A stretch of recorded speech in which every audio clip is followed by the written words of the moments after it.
Blood Promise Vampire Academy 4, Blood Promise Vampire Academy 4, Blood Promise Prologue. Once when I was in 9th grade, I had to write a paper on a poem. One of the lines was, "If your eyes weren't open, you wouldn't know the difference between dreaming and waking." It hadn't meant much to me at the time.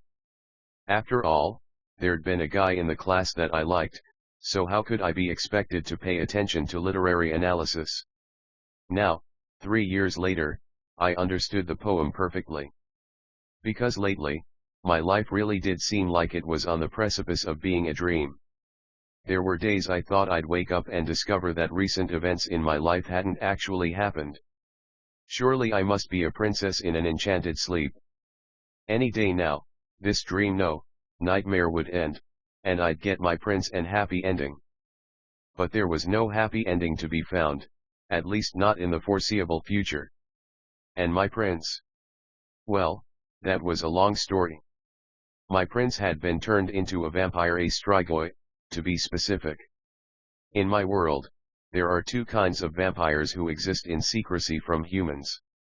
The Moroi are living vampires, good vampires who wield elemental magic and don't kill when seeking the blood they need to survive. Strigoi are undead vampires, immortal and twisted, who kill when they feed. Moroi are born. Strigoi are made forcibly or by choice through evil means. And Dimitri, the guy I loved, had been made a strigoi against his will. He'd been turned during a battle, an epic rescue mission that I'd been part of as well. Strigoi had kidnapped Moroi and Dompiers from the school I attended, and we'd set out with others to save them. Dompiers are half vampire and half human, gifted with human strength and hardiness, and Moroi reflexes and senses. Dompiers train to become guardians, the elite bodyguards who protect Moroi. That's what I am. That's what Dimitri had been. After his conversion, the rest of the Moroi world had considered him dead. And to a certain extent, he was. Those who were turned strigoi lost all sense of the goodness and life they'd had before. Even if they hadn't turned by choice, it didn't matter.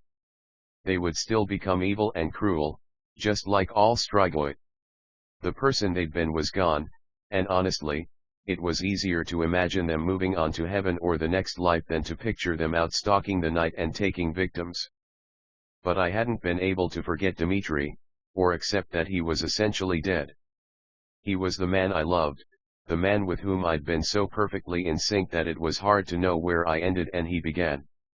My heart refused to let him go. Even if he was technically a monster, he was still out there somewhere. I also hadn't forgotten a conversation he and I had once had.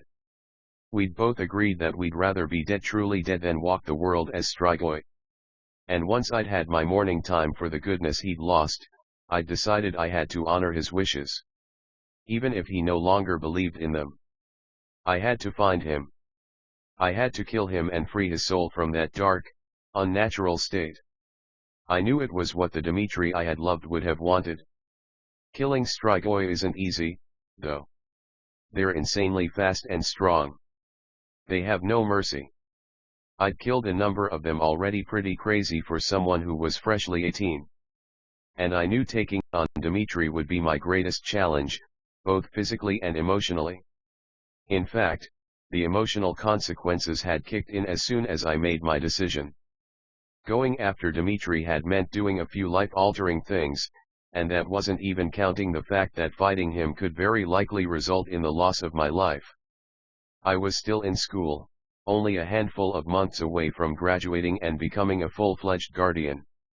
Every day I stuck around at St. Vladimir's Academy, a remote, protected school for Moroi and Dompiers, meant one more day was going by in which Dimitri was still out there, living in the state he'd never wanted.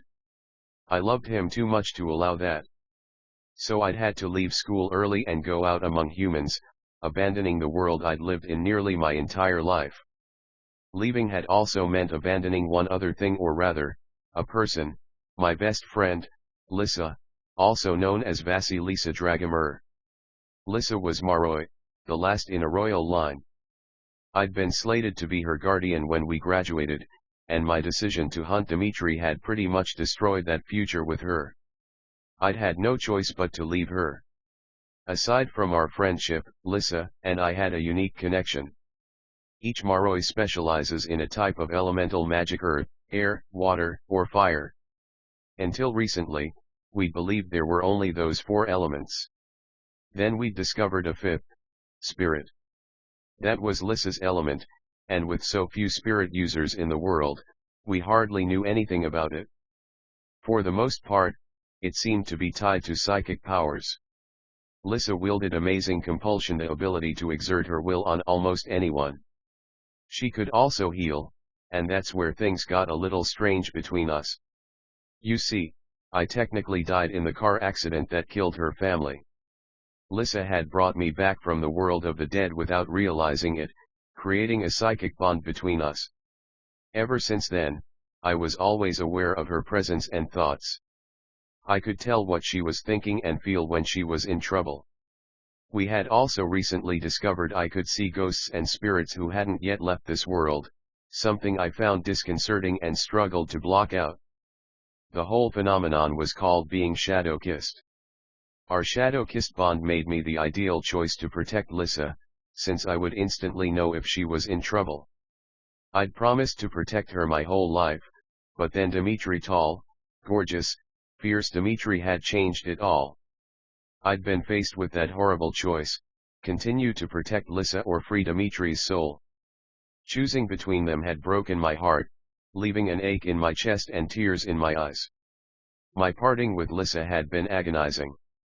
We'd been best friends since kindergarten, and my departure was a shock for both of us. To be fair, she'd never seen it coming. I'd kept my romance with Dimitri a secret.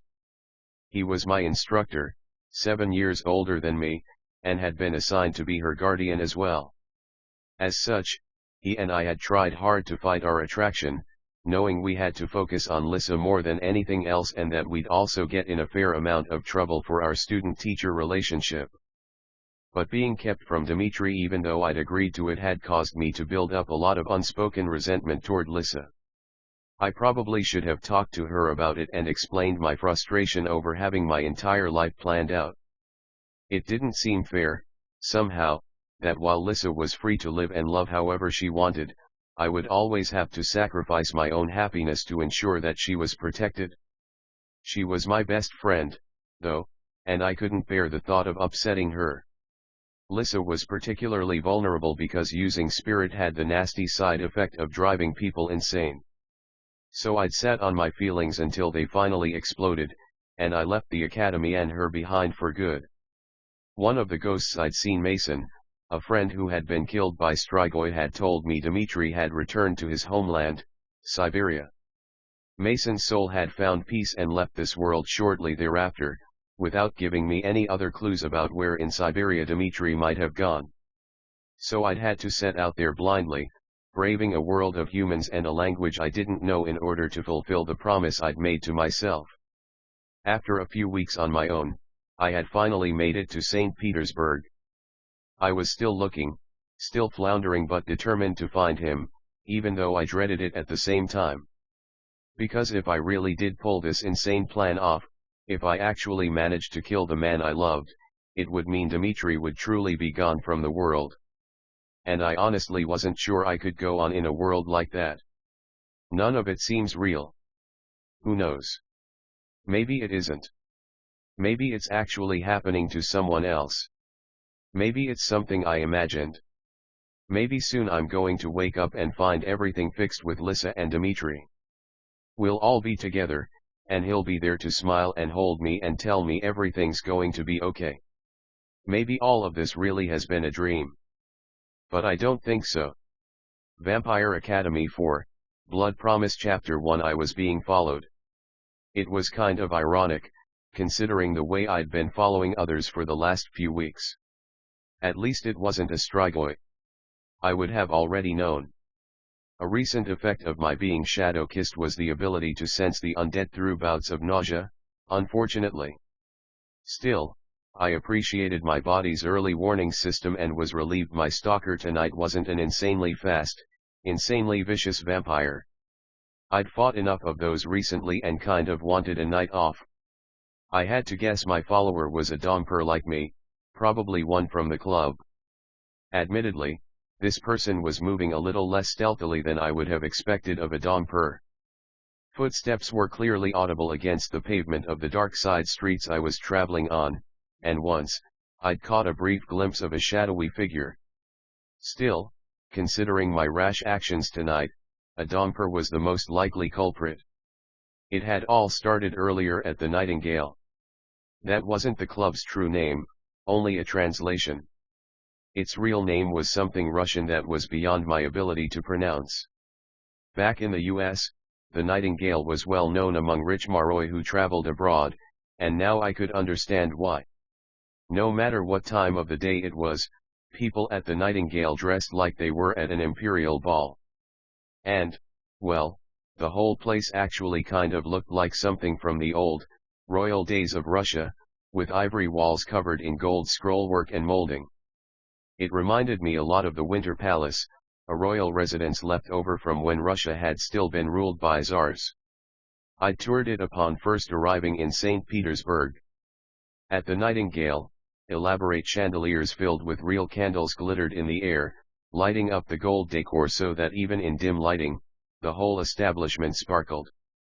There was a large dining room filled with velvet draped tables and booths, as well as a lounge and bar area where people could mingle. Late in the evening, a band would set up in there, and couples would hit the dance floor. I hadn't bothered with the Nightingale when I arrived in the city a couple weeks ago. I'd been arrogant enough to think I could find Maroi right away who could direct me to Dimitri's hometown in Siberia. With no other clues about where Dimitri had gone in Siberia, heading to the town he'd grown up in had been my best chance of getting closer to him. Only, I didn't know where it was, which was why I was trying to find Maroi to help me. There were a number of domper towns and communes in Russia but hardly any in Siberia, which made me believe most local Maroi would be familiar with his birthplace. Unfortunately, it turned out that the Maroi who lived in human cities were very good at keeping themselves hidden. I checked what I thought were likely Maroi hangouts, only to come up empty. And without those Maroi, I had no answers. So, I'd begun staking out the Nightingale, which wasn't easy.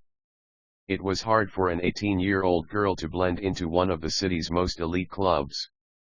I'd soon found that expensive clothes and large enough tips went a long way toward helping me get by.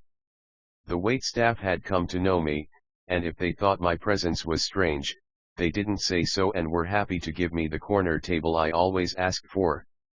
I think they thought I was the daughter of some tycoon or politician. Whatever my background, I had the money to be there, which was all they cared about.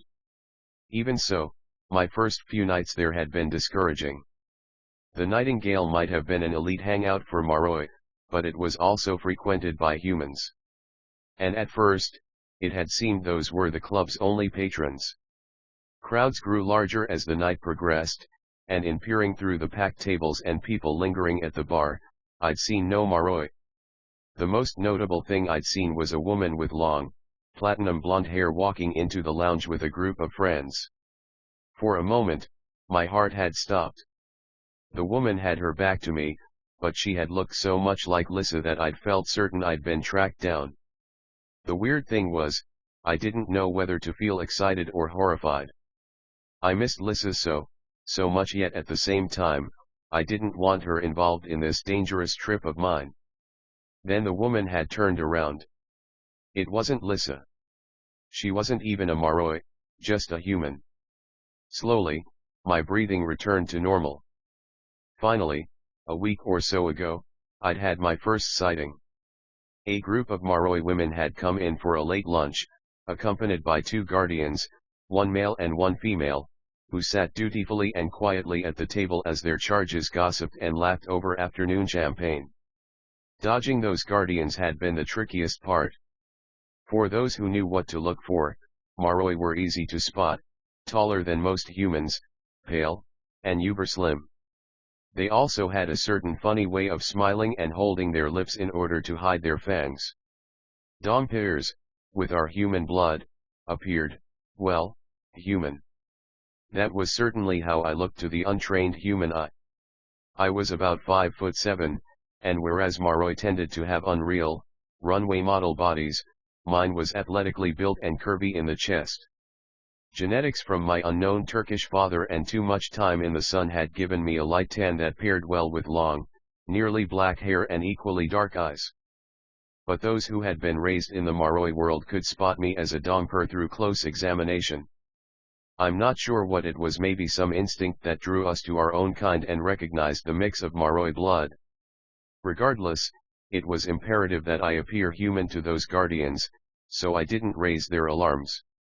I sat across the room in my corner, picking over caviar and pretending to read my book. For the record, I thought caviar was disgusting, but it seemed to be everywhere in Russia, particularly in the nice places. That and borscht, a kind of beet soup. I almost never finished my food at the Nightingale and would ravenously hit McDonald's afterward, even though the Russian McDonald's restaurants were a bit different from what I'd grown up with in the US. Still, a girl had to eat. So it became a test of my skill, studying the Maroi when their guardians weren't watching. Admittedly, the guardians had little to fear during the day, since there would be no strigoi out in the sun. But it was in guardian nature to watch everything, and their eyes continually swept the room. I'd had the same training and knew their tricks, so I managed to spy without detection. The women came back a lot, usually late in the afternoon. Saint Vladimir's ran on a nocturnal schedule, but Maroi and Dompirs living out among humans either ran on a daylight schedule or something in between. For a while, I'd considered approaching them or even their guardians. Something held me back. If anyone would know where a town of Dompirs lived, it would be male Maroi. Many of them visited Domper towns in hopes of scoring easy Domper girls. So I promised myself I'd wait another week to see if any guys came by. If not, I would see what kind of information the women could give me. At last, a couple days ago, 2 Maroi guys had started showing up. They tended to come later in the evening, when the real partiers arrived. The men were about 10 years older than me and strikingly handsome, wearing designer suits and silk ties. They carried themselves like powerful, important people, and I would have bet good money that they were royal, particularly since each one came with a guardian. The guardians were always the same, young men who wore suits to blend in but still carefully watched the room with that clever guardian nature. And there were women, always women. The 2 Maroi were terrible flirts, continually scoping out and hitting on every woman in sight, even humans. But they never went home with any humans. That was a taboo still firmly ingrained in our world. Maroi had kept themselves separate from humans for centuries, fearing detection from a race that had grown so plentiful and powerful. Still, that didn't mean the men went home alone. At some point in the evening, Domper women usually showed up, different ones every night. They'd come in wearing low-cut dresses and lots of makeup, drinking heavily and laughing at everything the guys said, which probably wasn't even that funny. The women always wore their hair down, but every once in a while, they'd shift their heads in a way that showed their necks, which were heavily bruised. They were blood whores, Dompirs who let Maroi drink blood during sex.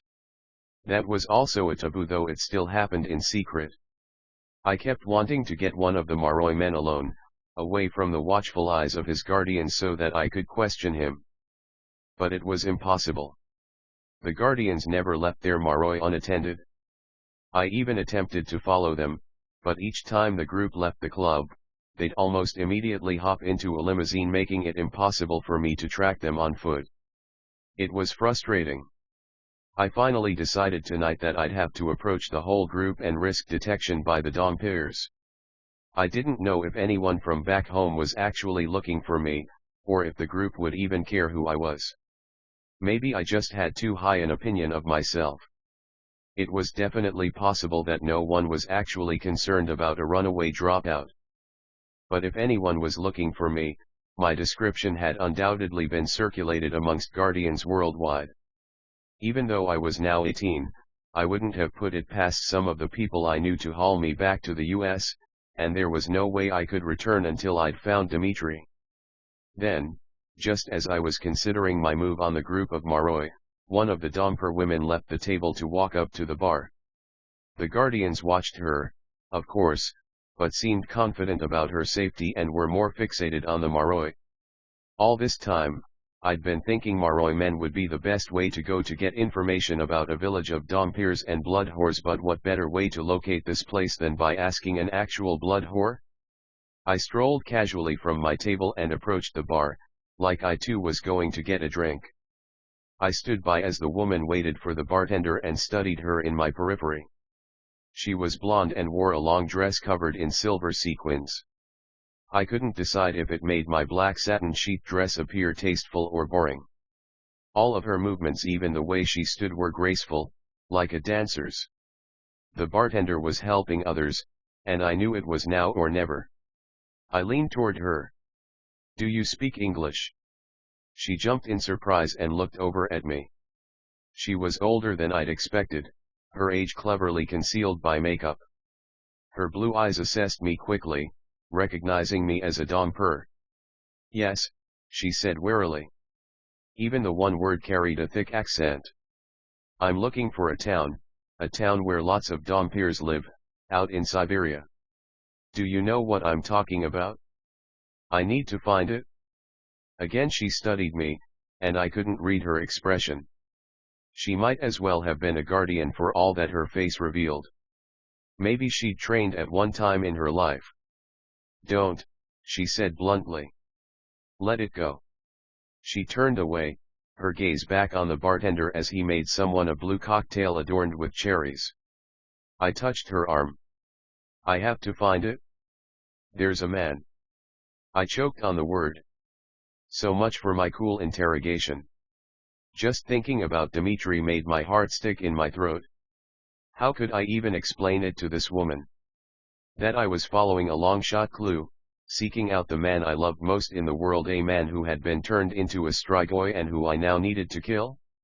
Even now, I could perfectly picture the warmth of his brown eyes and the way his hands used to touch me. How could I do what I had crossed an ocean to do? "Focus, Rose. Focus." The Domper woman looked back at me. "He's not worth it," she said, mistaking my meaning. No doubt she thought I was a lovesick girl, chasing some boyfriend, which, I supposed, I kind of was. "You're too young, it's not too late for you to avoid all that." Her face might have been impassive, but there was sadness in her voice. "Go do something else with your life. Stay away from that place. You know where it is." I exclaimed, too worked up to explain that I wasn't going there to be a blood whore. "Please, you have to tell me. I have to get there. Is there a problem?" Both she and I turned and looked into the fierce face of one of the guardians. Damn. The Domper woman might not be their top priority, but they would have noticed someone harassing her. The guardian was only a little older than me, and I gave him a sweet smile. I might not be spilling out of my dress like this other woman, but I knew my short skirt did great things for my legs. Surely even a guardian wasn't immune to that. Well, apparently he was. His hard expression showed that my charms weren't working. Still, I figured I might as well try my luck with him on getting intel. "I'm trying to find a town in Siberia, a town where Dompirs live. Do you know it?" He didn't blink. "No." "Wonderful." Both were playing difficult. "Yeah, well, maybe your boss does." I asked demurely, hoping I sounded like an aspiring blood whore. If the Dompirs wouldn't talk, maybe one of the Maroi would. Maybe he wants some company and would talk to me. "He already has company," the guardian replied evenly. "He doesn't need any more." I kept the smile on. "Are you sure?" I purred. "Maybe we should ask him." "No," replied the guardian. In that one word, I heard the challenge and the command. "Back off." He wouldn't hesitate to take on anyone he thought was a threat to his master, even a lowly Domper girl.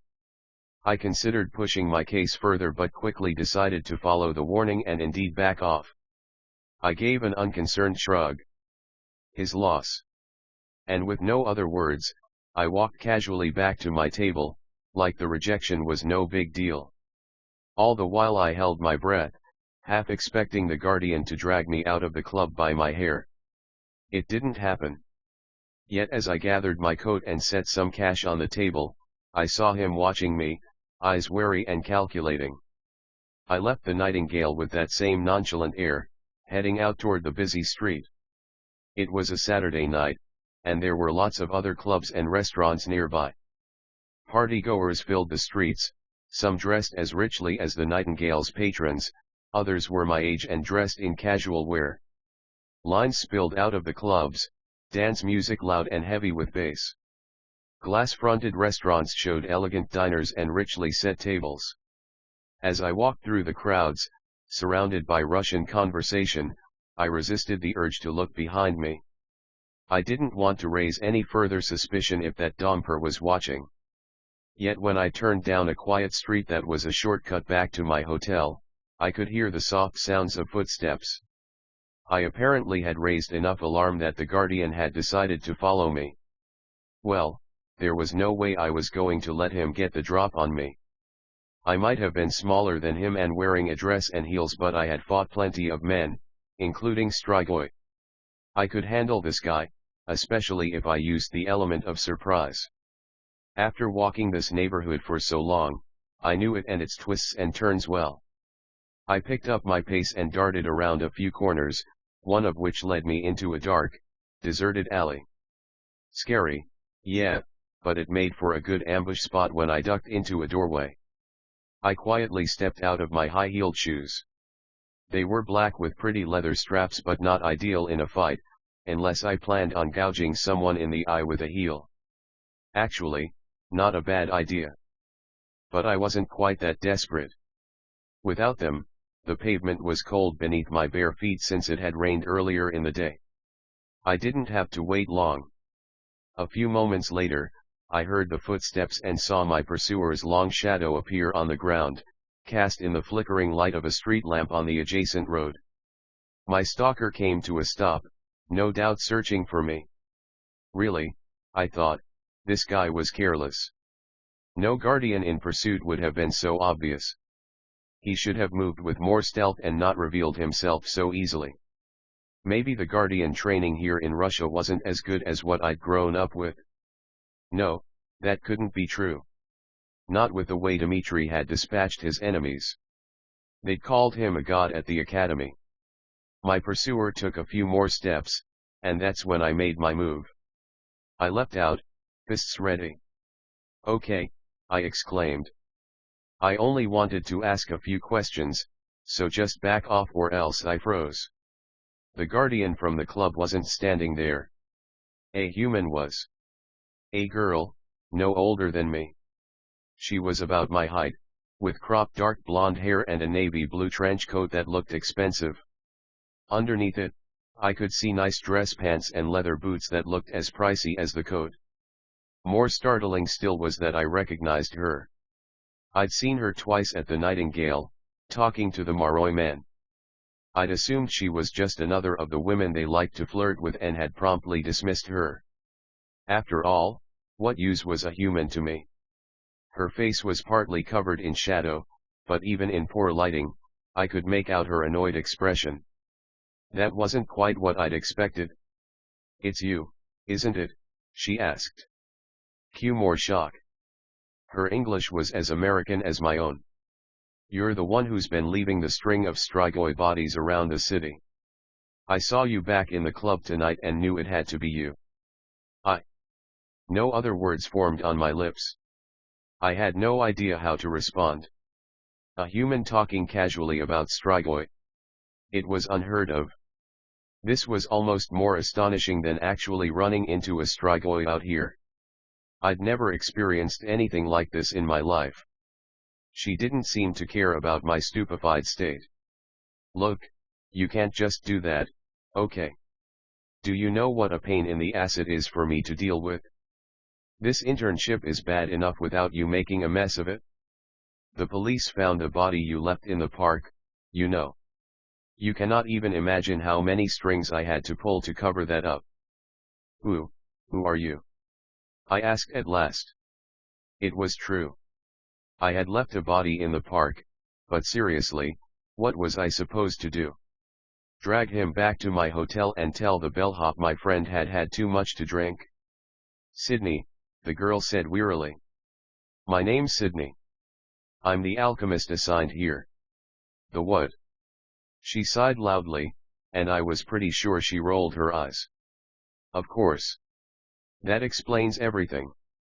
No, not really, I said, finally regaining my composure. In fact, I think you're the one who has a lot of explaining to do. An attitude too. Are you some kind of test they sent here for me? Oh, man. That's it? I was getting angry now. I didn't like being chastised. I certainly didn't like being chastised by a human who made it sound like me killing strigoi was a bad thing. Look, I don't know who you are or how you know about any of this, but I'm not going to stand here and nausea rolled over me and I tensed, my hand immediately going for the silver stake I kept in my coat pocket. Sydney still wore that annoyed expression, but it was mingled with confusion now at the abrupt change in my posture. She was observant, I'd give her that. What's wrong? She asked. You're going to have another body to deal with, I said, just as the strigoi attacked her. Vampire Academy 4, Blood Promise Chapter 2. Going for her instead of me was bad form on the strigoi's part. I was the threat, he should have neutralized me first.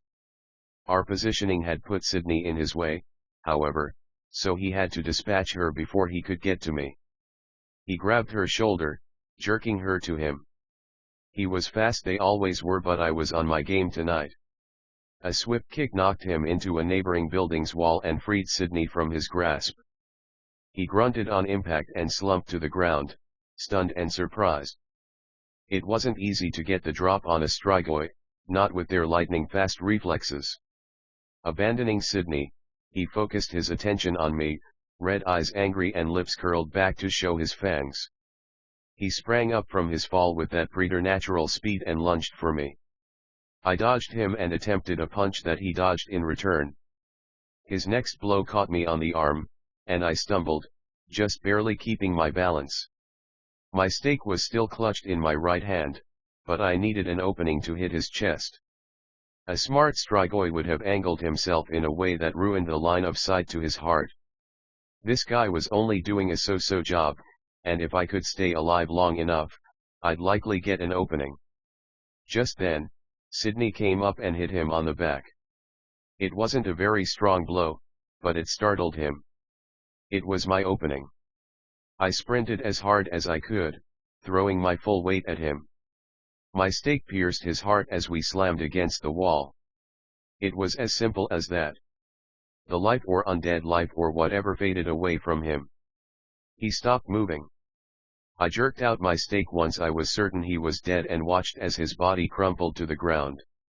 Just like with every strigoi I'd killed lately, I had a momentary surreal feeling. What if this had been Dimitri? I tried to imagine Dimitri's face on this strigoi, tried to imagine him lying before me. My heart twisted in my chest. For a split second, the image was there. Then gone. This was just some random strigoi. I promptly shook the disorientation off and reminded myself that I had important things to worry about here. I had to check on Sydney. Even with a human, my protective nature couldn't help but kick in. Are you okay? She nodded, looking shaken but otherwise unharmed. Nice work, she said. She sounded as though she were forcibly trying to sound confident. I've never actually seen one of them killed. I couldn't imagine how she would have, but then, I didn't get how she knew about any of this stuff in the first place. She looked like she was in shock, so I took her arm and started to lead her away.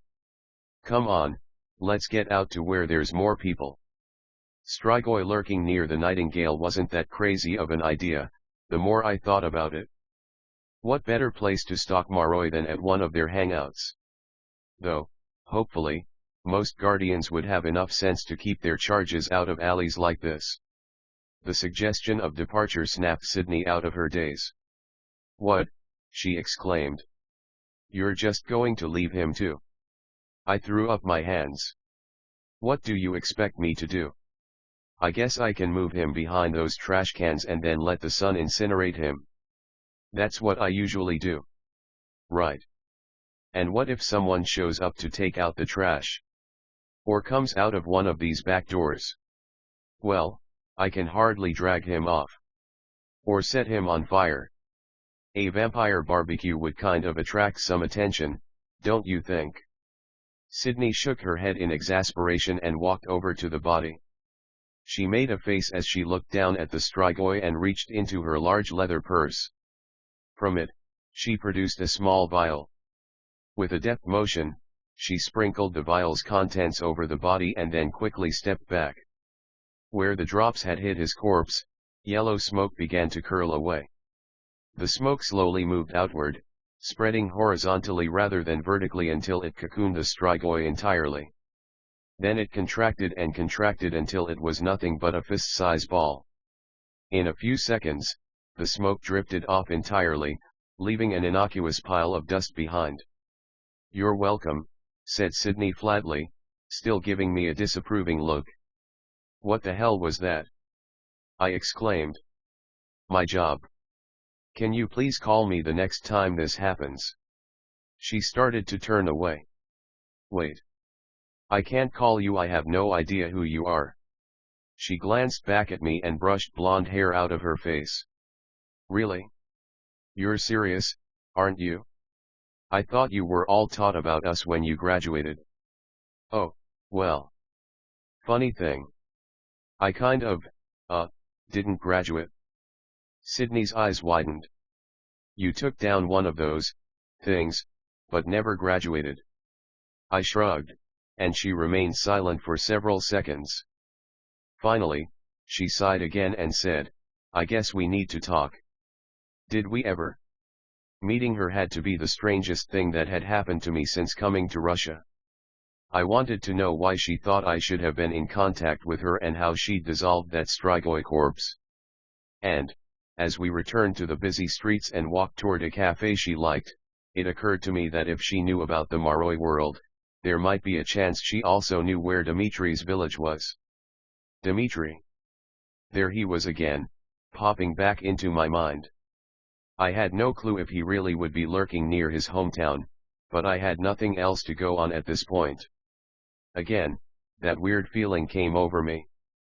My mind blurred Dimitri's face with that of the strigoi I'd just killed, pale skin, red ringed eyes. No, I sternly told myself. Don't focus on that yet. Don't panic. Until I faced Dimitri the strigoi, I would gain the most strength from remembering the Dimitri I loved, with his deep brown eyes, warm hands, fierce embrace. Are you okay, whatever your name is? Sydney was staring at me strangely, and I realized we'd come to a halt in front of a restaurant. I didn't know what look I wore on my face, but it must have been enough to raise even her attention. Until now, my impression as we walked had been that she wanted to speak to me as little as possible. Yeah, fine, I said brusquely, putting on my guardian face. And I'm Rose. Is this the place? It was. The restaurant was bright and cheery, albeit a far cry from the Nightingale's opulence. We slid into a black leather, by which I mean fake plastic leather booth, and I was delighted to see the menu had both American and Russian food. The listings were translated into English, and I nearly drooled when I saw fried chicken. I was starving after not eating at the club, and the thought of deep-fried meat was luxurious after weeks of cabbage dishes and so-called McDonald's. A waitress arrived, and Sydney ordered in fluent Russian, whereas I just pointed at the menu. Huh. Sydney was just full of surprises. Considering her harsh attitude, I expected her to interrogate me right away, but when the waitress left, Sydney remained quiet, simply playing with her napkin and avoiding eye contact. It was so strange. She was definitely uncomfortable around me. Even with the table between us, it was like she couldn't get far enough away. Yet her earlier outrage hadn't been faked, and she'd been adamant about me following whatever these rules of hers were. Well, she might have been playing coy, but I had no such hesitation about busting into uncomfortable topics. In fact, it was kind of my trademark. So, are you ready to tell me who you are and what's going on? Sydney looked up. Now that we were in brighter light, I could see that her eyes were brown. I also noticed that she had an interesting tattoo on her lower left cheek. The ink looked like gold, something I'd never seen before. It was an elaborate design of flowers and leaves and was only really visible when she tilted her head certain ways so that the gold caught the light. I told you, she said. I'm an alchemist. And I told you, I don't know what that is. Is it some Russian word? It didn't sound like one. A half smile played on her lips. No, I take it you've never heard of alchemy either. I shook my head, and she propped her chin up with her hand, eyes staring down at the table again. She swallowed, like she was bracing herself, and then a rush of words came out. Back in the Middle Ages, there were these people who were convinced that if they found the right formula or magic, they could turn lead into gold. Unsurprisingly, they couldn't. This didn't stop them from pursuing all sorts of other mystical and supernatural stuff, and eventually they did find something magical. She frowned. Vampires.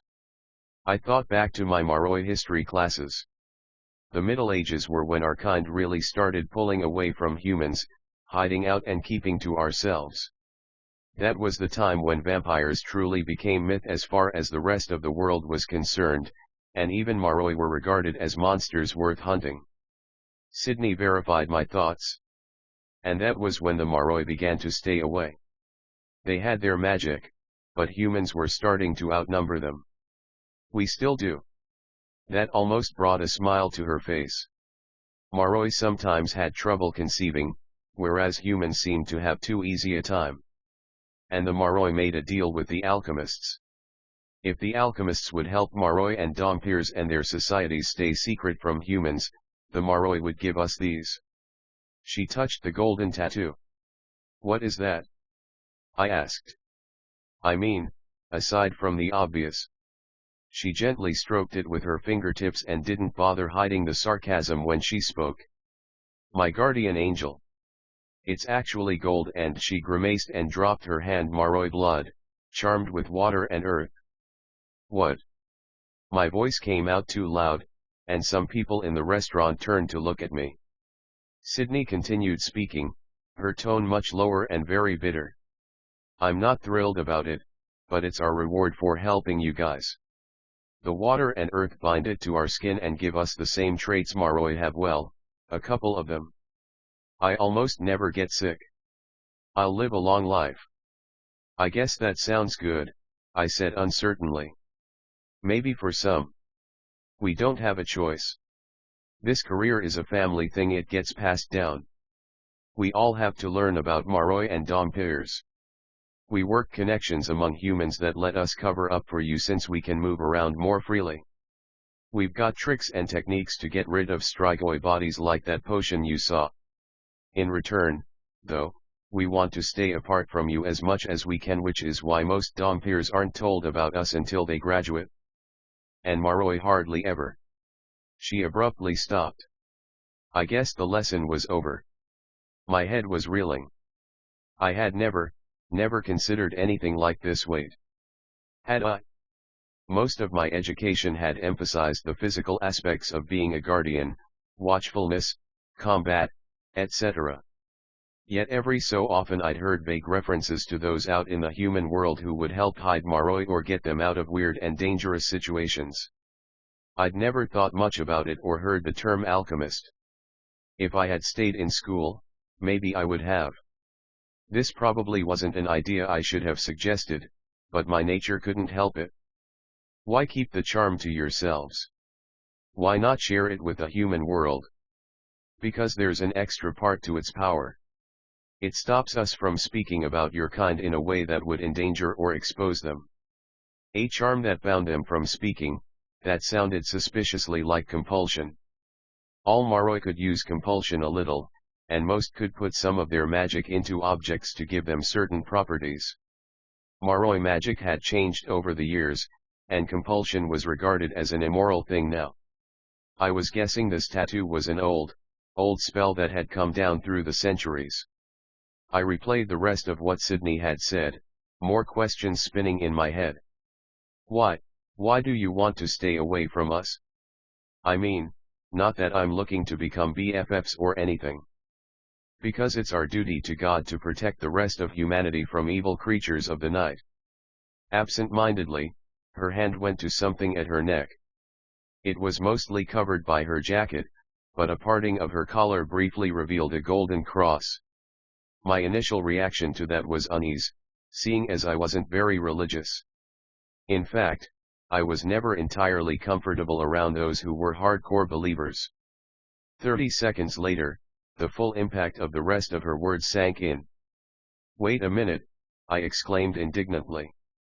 Are you talking about all of us Dompiers and Maroi? We're all evil creatures of the night. Her hands dropped from the cross, and she didn't respond. We're not like strigoi, I snapped. Her face stayed bland.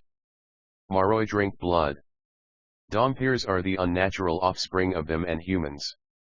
No one had ever called me unnatural before, except for the time I put ketchup on a taco. But seriously, we'd been out of salsa, so what else was I supposed to do? Maroi and Dompiers are not evil, I told Sydney. Not like strigoi. That's true, she conceded. Strigoi are more evil. Hey, that's not what the food arrived just then, and the fried chicken was almost enough to distract me from the outrage of being compared to a strigoi. Mostly all it did was delay me from responding immediately to her claims, and I bit into the golden crust and nearly melted then and there. Sydney had ordered a cheeseburger and fries and nibbled her food delicately. After taking down an entire chicken leg, I was finally able to resume the argument. We're not like strigoi at all. Maroi don't kill. You have no reason to be afraid of us. Again, I wasn't keen on cozying up to humans. None of my kind were, not with the way humans tended to be trigger-happy and ready to experiment on anything they didn't understand. Any human who learns about you will inevitably learn about strigoi, she said. She was playing with her fries but not actually eating them. Knowing about strigoi might enable humans to protect themselves, though. Why the hell was I playing devil's advocate here? She finished toying with a fry and dropped it back on her plate. Perhaps. But there are a lot of people who would be tempted by the thought of immortality even at the cost of serving strigoi in exchange for being turned into a creature from hell. You'd be surprised at how a lot of humans respond when they learn about vampires. Immortality's a big draw despite the evil that goes with it. A lot of humans who learn about strigoi will try to serve them, in the hopes of eventually being turned. That's insane, I stopped. Last year, we'd discovered evidence of humans helping strigoi. Strigoi couldn't touch silver stakes, but humans could, and some had used those stakes to shatter Maroi wards. Had those humans been promised immortality? And so, said Sydney, that's why it's best if we just make sure no one knows about any of you. You're out there all of you and there's nothing to be done about it. You do your thing to get rid of strigoi, and we'll do ours and save the rest of my kind. I chewed on a chicken wing and restrained myself from the implied meaning that she was saving her kind from people like me, too. In some ways, what she was saying made sense. It wasn't possible that we could always move through the world invisibly, and yes, I could admit, it was necessary for someone to dispose of strigoi bodies. Humans working with Maroi were an ideal choice. Such humans would be able to move around the world freely, particularly if they had the kinds of contacts and connections she kept implying. I froze mid-chew, remembering my earlier thoughts when I'd first come along with Sydney. I forced myself to swallow and then took a long drink of water. Here's a question. Do you have contacts all over Russia? Unfortunately, she said. When alchemists turn 18, we're sent on an internship to get first-hand experience in the trade and make all sorts of connections. I would have rather stayed in Utah. That was almost crazier than everything else she'd told me, but I didn't push it. What kind of connections exactly? She shrugged. We track the movements of a lot of Maroi and Dompirs. We also know a lot of high-ranking government officials among humans and Maroi. If there's been a vampire sighting among humans, we can usually find someone important who can pay someone off or whatever. It all gets swept under the rug. Track the movements of a lot of Maroi and Dompirs. Jackpot. I leaned in close and lowered my voice. Everything seemed to hinge on this moment. I'm looking for a village of Dompirs out in Siberia. I don't know its name. Dimitri had only ever mentioned its name once, and I'd forgotten. It's kind of near. Omsk, she corrected. I straightened up. Do you know it? She didn't answer right away, but her eyes betrayed her. Maybe. You do. I exclaimed. You have to tell me where it is. I have to get there. She made a face. Are you going to be one of those? So alchemists knew about blood whores. No surprise. If Sydney and her associates knew everything else about the vampire world, they'd know this too. No, I said haughtily. I just have to find someone. Who? Someone. That almost made her smile. Her brown eyes were thoughtful as she munched on another fry. She'd only taken 2 bites out of her cheeseburger, and it was rapidly growing cold. I kind of wanted to eat it myself on principle. I'll be right back, she said abruptly. She stood up and strode across to a quiet corner of the cafe. Producing a cell phone from that magic purse of hers, she turned her back to the room and made a call. I'd polished off my chicken by then and helped myself to some of her fries since it was looking less and less like she was going to do anything with them. As I ate, I pondered the possibilities before me, wondering if finding Dimitri's town would really be this simple. And once I was there, would it be simple then? Would he be there, living in the shadows and hunting prey? And when faced with him, could I really drive my stake into his heart? That unwanted image came to me again, Dimitri with red eyes and rose. I blinked. I'd totally spaced out, and Sydney was back. She slid back into her spot across from me. So, it looks like she paused and looked down. Did you eat some of my fries? I had no clue how she knew, seeing as it was such a huge stack. I'd barely made a dent. Figuring me stealing fries would count as further evidence of being an evil creature of the night, I said glibly, no. She frowned a moment, considering, and then said, I do know where this town is. I've been there before. I straightened up. Holy crap. This was actually going to happen, after all these weeks of searching. Sydney would tell me where this place was, and I could go and try to close this horrible chapter in my life. Thank you so much. She held up a hand to silence me, and I noticed then how miserable she looked. But I'm not going to tell you where it is. My mouth gaped. What? I'm going to take you there myself. Vampire Academy 4, Blood Promise Chapter 3. Wait, what? I exclaimed.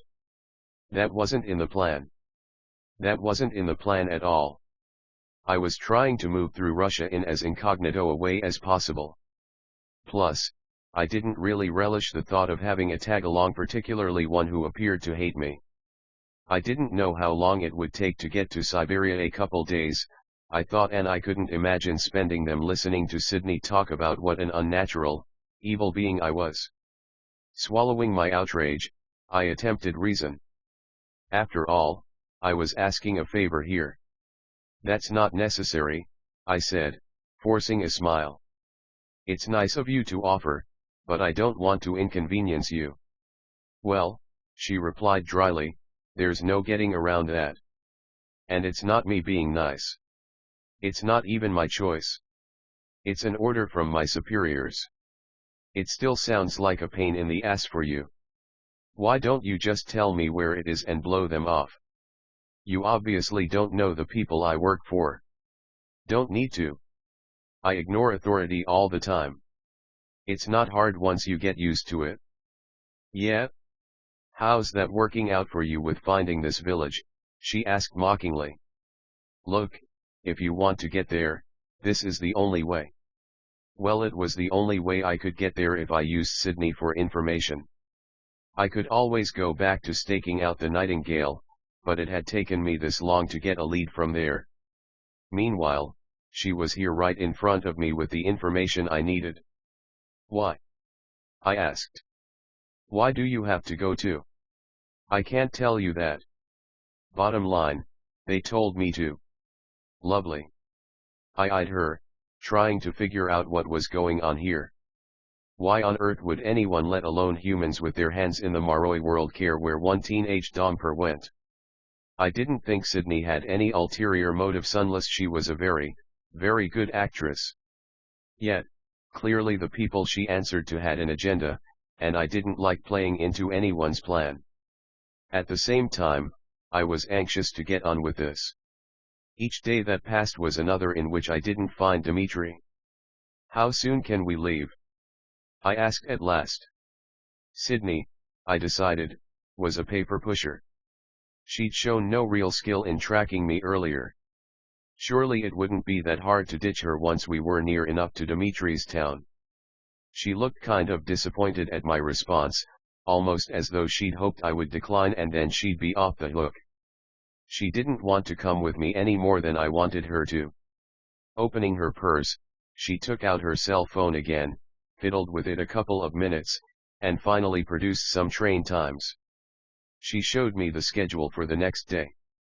Does that work for you? I studied the screen and nodded. I know where that station is. I can be there. Okay. She stood up and tossed some cash on the table. I'll see you tomorrow. She started to walk away and then glanced back at me. Oh, and you can have the rest of my fries. When I first came to Russia, I stayed in youth hostels. I'd certainly had the money to stay elsewhere, but I wanted to remain under the radar. Besides, luxury hadn't really been the first thing on my mind. When I began going to the Nightingale, however, I found I could hardly return to a boarding house of backpacking students while wearing a designer dress. So I was now staying at a posh hotel, complete with guys who always held the doors open and a marble-floored lobby. That lobby was so big that I think an entire hostel could have fit in it. Maybe 2 hostels. My room was large and overdone too, and I was grateful to reach it and change out of the heels and dress. I realized with only a small pang of regret that I'd have to leave the dresses I'd bought in St. Petersburg behind. I wanted to keep my luggage light while jaunting around the country, and even if my backpack was large, there was only so much I could carry. Oh well. Those dresses would make some cleaning woman's day, no doubt. The only bit of ornamentation I really needed was my nazar, a pendant that looked like a blue eye. It had been a gift from my mother, which had in turn been a gift from my father. I always wore it around my neck. Our train for Moscow left late in the morning, and we would then catch a cross-country train to Siberia. I wanted to be well rested and ready for it all. Once in my pajamas, I snuggled under the bed's heavy comforter and hoped sleep would come soon. Instead, my mind spun with all the things that had happened recently. The Sydney situation was a bizarre twist, but one I could handle. As long as we stuck to public transportation, she could hardly lead me into the clutches of her mysterious superiors. And from what she'd said about our travel time, it would indeed only take a couple of days or so to reach the village. 2 days seemed both impossibly long and impossibly short. It meant I could very well be confronting Dimitri in a few days, and then what? Could I do it? Could I bring myself to kill him? And even if I decided I could, would I actually have the skill to overpower him? The same questions that I'd been asking myself for the last 2 weeks kept plaguing me over and over. Dimitri had taught me everything I knew, and with enhanced strigoi reflexes, he would truly be the god I'd always joked he was. Death was a very real possibility for me. but worrying wasn't helpful right now and, looking over at the clock in the room, I discovered I'd been lying awake for almost an hour. That was no good. I needed to be in peak condition. So I did something I knew I shouldn't do, but which always worked to get my mind off my worries, largely because it involved me being in someone else's mind. Slipping inside Lissa's head required only a small amount of concentration on my part. I hadn't known if I could do it when we were far apart, but I'd discovered the process was no different than if I were standing right beside her. It was late morning back in Montana, and Lissa had no classes today since it was Saturday. During my time away, I'd worked very hard to put up mental walls between us, almost completely blocking her and her feelings out. Now, inside her, all the barriers were down, and her emotions hit me like a tidal wave. She was pissed off. Really pissed off. Why does she think she can just snap her fingers and get me to go anywhere she wants, anytime she wants? Lissa growled. Because she's the queen. And because you made a deal with the devil. Lissa and her boyfriend, Christian, were lounging in the attic of the school's chapel. As soon as I recognized the surroundings, I nearly pulled out of her head. The two of them had had way too many romantic encounters up here, and I didn't want to stick around if clothes were going to be ripped off soon. Fortunately, or perhaps not, her annoyed feelings told me there'd be no sex today, not with her bad mood. It was kind of ironic, actually. Their roles were reversed. Lissa was the raging one while Christian remained cool and collected, trying to appear calm for her sake. He sat on the floor, leaning up against the wall, while she sat in front of him, his legs apart and his arms holding her. She rested her head on his chest and sighed. For the last few weeks, I've done everything she's asked. Vasilisa, please show this stupid visiting royal around campus. Vasilisa, please jump on a plane for the weekend so that I can introduce you to some boring officials here at court. Vasilisa, please put in some volunteer time with the younger students. It looks good. Despite Lissa's frustration, I couldn't help a little amusement. She had Queen Tatiana's voice down perfectly. You would have done that last one willingly, Christian pointed out. Yeah, the point being willingly. I hate her trying to dictate every part of my life lately. Christian leaned over and kissed her cheek.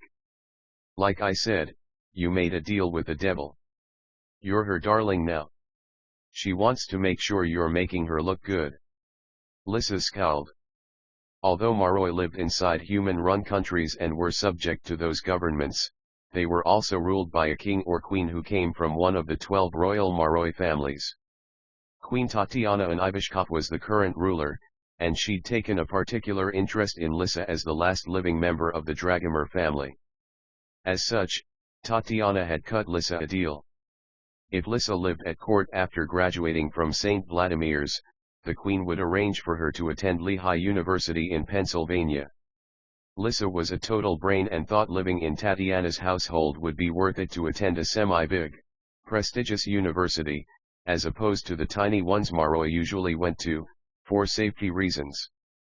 As Lissa was finding out, though, the strings attached to that deal were already in place now. And I just sit and take it, Lissa said. I just smile and say yes, Your Majesty. Anything you want, Your Majesty. Then tell her the deal's off. You'll be 18 in a couple of months. Royal or not, you're under no obligations. You don't need her to go to a big school. We'll just take off, you and me.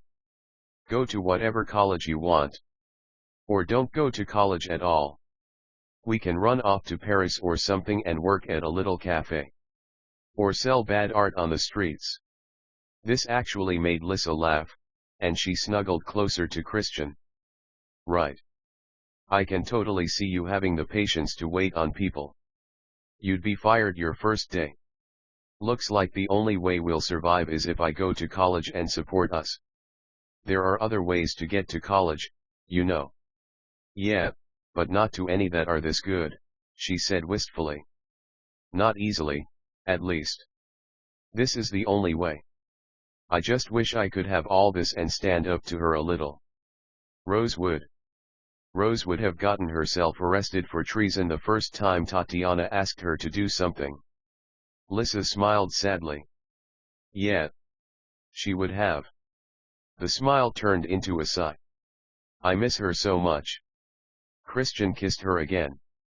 I know. This was a familiar conversation for them, one that never grew old because Lissa's feelings for me never faded. She's okay, you know. Wherever she is, she's okay. Lissa stared off into the attic's darkness. The only light came from a stained glass window that made the whole place look like a fairyland. The space had been recently cleaned out by Dimitri and me, actually. It had only been a couple of months ago, but already, dust and boxes were accumulating once more. The priest here was a nice guy but kind of a pack rat. Lissa noticed none of this, though. Her thoughts were too focused on me. I hope so. I wish I had any idea where she is. I keep thinking that if anything happened to her, if Lissa couldn't finish the thought. Well, I keep thinking that I'd know somehow. That I'd feel it. I mean, I know the bond's one way, that's never changed. But I'd have to know if something happened to her, right? I don't know, said Christian. Maybe. Maybe not. Any other guy would have said something overly sweet and comforting, assuring her that yes, of course she'd know. But it was part of Christian's nature to be brutally honest. Lissa liked that about him. So did I. It didn't always make him a pleasant friend, but at least you knew he wasn't bullshitting you. She sighed again. Adrian says she's okay. He visits her dreams. I'd give anything to be able to do that. My healing's getting better and better, and I've got the aura thing down. But no dreams yet. Knowing Lissa missed me hurt almost more than if she'd completely written me off. I'd never wanted to hurt her. Even when I'd resented her for feeling like she was controlling my life, I'd never hated her. I loved her like a sister and couldn't stand the thought of her suffering now on my behalf. How had things gotten so screwed up between us? She and Christian continued sitting there in comfortable silence, drawing strength and love from each other. They had what Dimitri and I had had, a sense of such oneness and familiarity that words often weren't needed. He ran his fingers through her hair, and while I couldn't see it so well through her own eyes, I could imagine the way that pale hair would gleam in the rainbow light of the stained glass windows. He tucked several long locks behind her ear and then tipped her head back, bringing his lips down to hers. The kiss started off light and sweet and then slowly intensified, warmth spreading from his mouth to hers. Oh, I thought. It might be time to take off after all. But she ended it before I had to. It's time, she said regretfully. We've got to go. The look in Christian's crystal blue eyes said otherwise. Maybe this is the perfect time for you to stand up to the Queen. You should just stay here, it'd be a great way to build character. Lissa lightly elbowed him and then planted a kiss on his forehead before standing up. That is not why you want me to stay, so don't even try to play me. They left the chapel, and Christian mumbled something about wanting to do more than play that earned him another elbow. They were heading toward the administration building, which was in the heart of the upper school's campus. Aside from the first blushes of spring, everything looked like it had when I'd left, at least on the outside. The stone buildings remained grand and imposing. The tall, ancient trees continued their watch. Yet, inside the hearts of the staff and students, things had changed. Everyone carried scars from the attack. Many of our people had been killed, and while classes were up and running again, everyone still grieved. Lissa and Christian reached their destination, the administration building. She didn't know the reason for her summoning, only that Tatiana had wanted her to meet some royal guy who had just arrived at the academy. Considering how many people Tatiana was always forcing her to meet lately, Lissa didn't think too much of it. She and Christian stepped inside the main office, where they found Headmistress Kirova sitting and chatting with an older Maroi and a girl about our age. Ah, Miss Dragomir. There you are. I'd gotten in trouble with Kirova a lot while I'd been a student, yet seeing her now made me feel kind of nostalgic.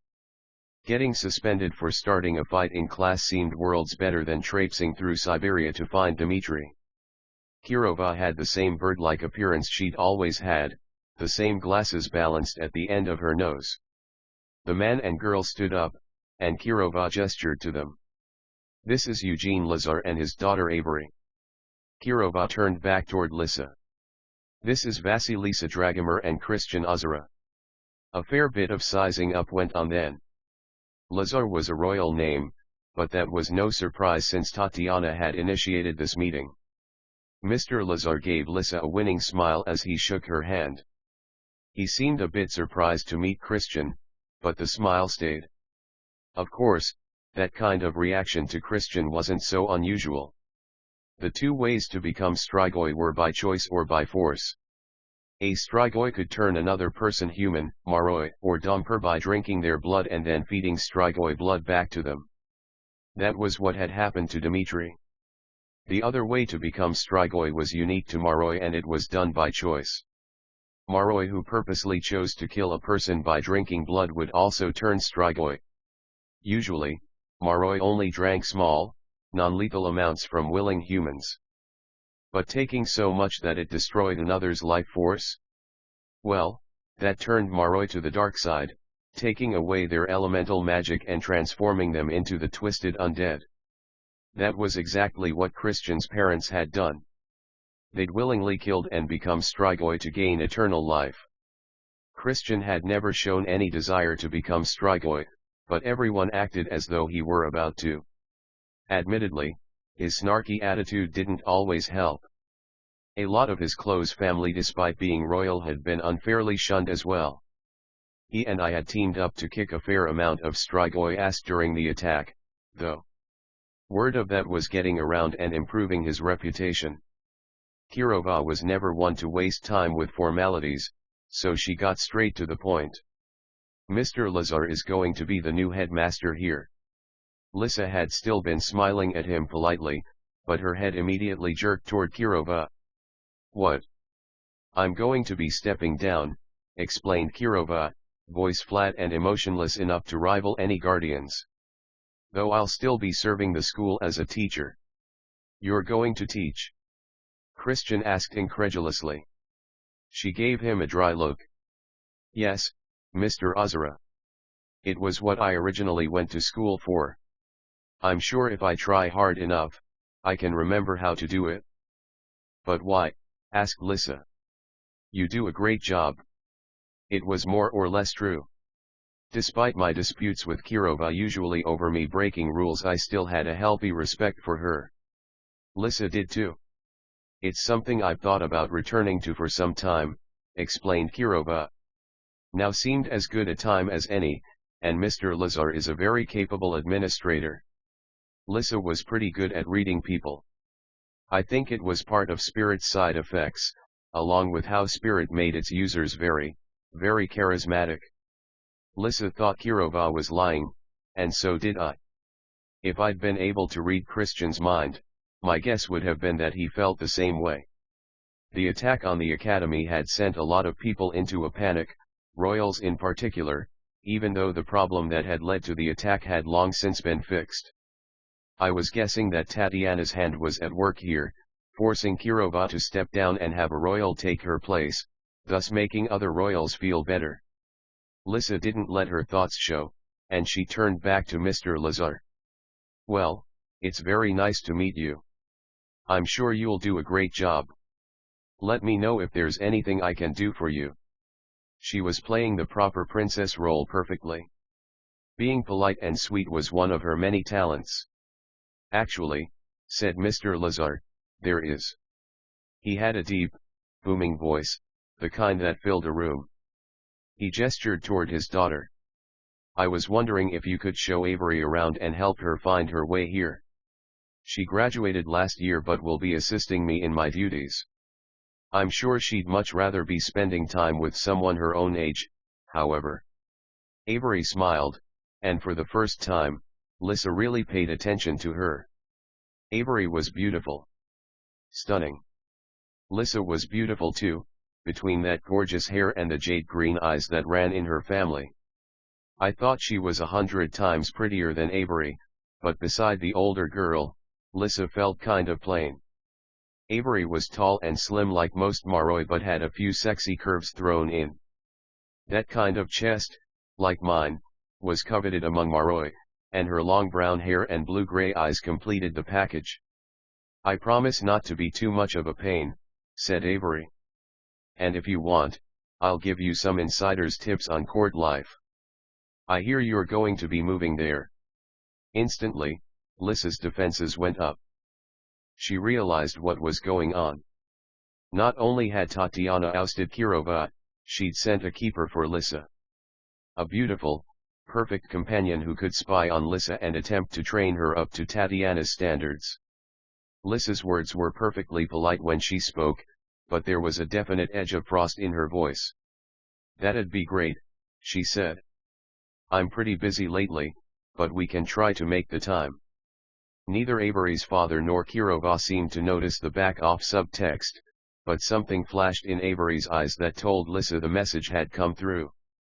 "Thanks," said Avery.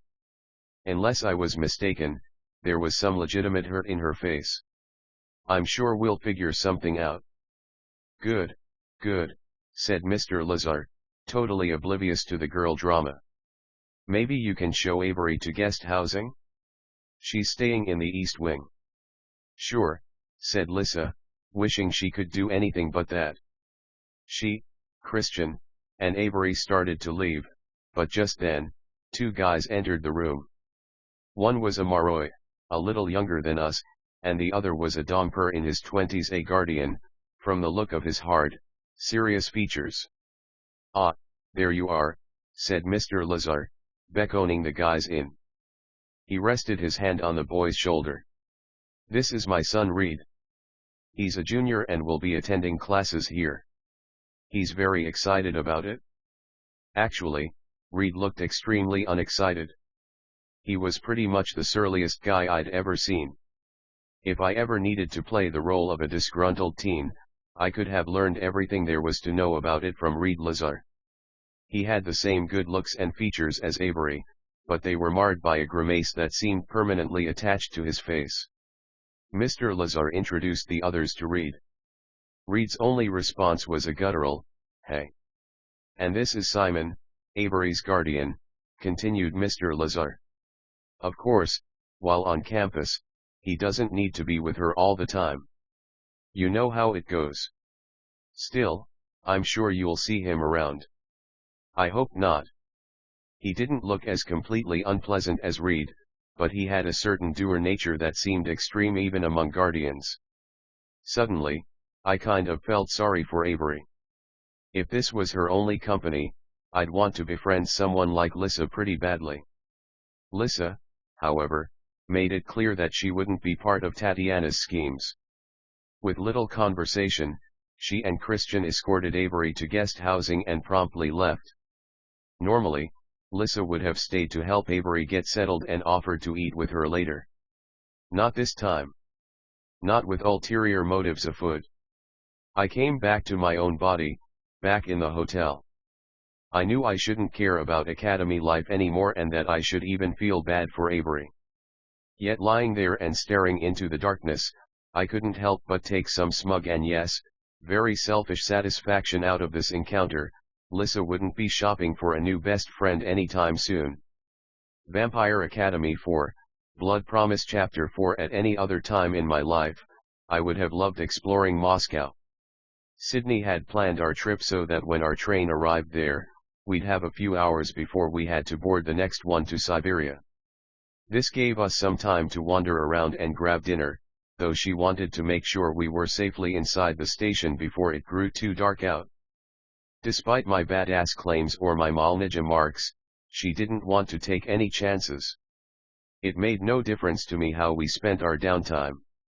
So long as I was getting closer to Dimitri, that was all that mattered. So Sydney and I walked aimlessly, taking in the sights and saying very little. I had never been to Moscow. It was a beautiful city, thriving and full of people and commerce. I could have spent days there just shopping and trying out the restaurants. Places I'd heard about all my life, the Kremlin, Red Square, the Bolshoi Theater, were all at my fingertips. Despite how cool it all was, I actually tried to tune out the city's sights and sounds after a while because it reminded me of, well, Dimitri. He used to talk to me about Russia all the time and had sworn up and down that I'd love it here. To you, it'd be like a fairy tale, he'd told me once. It was during a before-school practice late last autumn, just before the first snowfall. The air had been misty, and dew coated everything. Sorry, comrade, I'd replied, reaching back to tie my hair into a ponytail. Dimitri had always loved my hair down, but in combat practice, long hair was a total liability. Borg and out-of-date music aren't part of any happy ending I've ever imagined. He'd given me one of his rare, easy grins then, the kind that just slightly crinkled up the corners of his eyes. Borscht, not Borg. And I've seen your appetite. If you were hungry enough, you'd eat it. So starvation's necessary for this fairy tale to work out. There was nothing I loved more than teasing Dimitri. Well, aside from maybe kissing him. I'm talking about the land. The buildings. Go to one of the big cities, it's like nothing you've ever seen. Everyone in the US tends to build the same, always in big, chunky blocks. They do what's fast and easy. But in Russia, there are buildings that are like pieces of art. They are art, even a lot of the ordinary, everyday buildings. And places like the Winter Palace and Troitsky Church in St. Petersburg? Those will take your breath away. His face had been aglow with the memory of sights he'd seen, that joy making his already handsome features divine. I think he could have named landmarks all day. My heart had burned within me, just from watching him. And then, just like I always did when I worried I might turn sappy or sentimental, I'd made a joke to shift the attention away and hide my emotions. It had switched him back into business mode, and we'd gotten to work. Now, walking the city streets with Sydney, I wished I could take back that joke and listen to Dimitri talk more about his homeland. I would have given anything to have Dimitri with me here, the way he used to be. He'd been right about the buildings. Sure, most were blocky copies of anything you'd find in the US or anywhere else in the world, but some were exquisite, painted with bright colors, adorned with their strange yet beautiful onion-shaped domes. At times, it really did seem like something from another world. And all the while, I kept thinking that it should have been Dimitri here by my side, pointing things out and explaining them to me. We should have been having a romantic getaway. Dimitri and I could have eaten at exotic restaurants and then gone dancing at night.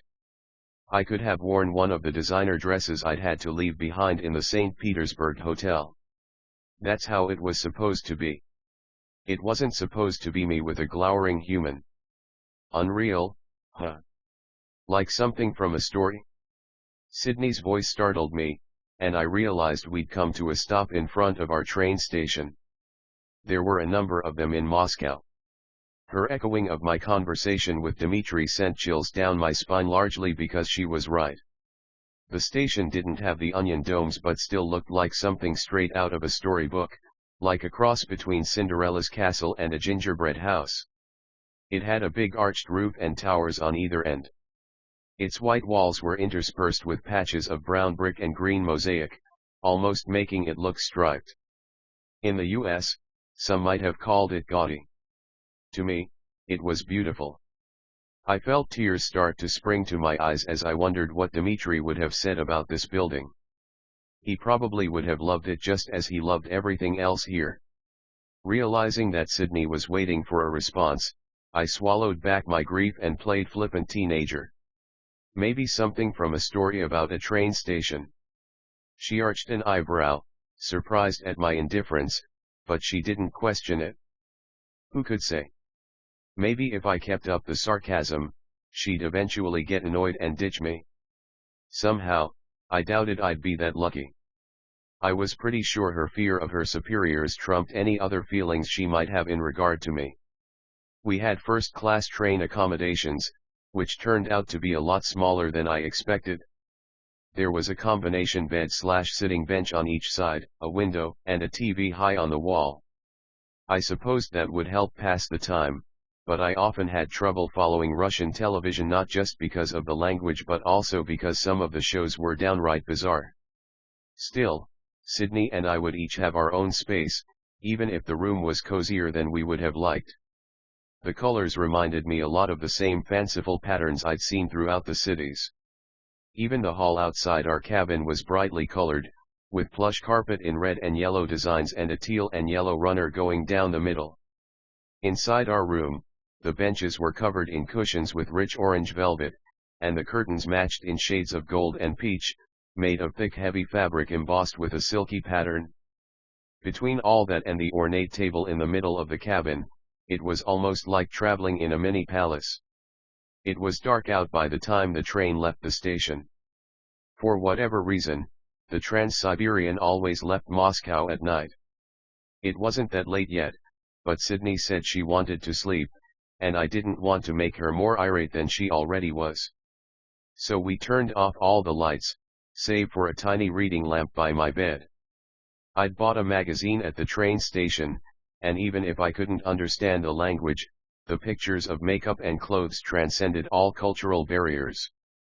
I flipped through the pages as quietly as I could, admiring summer tops and dresses and wondering when if ever I'd be able to start worrying about that kind of thing again. I wasn't tired when I lay down, but sleep took me nonetheless. I was dreaming about water skiing when suddenly, the waves and sun around me dissolved into a room lined with shelves and shelves of books. Tables with state-of-the-art computers lined the rooms, and there was a calmness that permeated the place. I was in the library at St. Vladimir's Academy. I groaned. Oh, come on. Not today. Why not today? Why not every day? I turned and found myself looking into the handsome face of Adrian Ivashkov. Adrian was a Maroi, the Queen's great-nephew, and someone I'd left behind in my old life when I took off on this suicide mission. He had beautiful emerald green eyes that made most girls swoon, particularly since they were paired with stylishly messy brown hair. He was also kind of in love with me and the reason I had so much money on this trip. I'd sweet-talked him out of it. True, I admitted. I suppose I should be grateful you only show up about once a week. He grinned and sat down backward in one of the slatted wooden chairs. He was tall, like most Maroi, with a leanly muscled build. Maroi guys never got too bulky. Absence makes the heart grow fonder, Rose. Don't want you to take me for granted. We're in no danger of that, don't worry. I don't suppose you're going to tell me where you are. Nope. Aside from Lissa, Adrian was the only other known living spirit user, and among his talents was the ability to show up in my dreams often uninvited and talk to me. I took it as a blessing that his powers never actually let him know where I was. You kill me, Rose, he said melodramatically. Every day is agony without you. Empty. Alone. I pine for you, wondering if you're even still alive. He spoke in an exaggerated, silly sort of way that was characteristic of him. Adrian rarely took things seriously and always had a flippant edge. Spirit also had a tendency to make people unstable, and while he fought it, he wasn't unaffected. Underneath that melodrama, though, I sensed a kernel of truth. No matter how shallow an appearance he gave off, he really did care about me. I crossed my arms. Well, I'm still alive, clearly. So I guess you can let me go back to sleep. How many times have I told you? You are asleep. And yet I inexplicably feel exhausted talking to you. This made him laugh. Oh, I do so miss you. That smile faded. She misses you too. I stiffened. She. He didn't even need to say her name. There was no question as to whom he was talking about. Lissa. Even saying her name in my mind caused me pain, particularly after seeing her last night. Choosing between Lisa and Dimitri had been the hardest decision of my life, and time passing hadn't made it any easier. I might have chosen him, but being away from her was like having an arm cut off, particularly because the bond ensured we were never truly apart.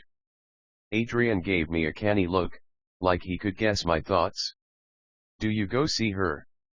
"No," I said, refusing to acknowledge that I'd just seen her last night. Let him think I was truly free of all that. That's not my life anymore. Right. Your life is all about dangerous vigilante missions. You wouldn't understand anything that isn't drinking, smoking, or womanizing. He shook his head. "You're the only one I want, Rose." Unfortunately, I believed him. It would have been easier for both of us if he could find someone else. "Well, you can keep feeling that way, but you're going to have to keep waiting." "Much longer?" He asked me this all the time, and every time, I emphasized how long it would be and how he was wasting his time. Thinking of Sydney's possible lead, I hesitated tonight. "I don't know." Hope blossomed on Adrian's face. "That's the most optimistic thing you've told me so far. Don't read too much into it. I don't know, could be 1 day or 1 year. Or never." His mischievous grin returned, and even I had to admit it was cute. "I'm going to hope it's 1 day." Thinking of Sydney brought a question to my mind. "Hey, have you ever heard of the alchemists?" "Sure," he said. "Typical." "Of course you have. What? Did you run into them?" "Kind of." "What did you do? Why do you think I did anything?" He laughed. "Alchemists only show up when trouble happens, and you bring trouble wherever you go. Be careful, though. They're religious nuts." "That's kind of extreme," I said. "Sydney's fate didn't seem to be anything bad. Just don't let them convert you." He winked. "I like you being the sinner you are." I started to tell him that Sydney probably thought I was beyond all salvation, but he ended the dream, sending me back to sleep. Except, instead of returning to my own dreams, I woke up. Around me, the train hummed comfortingly as we sped through the Russian countryside. My reading lamp was still on, its light too bright for my sleepy eyes. I reached over to turn it off and noticed then that Sydney's bed was empty. Probably in the bathroom, I thought. Yet, I felt uneasy. She and her group of alchemists were still mysteries, and I suddenly worried that she might have some sinister plan going on. Was she off meeting with some covert operative? I decided to find her. Admittedly, I had no idea where she could be on a train of this size, but logic had never really deterred me before. No reason they should now. Thankfully, after slipping on my shoes and stepping out in the hall adjacent to our cabin, I discovered I didn't have to look very far. The corridor was lined with windows, all draped in those rich curtains, and Sydney stood with her back to me, gazing outside, a blanket wrapped around her. Her hair was messy from sleep and looked less gold in the poor lighting. "Hey." I began hesitantly. "Are you okay?" She turned slightly toward me. One hand held the blanket, the other played with the cross around her neck. I remembered Adrian's comments about religion. "I can't sleep," she said bluntly. Is it because of me?" Her only answer was to turn back to the window. "Look," I said, feeling helpless. "If there's anything I can do. I mean, aside from going back and canceling the strip." "I'll handle it," she said. "This is just, well, it's really strange for me. I deal with you guys all the time, but I don't actually deal with you, you know. We could probably get you a room of your own, if that would help. We can find an attendant, and I've got the money." She shook her head. "It's just a couple of days, if that." I didn't know what else to say. Having Sydney along was inconvenient in the grand scheme of my plans, but I didn't want her to suffer. Watching her play with the cross, I tried to think of something comforting to tell her. Bonding over our views of God might have been a way to get closer, but somehow, I didn't think telling her how I had daily battles with God and doubted his existence lately would really help me out with the whole evil creature of the night reputation. Okay, I said at last. Let me know if you change your mind. I returned to my bed and fell asleep surprisingly fast, despite worrying that Sydney would be standing in the hall all night. Yet, when I woke in the morning, she was curled up on her bed, fast asleep. Apparently, her exhaustion had been so strong that even fear of me had driven her to rest. I got up quietly and changed out of the t-shirt and sweatpants I'd gone to bed in. I was hungry for breakfast and figured Sydney might sleep longer if I wasn't around. The restaurant was in the next car over and looked like something out of an old movie. Elegant burgundy linens draped the tables, and brass and dark wood, along with bits of bright-colored stained glass art, gave the whole place an antique feel. It looked more like a restaurant I'd find on the streets of St. Petersburg than a train dining car. I ordered something that reminded me vaguely of French toast, except that it had cheese on it. It came with sausage, which thus far seemed to be the same everywhere I went. I was just about finished when Sydney wandered in. When I'd met her that first night, I'd assumed her dress pants and blouse had been for the sake of the nightingale. I was discovering, however, that was her normal style. She struck me as one of those people who didn't own jeans or t-shirts. She'd been mussed while standing in the hall last night, but now she was in neat black slacks and a dark green sweater.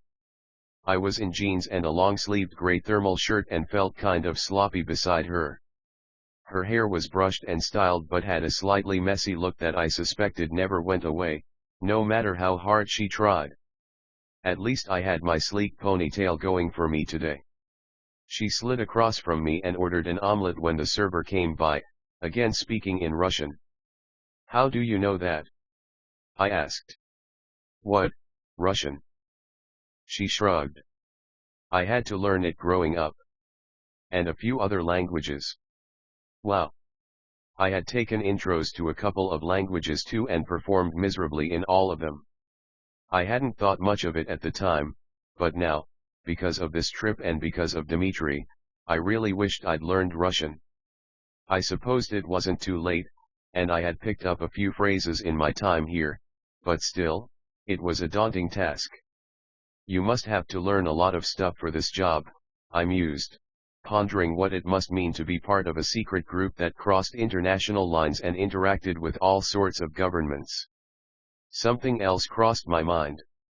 "And what about that stuff you used on the strigoi? That disintegrated the body?" She smiled. "Almost.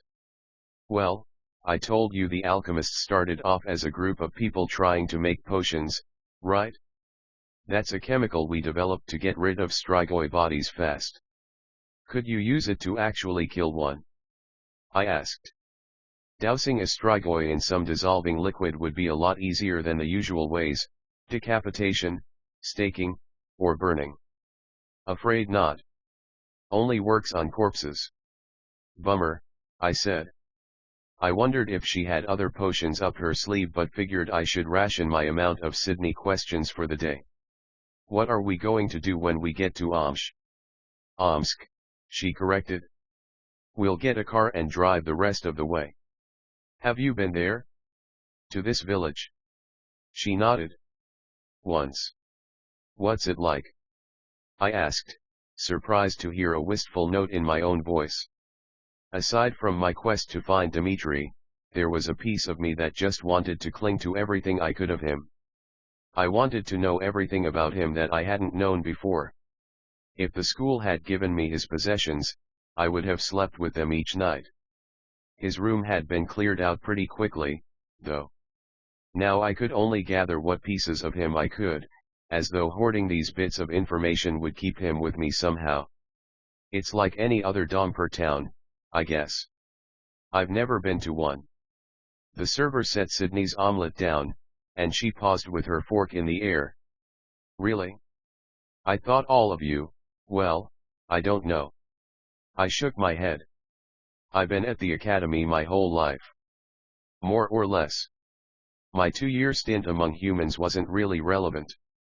Sydney chewed thoughtfully. I was willing to wager she wouldn't finish the omelette.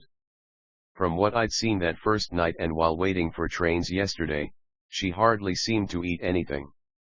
It was like she subsisted on air alone. Maybe it was another alchemist thing.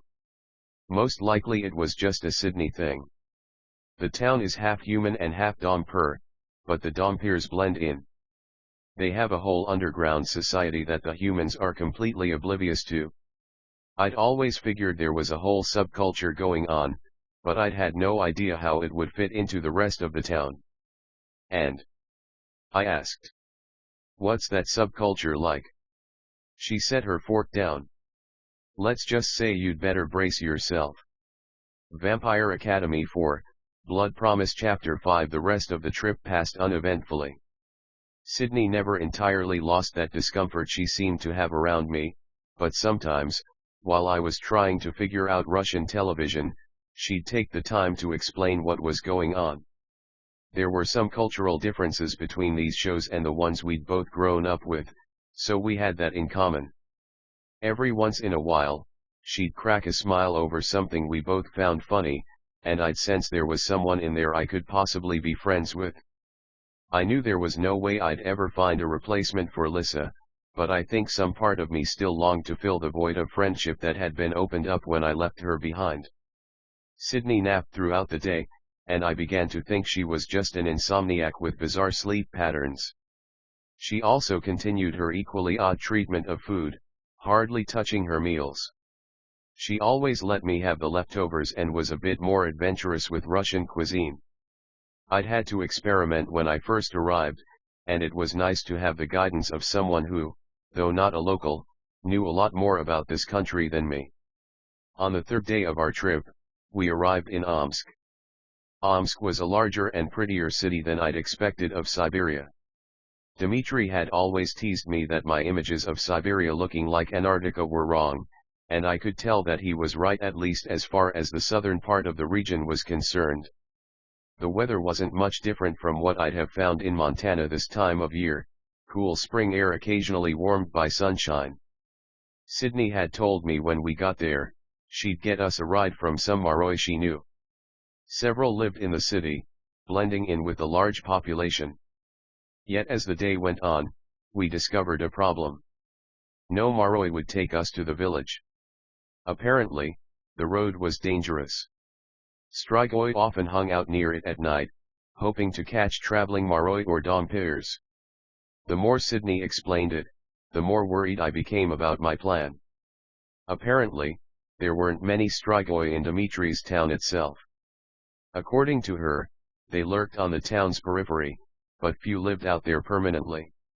If that was the case, my odds of finding Dimitri had dropped. Things got even worse as Sydney continued describing the situation. A lot of strigoi travel the country looking for victims, and the village is just an area they pass through, she explained. The road is kind of remote, so some strigoi will stay for a while and try to get easy prey. Then they move on. In the US, strigoi often hide in large cities, I said uneasily. They do that here too. It's easier for them to take victims without being noticed. Yes, this definitely threw a wrench into my plans. If Dimitri wasn't residing in this town, I was going to have some serious problems. I'd known strigoi liked big cities, but somehow, I'd convinced myself Dimitri would return to the place where he grew up. But if Dimitri wasn't there, well, suddenly, the enormity of Siberia hit me. I'd learned Omsk wasn't even the biggest city in the region, and finding even one strigoi here could be hard. Looking for him in any number of cities that might be larger? Things could get very, very ugly if my hunch proved wrong. Since setting out to find Dimitri, I'd occasionally had weak moments in which I half hoped I'd never find him. The idea of him as a strigoi still tormented me. I was also visited by other images of the way he'd been and memories of the time we'd spent together. I think my most precious memory was of just before he was turned.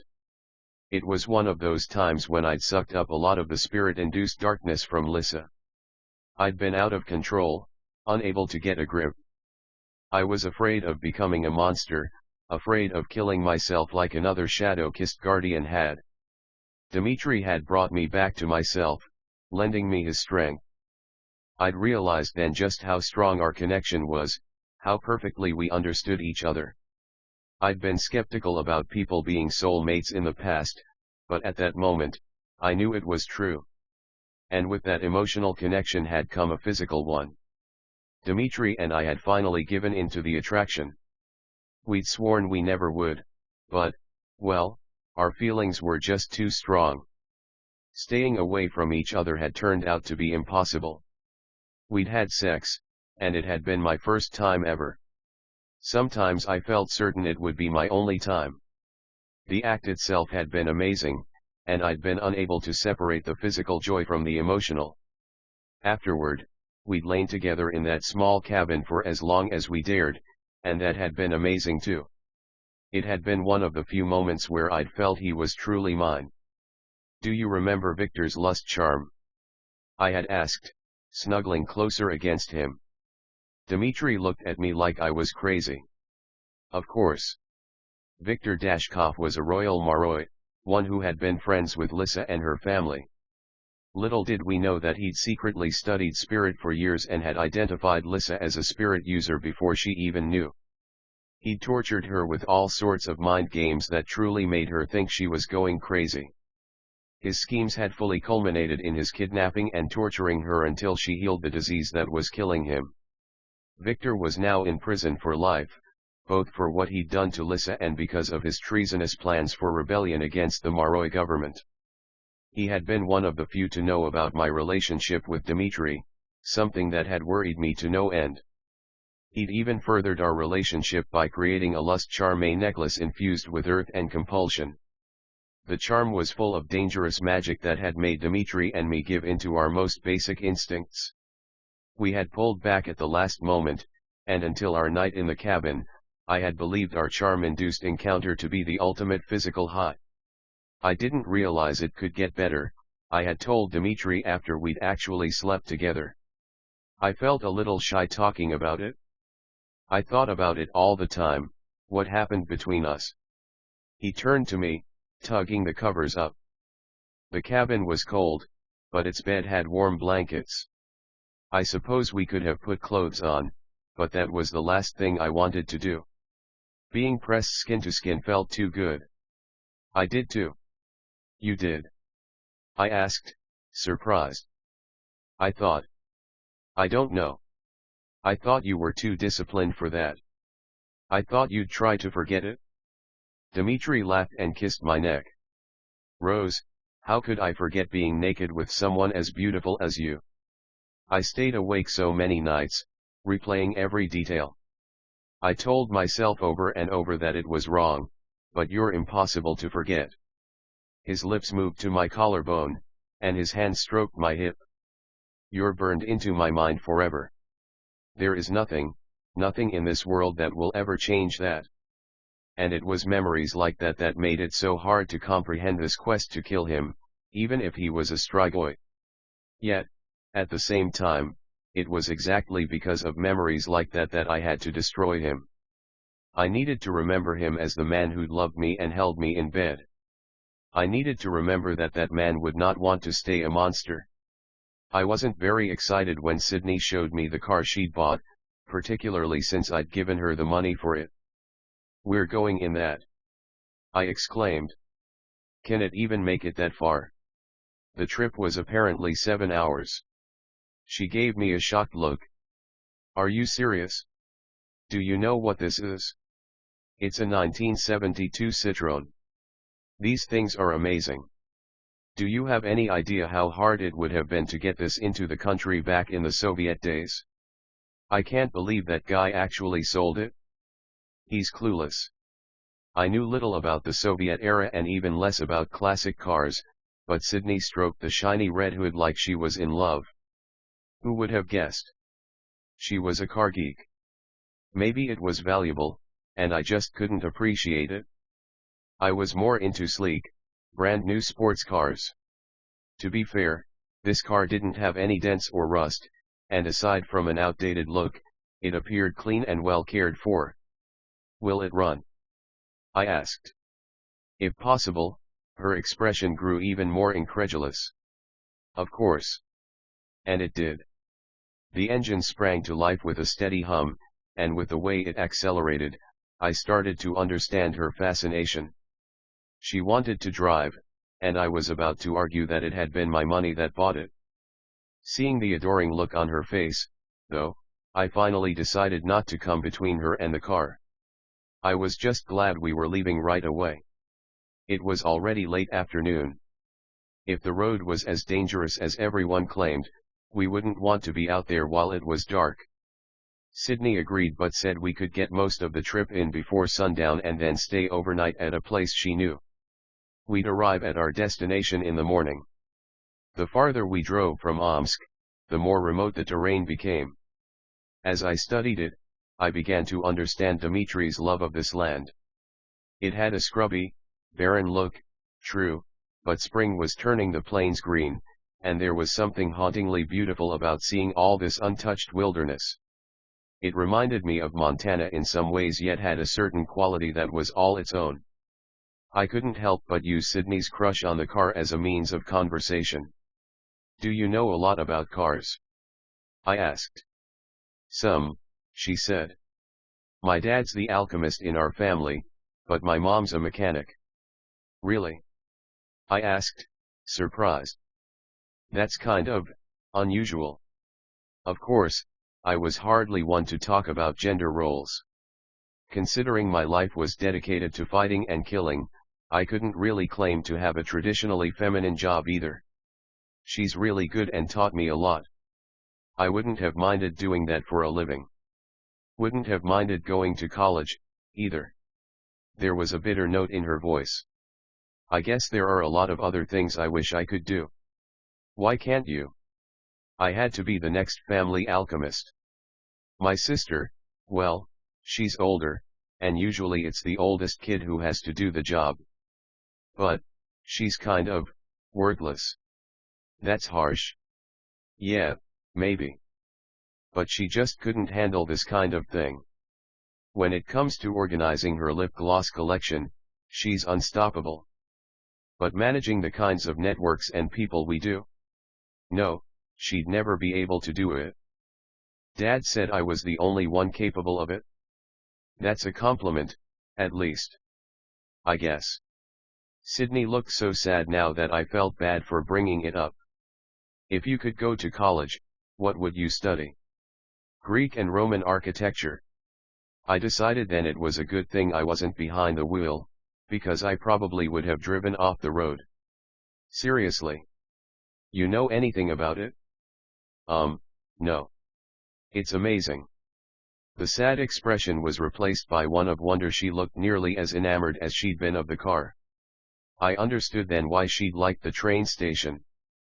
The ingenuity it took for some of that, well, it's just unreal. If the alchemists won't send me back to the US after this, I'm hoping I'll get assigned to Greece or Italy. That would be cool. Yeah. Her smile faded. "But there are no guarantees you'll get what you want with this job." She fell silent after that, and I decided that coaxing her into this small conversation had been victory enough. I left her to her own thoughts of classic cars and architecture while my mind wandered to topics of my own. Strigoi. Duty. Dimitri. Always Dimitri. Well, Dimitri and Lissa.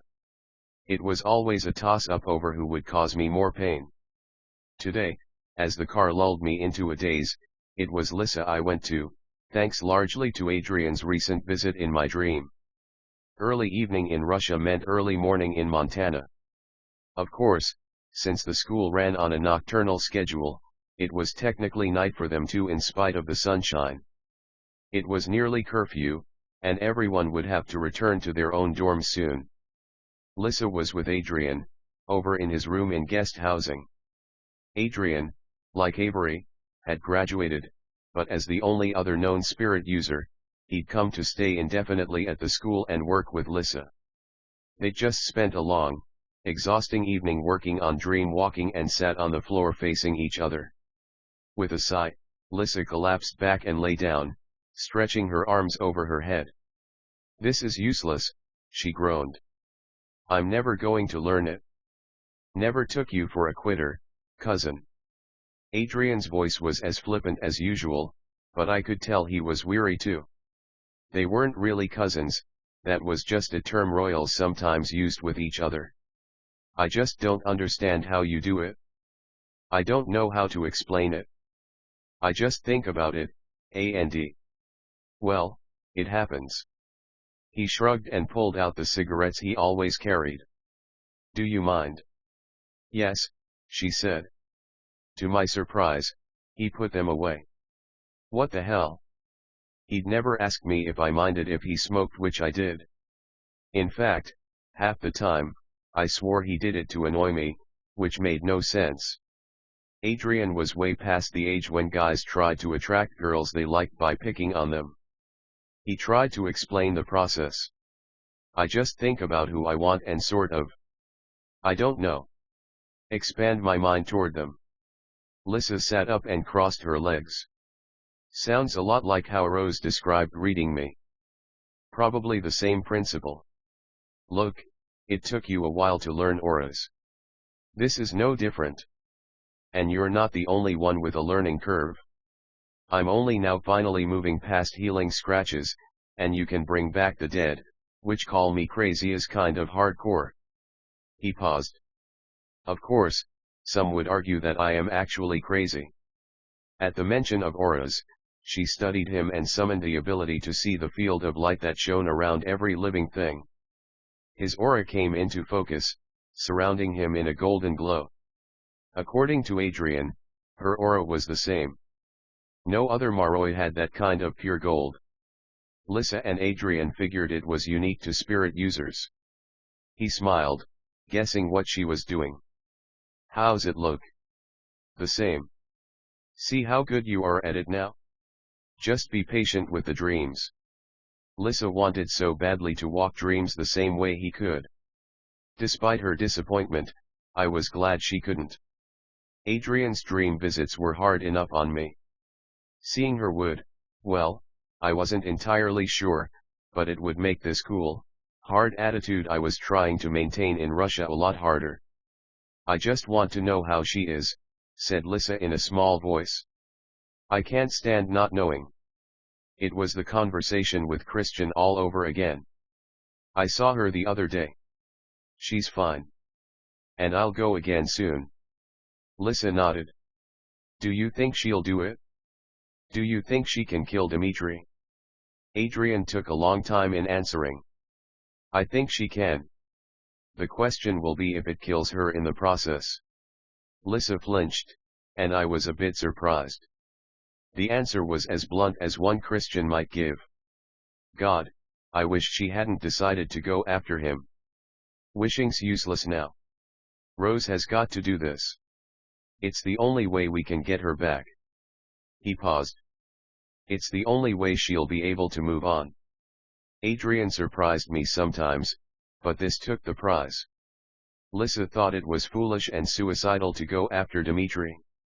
I knew Sydney would agree if I told her the truth about this trip. But Adrian, silly, shallow, party boy Adrian understood. Studying him through Lissa's eyes, I realized he actually did. He didn't like it, and I could hear the hurt in his words. He cared about me. My having such strong feelings for someone else caused him pain. And yet, he truly believed that I was doing the right thing, the only thing I could do. Lissa looked at the clock. I've got to go before curfew. I should probably study for my history test, too. Adrian grinned. Studying's overrated. Just find someone smart to copy off. She stood up. Are you saying I'm not smart? Hell no.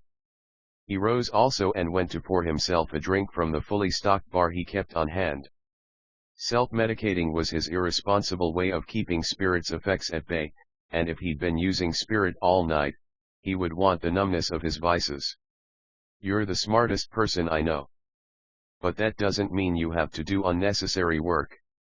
You can't succeed in life if you don't work. Copying from others won't get you anywhere. Whatever, he said with a grin. I copied all through school, and look how well I'm doing today. With an eye roll, Lissa gave him a quick hug goodbye and left. Once out of his sight, her smile faded a bit. In fact, her thoughts took a decidedly dark turn.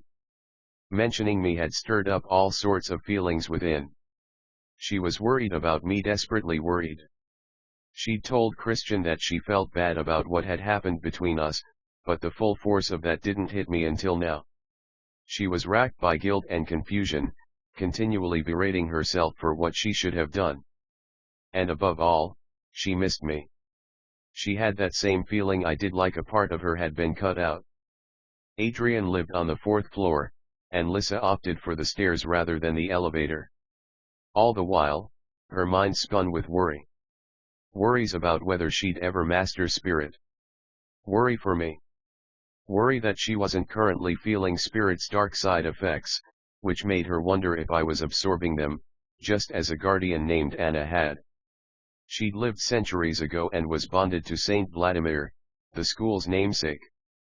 She'd absorbed spirit's nasty effects from him and had been driven insane. On the 2nd floor, Lissa could make out the sounds of shouting, even through the door that separated the stairwell from the hallway. Despite knowing it had nothing to do with her, she hesitated, curiosity getting the best of her. A moment later, she quietly pushed the door open and stepped into the hall. The voices were coming from around the corner. She carefully peered around it, not that she needed to. She recognized the voices. Avery Lazar stood in the hallway, hands on her hips as she stared at her father. He stood in the doorway to what must have been his suite. Their stances were rigid and hostile, and anger crackled between them. "I'll do what I want," she yelled. "I'm not your slave." "You're my daughter," he said in a voice both calm and condescending. "Though at times I wish you weren't." Ouch. Both Lissa and I were shocked. "Then why are you making me stay in this hellhole? Let me go back to court. And embarrass me further? We barely got out without damaging this family's reputation much. No way am I going to send you there alone and let you do God knows what. Then send me to Mom.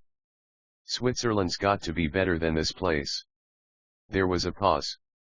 "Your mother is busy." "Oh, nice," said Avery, voice heavy with sarcasm. "That's a polite way of saying she doesn't want me. No surprise. I'd just interfere with her and that guy she's sleeping with." "Avery." His voice rang out loud and angry. Lissa flinched and stepped back. "This conversation is done. Get back to your room and sober up before someone sees you.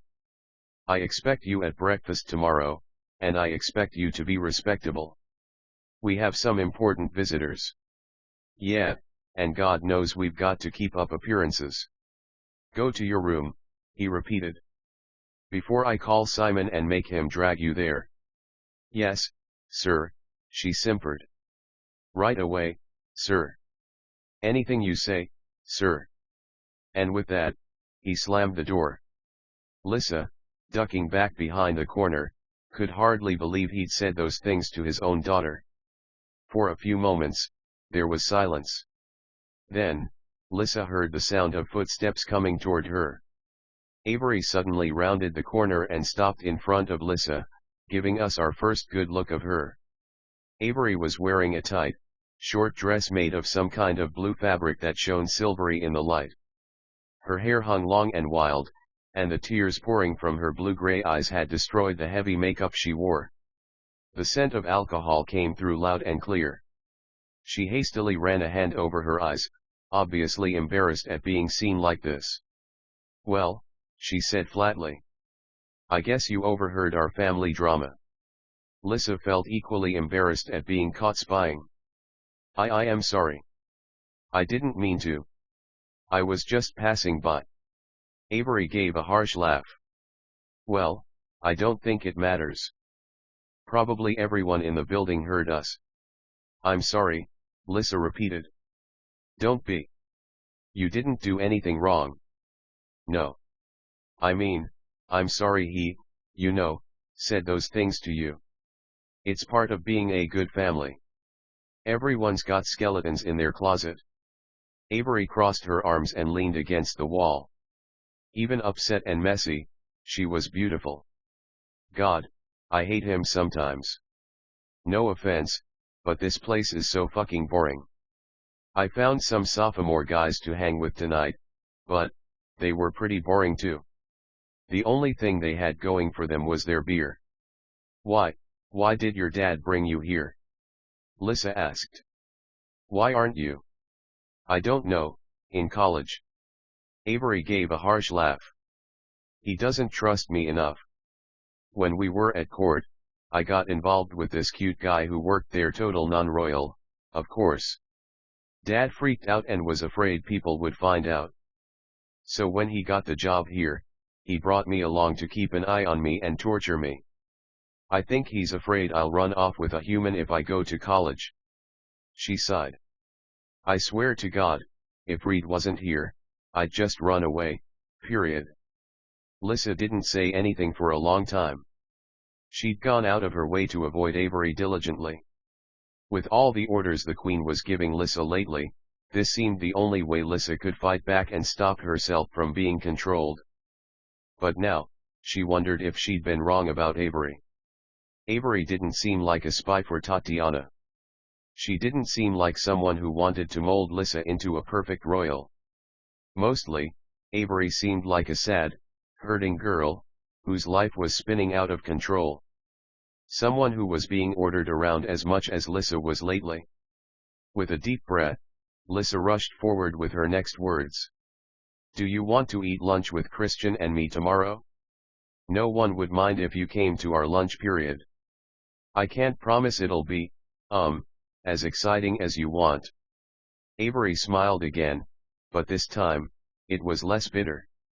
Well, my other plans were to get drunk by myself in my room. She lifted a bottle of what looked like whiskey out of her purse. Scored some stuff of my own.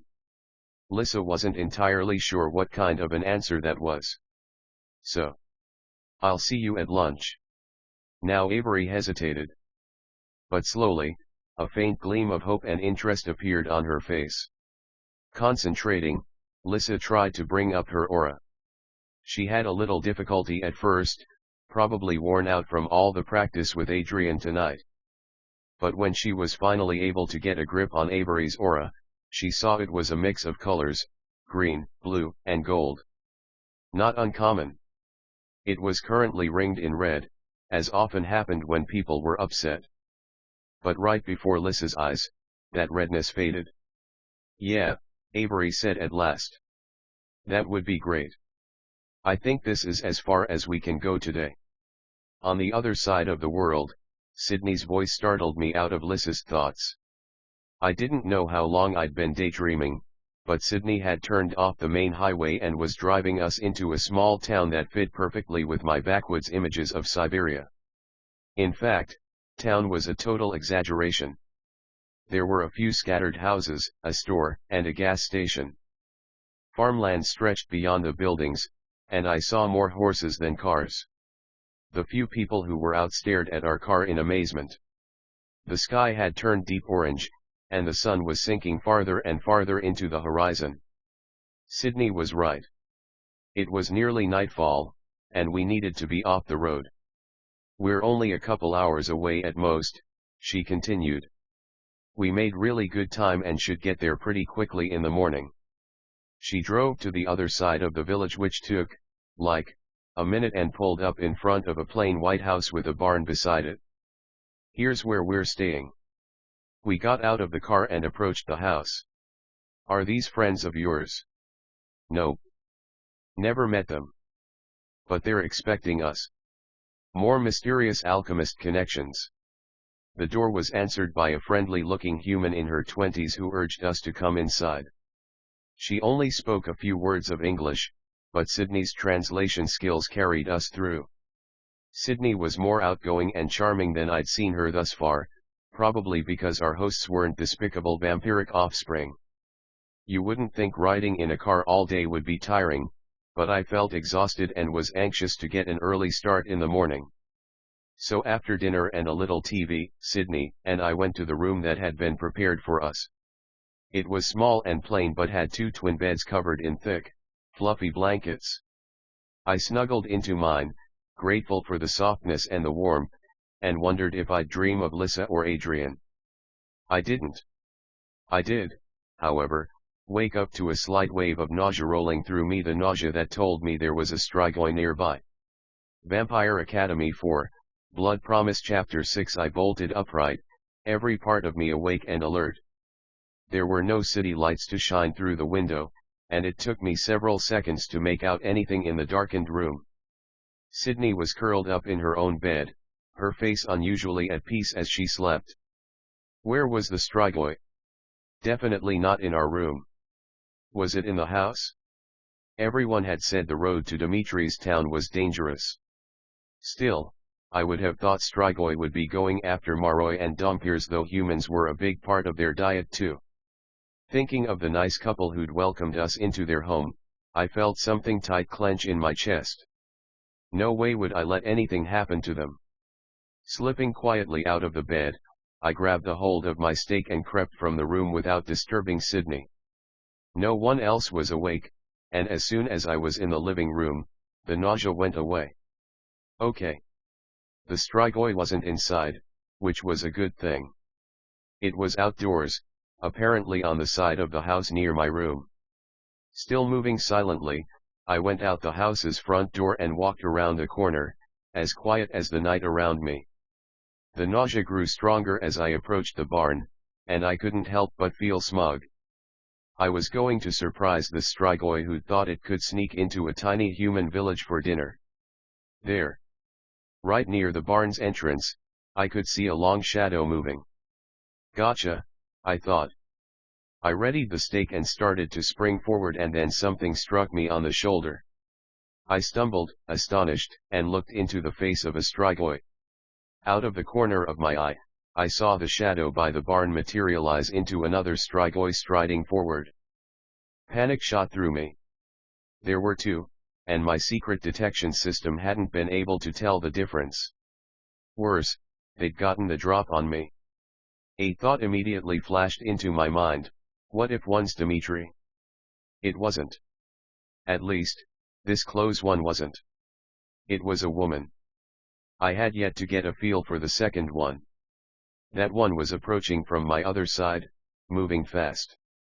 I had to deal with this immediate threat, though, and swiped at the woman with my stake, hoping to wound her, but she dodged so quickly, I hardly saw her move. She struck out toward me in an almost casual way. I wasn't fast enough to react and went flying toward the other strigoi, a guy who was not Dimitri.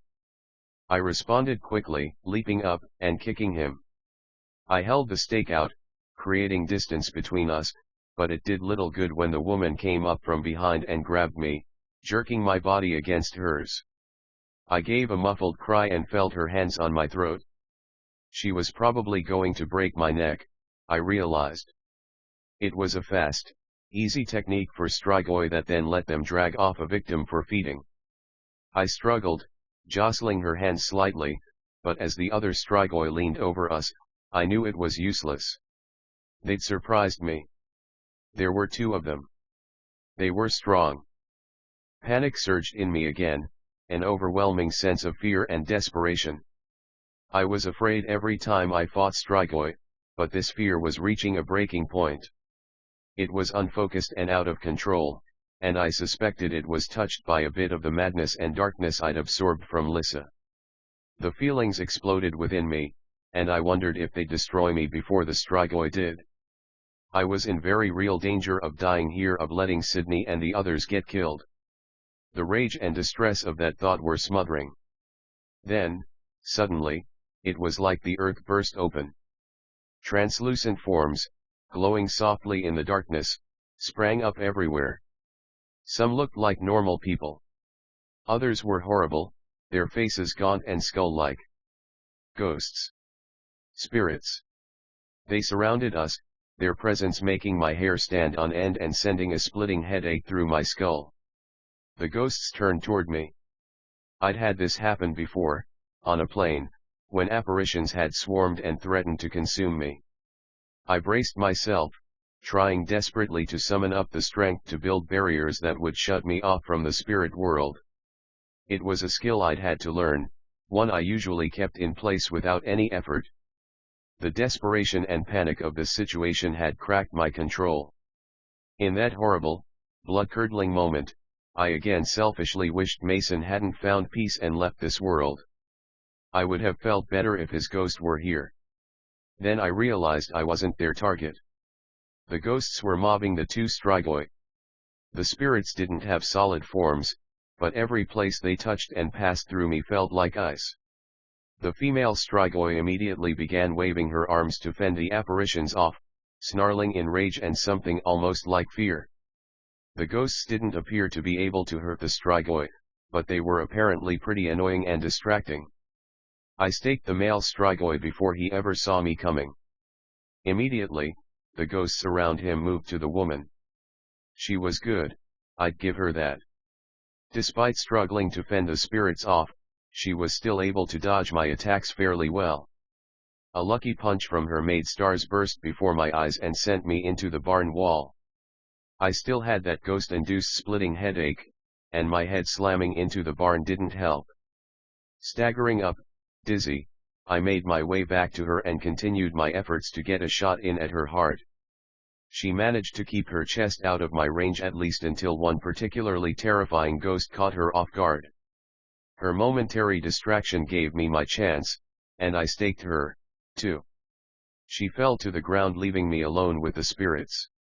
With the strigoi, the ghosts had clearly wanted to attack them. With me, it was a lot like on the plane. They seemed fascinated by me, desperate to get my attention. Only, with dozens of phantoms swarming, it might as well have been an attack. Desperately, I tried again to summon my walls, to block the ghosts off from me as I'd done long ago. The effort was excruciating. Somehow, my out-of-control emotions had brought the spirits, and while I was calmer now, that control was harder to bring about. My head continued throbbing. Gritting my teeth, I focused every ounce of my strength into blocking out the ghosts. "Go away," I hissed. "I don't need you anymore." For a moment, it looked like my efforts were going to be useless. Then, slowly, one by one, the spirits began to fade. I felt the control I'd learned before gradually slip into place. Soon, there was nothing there but me, the darkness, and the barn and Sydney. I noticed her just as I collapsed to the ground. She was running out of the house in her pajamas, face pale. Kneeling at my side, she helped me sit up, legitimate fear all over her. "Rose. Are you okay?" I felt like every scrap of energy in my brain and body had been sucked out. I couldn't move. I couldn't think. "No," I told her. And then I passed out.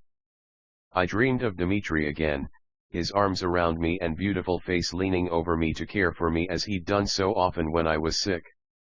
Memories of things past came to me, the two of us laughing over some joke. Sometimes, in these dreams, he'd carry me away. Sometimes, we'd be riding in a car. Occasionally, his face would start to take on that fearsome strigoi image that always tormented me. Then I'd quickly order my mind to brush such thoughts away. Dimitri had taken care of me so many times and had always been there when I needed him. It had gone both ways, though. Admittedly, he had not seemed to end up in the infirmary as much as me. That was just my luck. Even when he was injured, he wouldn't acknowledge it. And as I dreamed and hallucinated, images came to me of one of the few times I'd been able to take care of him. Just before the school had been attacked, Dimitri had been involved in a number of tests with me and my fellow novices to see how well we reacted to surprise assaults. Dimitri was so tough that he was almost impossible to beat, though he still got bruised up a number of times. I'd run into him in the gym once during these tests, surprised to see a cut on his cheek. It was hardly fatal, but there was a fair amount of blood showing. "Do you realize you're bleeding to death?" I'd exclaimed. It was kind of an exaggeration, but still. He touched his cheek absent-mindedly and seemed to notice the injury for the first time. "I wouldn't quite go that far. It's nothing. It's nothing until you get an infection." "You know that's not likely," he said obstinately. That was true. Maroi, aside from contracting the occasional rare disease, as Victor had hardly ever got sick. We Dompiers had inherited that from them, just as Sydney's tattoo gave her some protection. Nonetheless, I wasn't about to let Dimitri bleed all over. "Come on," I said, pointing to the small bathroom in the gym. My voice had been fierce, and to my surprise, he'd actually obeyed. After wetting a washcloth, I gently cleaned his face.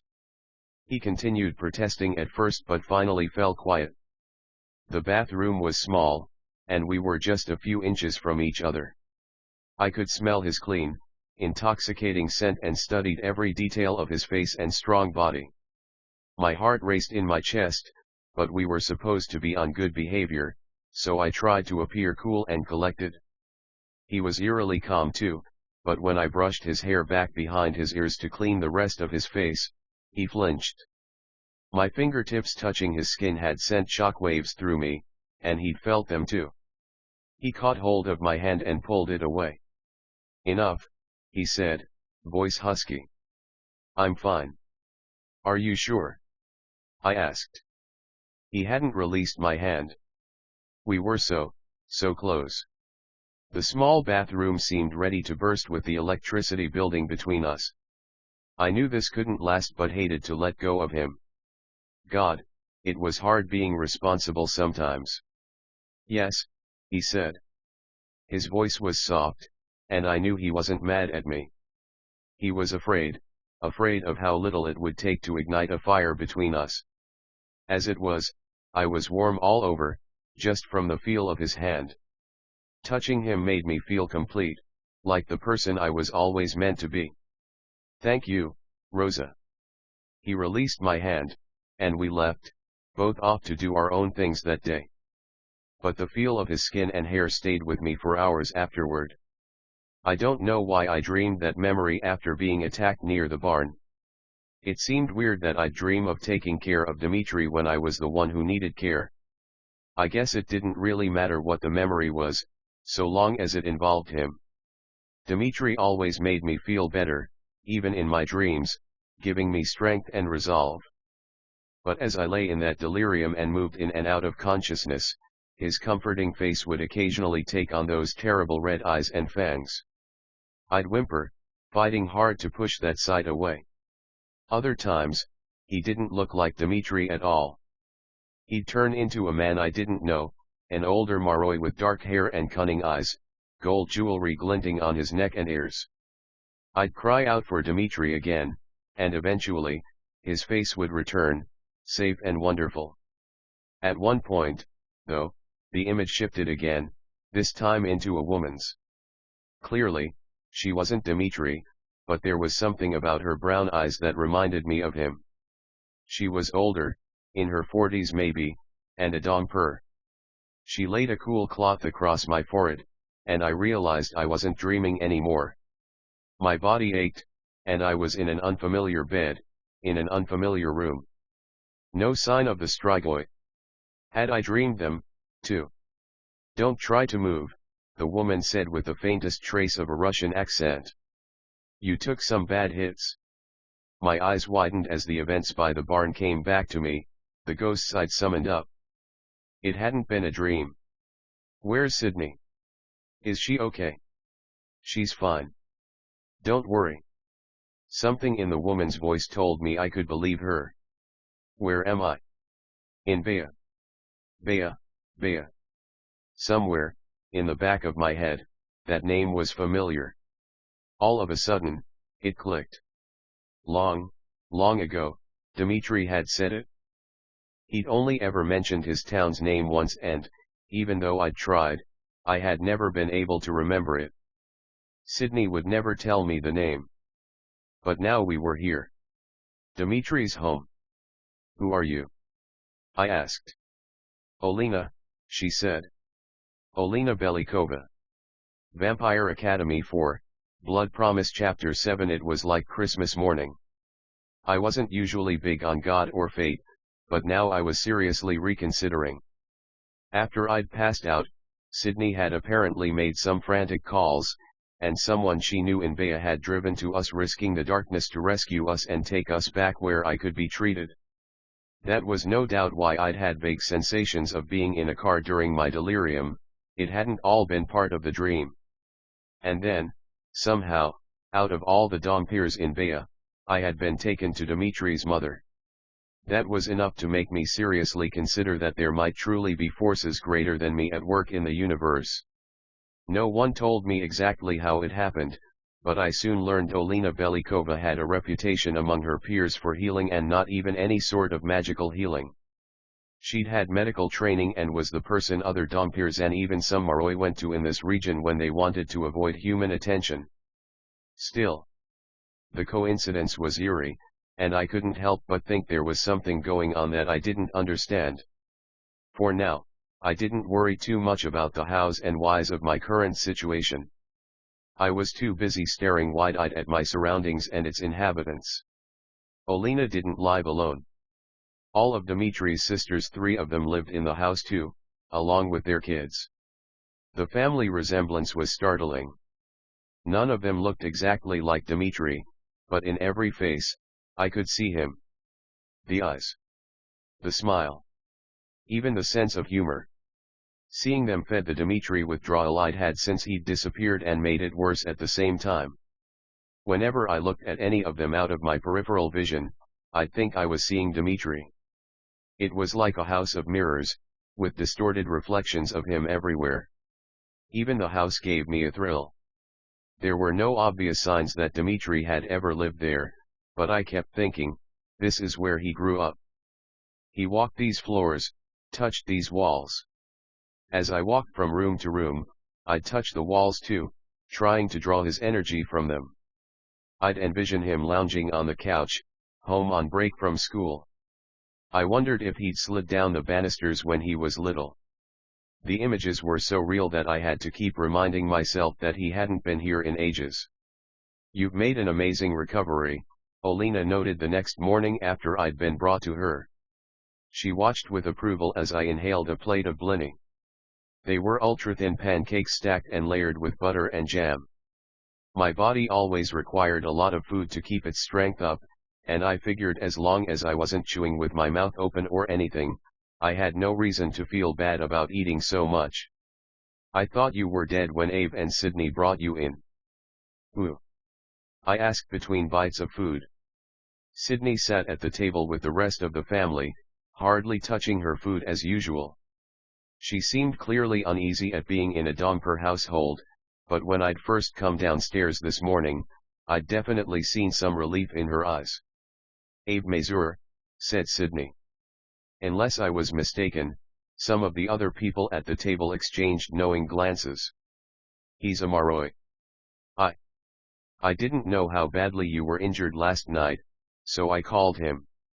He drove down with his guardians. He was the one who brought you here." "Guardians." "Plural. Is he royal?" Mazur wasn't a royal name, but that wasn't always a sure sign of someone's lineage. And while I was beginning to trust Sydney's social networking and connections to powerful people, I couldn't imagine why a royal would go out of his way for me. Maybe he owed the alchemists a favor. "No," she said bluntly. I frowned. A non-royal Maroi with more than one guardian? Very odd. It was clear she wasn't going to say anything else on the matter, at least not for now. I swallowed another mouthful of blini and turned my attention back to Olena. "Thanks for taking me in." Dimitri's older sister, Carolina, sat at the table too, along with her baby girl and son Paul. Paul was about 10 and seemed fascinated by me. Dimitri's teenage sister, Victoria, was also there. She appeared to be a little younger than me. The third Belikov sister was named Sonia and had left for work before I woke up. I'd have to wait to meet her. Did you really kill 2 strigoi all by yourself? Paul asked me. Paul, chastised Carolina. That's not a nice question to ask. But it's an exciting one, said Victoria with a grin. Her brown hair was streaked with gold, but her dark eyes sparkled so much like Dimitri's when he was excited that it tugged at my heart. Again, I had that taunting sensation of Dimitri being here but not here. She did, said Sydney. I saw the bodies. Like always. She wore that comically tormented expression of hers, and I laughed. At least I left them where you could find them this time. My humor suddenly dimmed. Did anyone, any other humans notice or hear? I got rid of the bodies before anyone saw, she said. If people heard anything. Well, backwoods places like that are always filled with superstitions and ghost stories. They don't have factual evidence of vampires, per se, but there's always sort of this belief that the supernatural and dangerous are out there. Little do they know. She said ghost stories without any change of expression. I wondered if she'd seen any of the spirits last night but finally decided she probably hadn't. She'd come outside near the tail end of the fight, and if past evidence was any indication, nobody else could see the spirits I saw except Strigoi, as it turned out. You must have had some good training then, said Carolina, shifting so the baby leaned against her shoulder. You look like you should still be in school. Just got out, I said, earning another scrutinizing look from Sydney.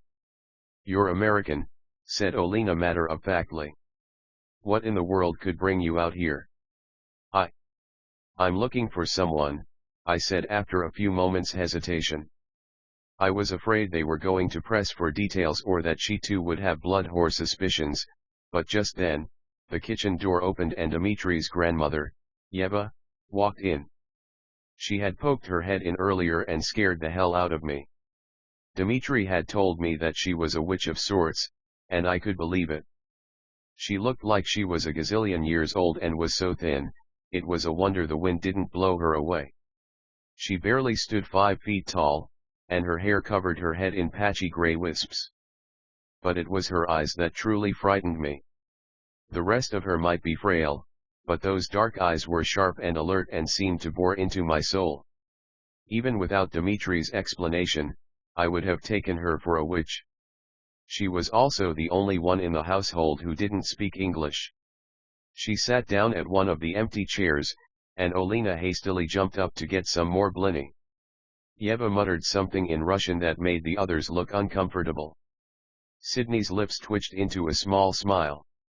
Yeva's eyes were on me as she spoke, and I glanced around for translation.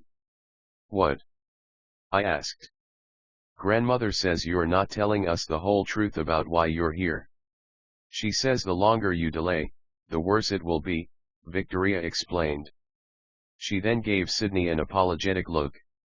And she wants to know when the alchemist is leaving. As soon as possible, said Sydney dryly. Well, why I'm here, it's kind of a long story. Could I be any vaguer? Yeva said something else, and Olena retorted with what sounded like a chastisement. To me, she spoke gently, ignore her, Rose. She's in one of her moods. Why you're here is your own business, although I'm sure Abe would like to talk to you at some point. She frowned slightly, and I was reminded of the earlier looks at the table. You should make sure you thank him. He seemed very concerned about you. I'd kind of like to see him too, I mumbled, still curious about this well-protected, non-royal Maroi who had given me a ride and seemed to make everyone uneasy. Eager to avoid more talk of why I was here, I hastily changed the subject. I'd also love to look around Bea. I've never been in a place like this before where so many Dompiers live, I mean. Victoria brightened. I can definitely give you a tour if you're sure you're feeling okay. Or if you don't have to leave right away. She believed I was passing through, which was just as well. Honestly, I wasn't sure what I was doing anymore, now that it seemed likely Dimitri wasn't in the area. I glanced at Sydney questioningly. She shrugged. Do whatever you want. I'm not going anywhere.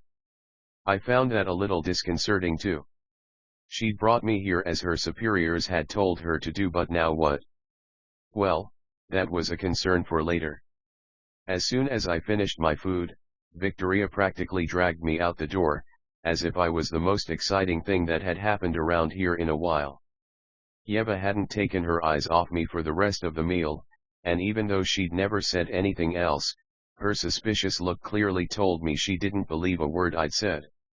I invited Sydney along on the outing, but she declined, choosing instead to lock herself away in a bedroom to read about Greek temples or make world-controlling phone calls or do whatever it was she did. Victoria said downtown wasn't far from where they lived and was easy to walk to. The day was clear and cool, with enough sun to make being outside pretty pleasant. We don't get a lot of visitors, she explained. Except for Maroi men, but most don't stay long. She added no more, but I wondered about her implications. Were these Maroi men off to find some action with Dongper women? I'd grown up thinking of these women, Dongpirs who chose not to become guardians, as disgraceful and dirty. The ones in the Nightingale had certainly met the blood horse stereotype, but Dimitri had assured me that not all Dongper women were like that. After meeting the Belikovs, I believed him. As we approached the center of town, I soon discovered another myth shattered. People always talked about blood whores living in camps or communes, but that wasn't the case here.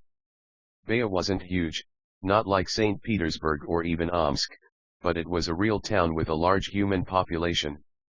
Hardly a rural camp or farm settlement. The whole setting was astonishingly normal, and when we reached downtown, lined with small shops and restaurants, it too seemed like any other place in the world people might live. Modern and ordinary, just with a slight village feel. Where are all the Dongpirs? I wondered aloud. Sydney had said there was a secret Dongper subculture, but I saw no signs of it. Victoria smiled. Oh, they're here. We have a lot of businesses and other places that humans don't know about. While I could understand Dongpirs going unnoticed in big cities, it seemed remarkable to pull that off here. And lots of us just live and work with humans. She nodded over toward what looked like a drugstore. That's where Sonia works now. Now that she's pregnant. Victoria rolled her eyes.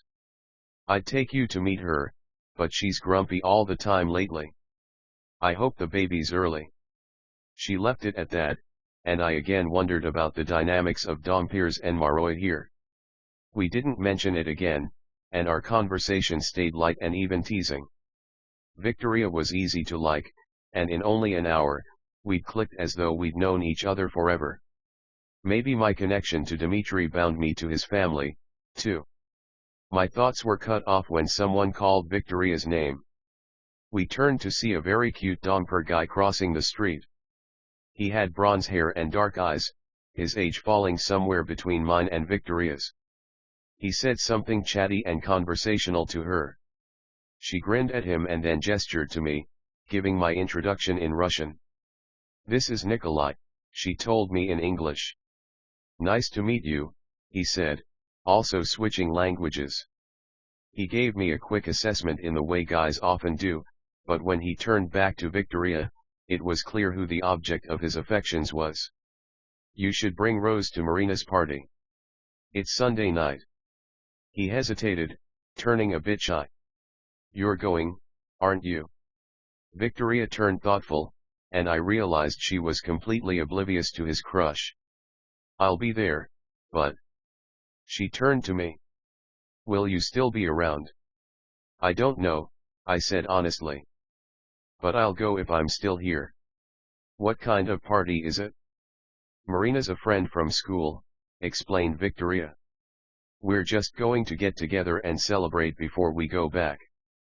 To school? I asked stupidly. Somehow, it had never occurred to me that the Dongpirs out here would be in school. We're on break right now, said Nikolai. For Easter? Oh. It was late April, but I had no clue what day Easter fell on this year. I'd lost track of the days. It hadn't happened yet, so their school must have their break the week before Easter. St. Vladimir's took its vacation afterward. Where is your school? It's about 3 hours away. Even more remote than here. Victoria made a face. Baya's not so bad, teased Nikolai. Easy for you to say. You'll eventually leave and go see new and exciting places. Can't you? I asked her. She frowned, suddenly uncomfortable. Well, I could, but that's not how we do it here, at least not in my family. Grandmother has some strong opinions about men and women. Nikolai will be a guardian, but I'll stay here with my family. Nikolai suddenly gave me a new appraisal. Are you a guardian? Ah, well. Now I was the uncomfortable one. Victoria spoke before I could come up with anything to say. She killed 2 strigoi outside of town. By herself. He looked impressed. You are a guardian. Well, no. I've killed before, but I'm not actually sworn. Turning around, I lifted up my hair to show them my neck. In addition to all my regular Malnija marks, I also had the little star-shaped tattoo that meant I'd been in a battle. They both gasped, and Nikolai said something in Russian. I let my hair drop and looked back. What? You're... Victoria bit her lip, eyes contemplative as she groped for what she wanted to say. Unpromised? I don't know the English word. Unpromised. I said. I guess, but technically, aren't all the women here? Even if we aren't guardians, we still get marks showing we completed our training. No promise mark, though. For you to have killed so many strigoi and have no loyalties to a school or the guardians. Victoria shrugged. We call it being unpromised. It's a strange thing. It's strange where I come from too, I admitted. Unheard of, really. So much so, that we didn't have a term for it. It just wasn't done. I should let you two go, said Nikolai, his lovesick eyes back on Victoria. But I'll see you at Marina's for sure? Maybe sooner. Yes, she agreed. They said their farewells in Russian, and then he loped off across the street with the kind of easy, athletic grace guardians often acquired with training. It reminded me a bit of Dimitri's. I must have scared him off, I said. No, he thinks you're exciting. Not as exciting as he thinks you are. Her eyebrows rose. What? He likes you. I mean, really likes. Can't you tell? Oh. We're just friends.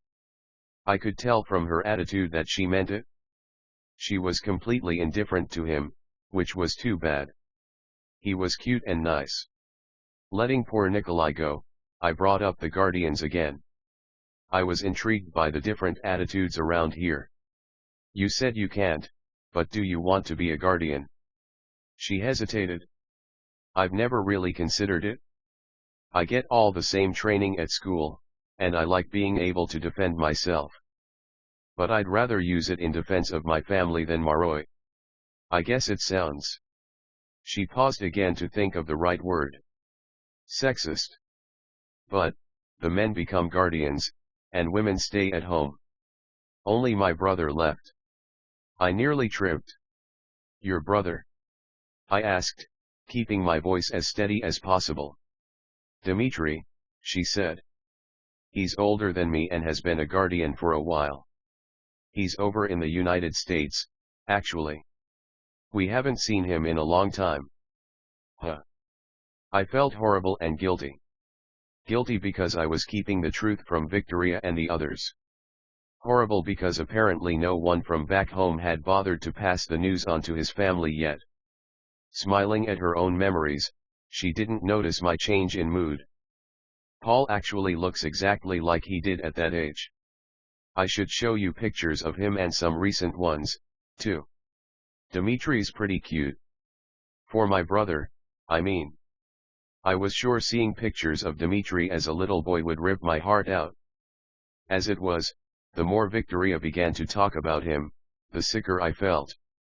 She had no clue about what had happened, and even though it had been a couple of years since she'd seen him, it was clear she and the rest of the family loved him like crazy. Not that that should be a surprise. And really, who couldn't love Dimitri? Being around them just one morning had shown me how close they all were. I knew from Dimitri's stories that he was crazy about all of them, too. Rose? Are you okay? Victoria was peering at me with concern, probably because I hadn't said anything in the last 10 minutes. We had circled around and were almost back at her house. Looking at her open, friendly face and eyes that were so much like Dimitri's, I realized I had another task ahead of me before I could go after Dimitri, wherever he was. I swallowed. Yeah. I think I need to sit down with you and the rest of your family. Okay, she said, the worry still in her voice. Inside the house, Olena was bustling around the kitchen with Carolina. I thought they were making plans for tonight's dinner, which was startling considering we just finished a huge breakfast. I could definitely get used to the way they ate around here. In the living room, Paul was building an elaborate racetrack out of Legos. Yeva sat in a rocking chair and appeared to be the world's most stereotypical grandmother as she knit a pair of socks. Except most grandmothers didn't look like they could incinerate you with a single glance. Olena was talking to Carolina in Russian but switched to English when she saw me. You two are back earlier than I expected. We saw the town, said Victoria. And Rose wanted to talk to you. To all of us. Olena gave me a look as puzzled and concerned as Victoria's. What's going on? The weight of all those Belikov eyes on me made my heart start thumping in my chest. How was I going to do this? How could I explain something I hadn't spoken about in weeks? I couldn't stand to put them or myself through it. When Yeva scuttled in, it made things that much worse. Maybe she'd had some mystical sense that something big was about to go down. We should sit, I said. Paul stayed in the living room, for which I was grateful. I was pretty sure I couldn't handle saying what I had to with a little kid one who looked like Dimitri, apparently watching me. Rose, what's wrong? Asked Olena. She looked so sweet and, well, motherly, that I nearly cried. Whenever I'd been angry with my own mother for not being around or doing a good job, I'd always compared her to some idealized image of a mom who seemed a lot like Dimitri's, I realized. Dimitri's sisters looked equally worried, like I was someone they'd known forever. That acceptance and concern made my eyes burn even more, seeing as they just met me this morning. Yeva wore a very strange expression, however, almost like she'd been expecting something like this all along. Well, the thing is, the reason I came here, to Bea, was to find you guys. That wasn't entirely true. I'd come to search for Dimitri. I'd never thought much about finding his family, but now, I realized that it was a good thing I had. You see, Victoria was talking about Dimitri earlier. Olena's face brightened when I said her son's name. And I knew know him. He used to be a guardian at my school. My teacher, actually. Carolina and Victoria lit up as well. How is he? Asked Carolina. It's been ages since we've seen him. Do you know when he's going to visit? I couldn't even think about answering her question, so I pushed forward with my story before I lost my courage in front of all those loving faces. As the words came out of my mouth, it was almost like someone else was saying them and I was simply watching from a distance. A month ago, our school was attacked by strigoi. A really bad attack, a huge group of strigoi. We lost a lot of people, Maroi and Dompiers, both. Olena exclaimed in Russia. Victoria leaned toward me. Saint Vladimir's. I halted in my story, surprised. You've heard of it? Everyone's heard of it, said Carolina. We all know what happened. That was your school? You were there that night? I nodded. No wonder you have so many Malnija marks, breathed Victoria in wonder. And that's where Dimitri's at now, asked Olena. We lost track of his latest assignment.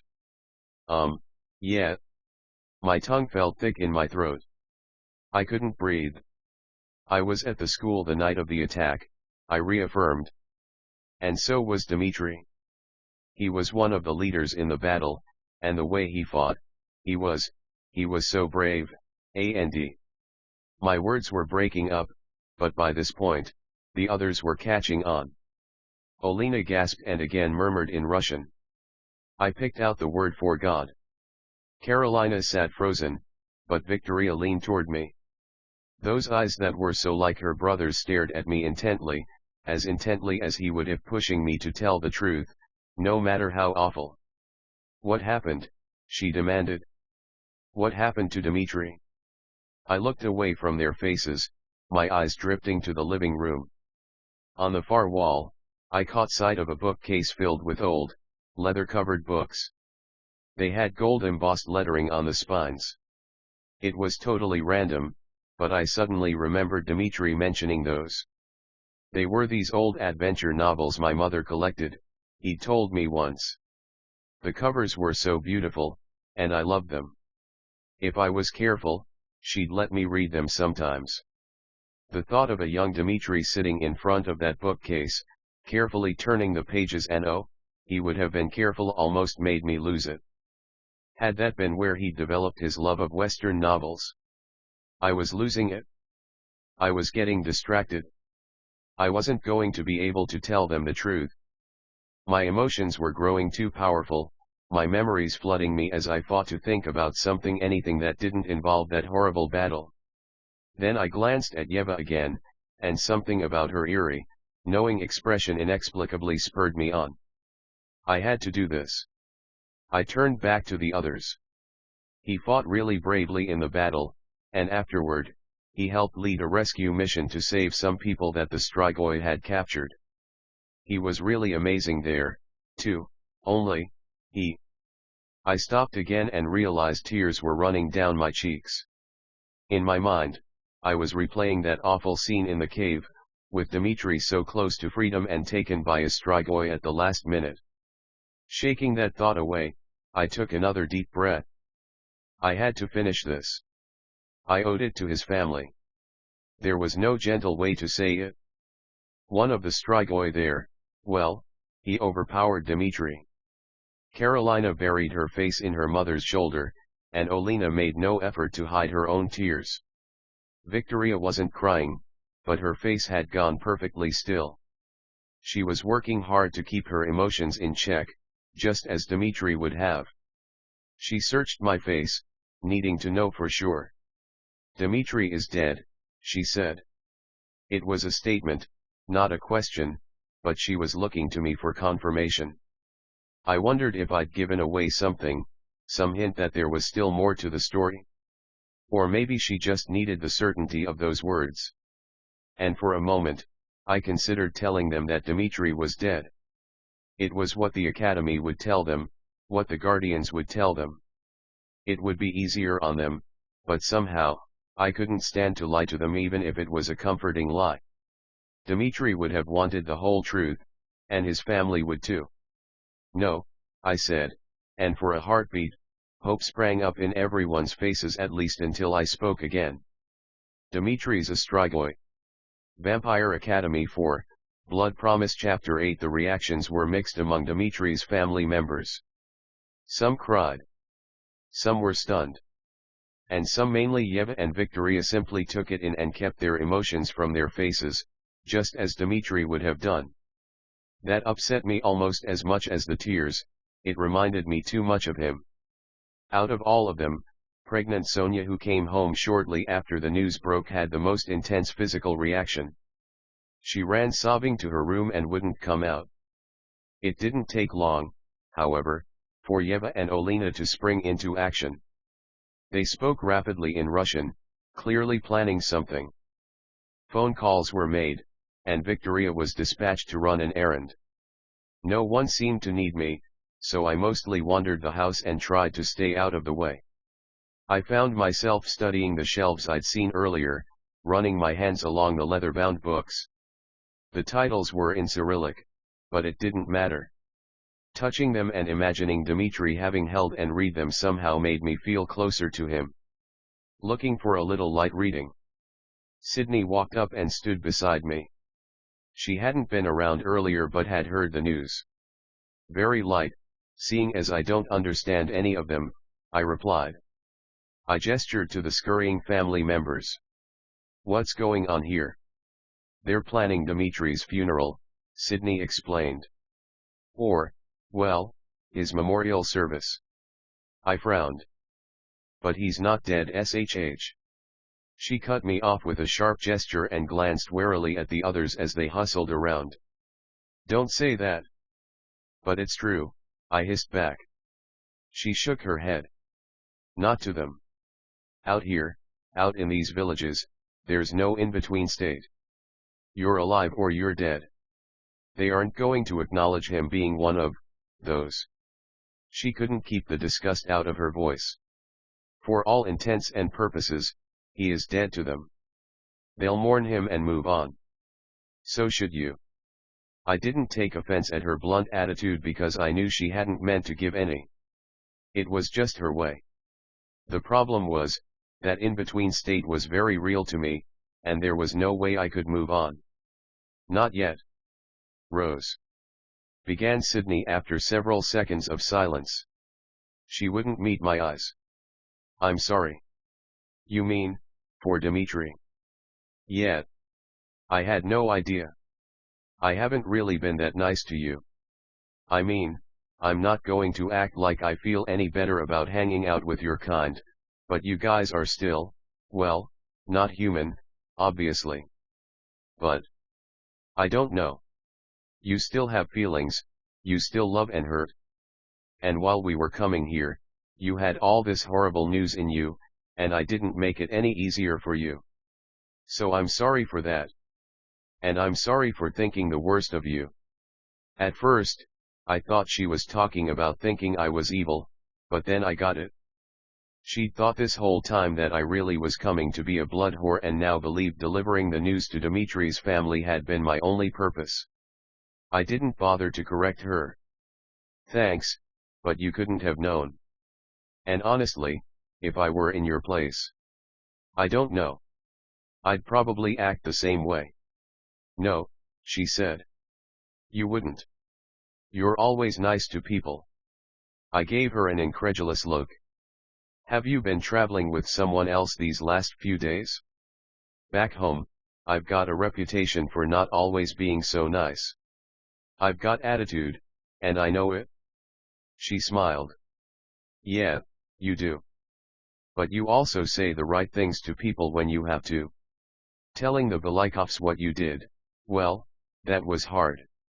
And no matter what you say, you can be polite and go out of your way to make people feel good. Most of the time. I was a bit startled. Was that how I appeared? I often thought of myself as a trigger-happy queen bitch and tried to think about my behavior with her these last few days. I had sparred with her a lot, but among the others we'd met, I supposed I had been friendly. Well, thanks, I said, not knowing what else to say. Did you see Abe yet? When you walked around town? No, I said, realizing I'd forgotten about my mysterious rescuer. Should I have? I just figured he'd find you. Who is he? Why did he come get us when you told him I was hurt? Sydney hesitated, and I thought I was going to get some more of the alchemist's silent treatment. Then, after glancing around uneasily, she said in a low voice, Abe's not royal, but he's a really important guy. He's not Russian either, but he's in the country a lot, always on business both illegal and legal, I think. He's friends with all the important Maroi, and half the time, it seems like he controls the alchemists, too. I know he's involved in the process of making our tattoos, but his business goes far beyond that. We have a name for him behind his back. Zime. Zima what? I had barely heard the word. It sounded like Zime. It was certainly nothing I'd ever heard before. She gave a small smile at my confusion.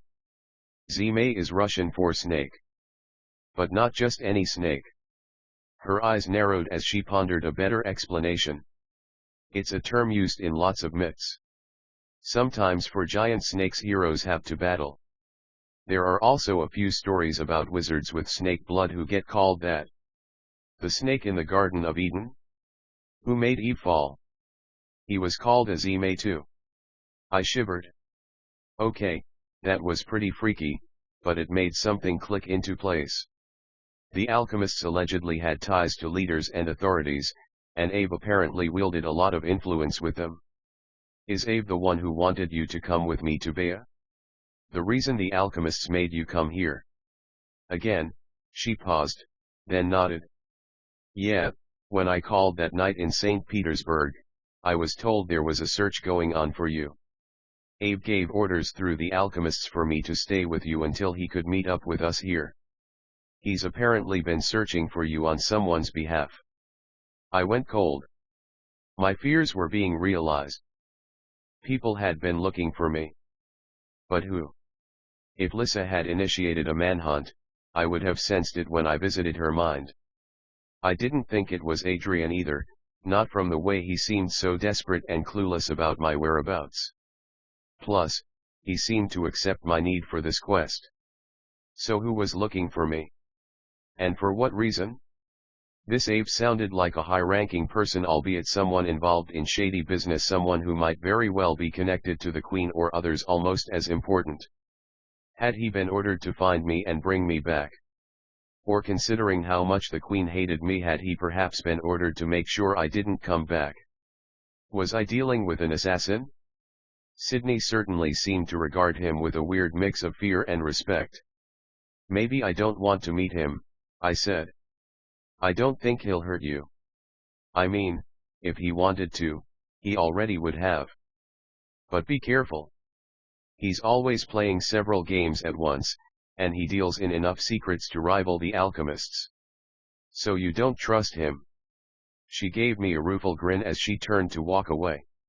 You forget, I don't trust any of you. When she was gone, I decided to go outside, away from the sorrow and business indoors. I sat down on the top step of the backyard porch, watching Paul play.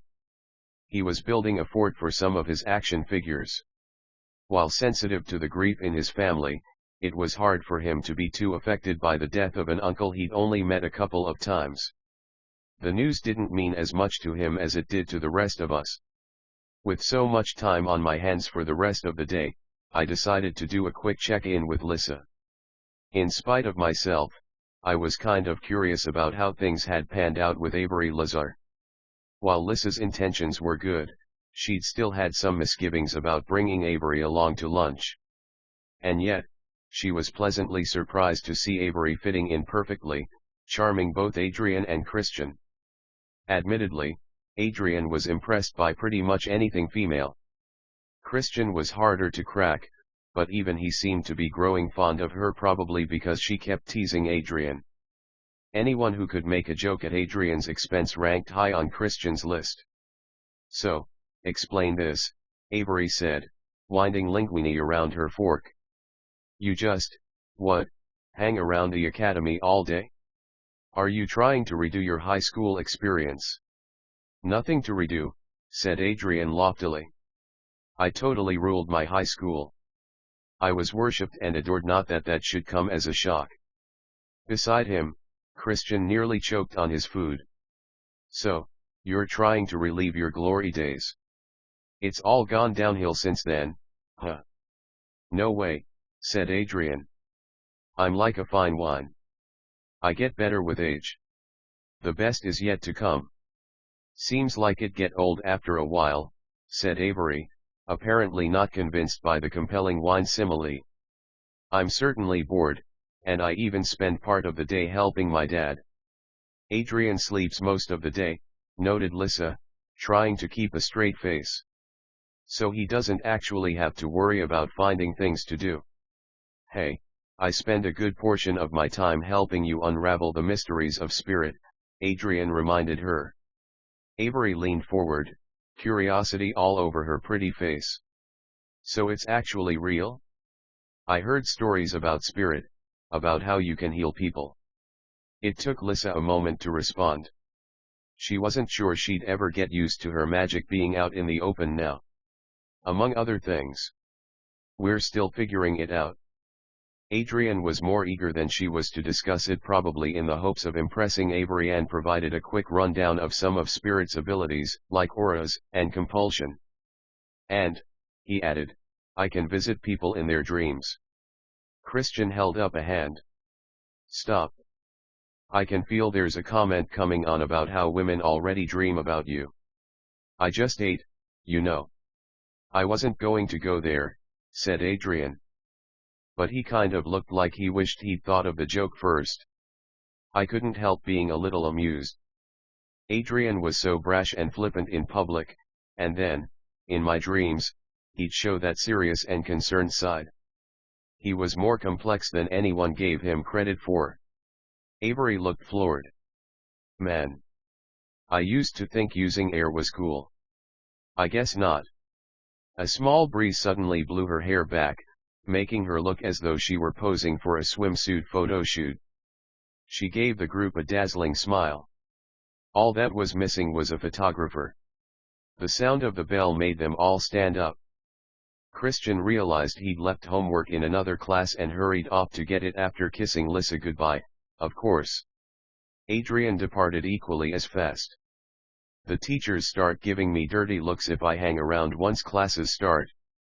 He gave Lissa and Avery a small half bow. Until next time, ladies. Avery, who couldn't care less about what teachers thought, walked with Lissa to her next class. The older girl's face was thoughtful. So, you really are with Christian, right? Was she ever? If Avery'd seen half the things I'd seen Christian and Lissa do through the bond, there'd be no question. Lissa laughed. Yes, why? Avery hesitated, piquing Lissa's curiosity. Well, I heard that you were involved with Adrian. Lissa nearly stopped walking. Where did you hear that? At court. The Queen was saying how happy she is about you guys being a couple and how you're always together. Lissa groaned. That's because whenever I go to court, she invites him to and then sends us both off to do things for her. It's not by choice. Well, I mean, don't get me wrong. I don't mind spending time with him, but the reason we're always together there is because Tatiana makes us. She seems to like you, though. She talks about you all the time, about how much potential you have and how proud she is of you. I think she's proud to manipulate me. Going there is such a pain. She either completely ignores the fact that I'm dating Christian or takes whatever chance she can get to slip in insults about him. Queen Tatiana, like so many other people, could never forgive Christian's parents for willingly turning strigoi. Sorry, said Avery, looking like she felt really bad. I didn't mean to bring up a bad subject. I just kind of wanted to know if Adrian was available, that's all. Lissa wasn't mad at Avery. Her fury was turned toward the Queen, at how she assumed everyone would behave the way she wanted and dance when she commanded it.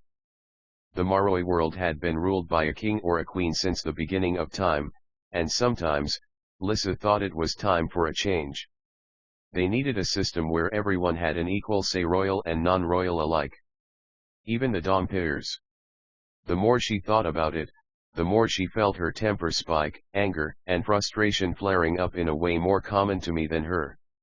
It made her want to scream sometimes, to walk right up to Tatiana and tell her their deal was off. No college was worth this.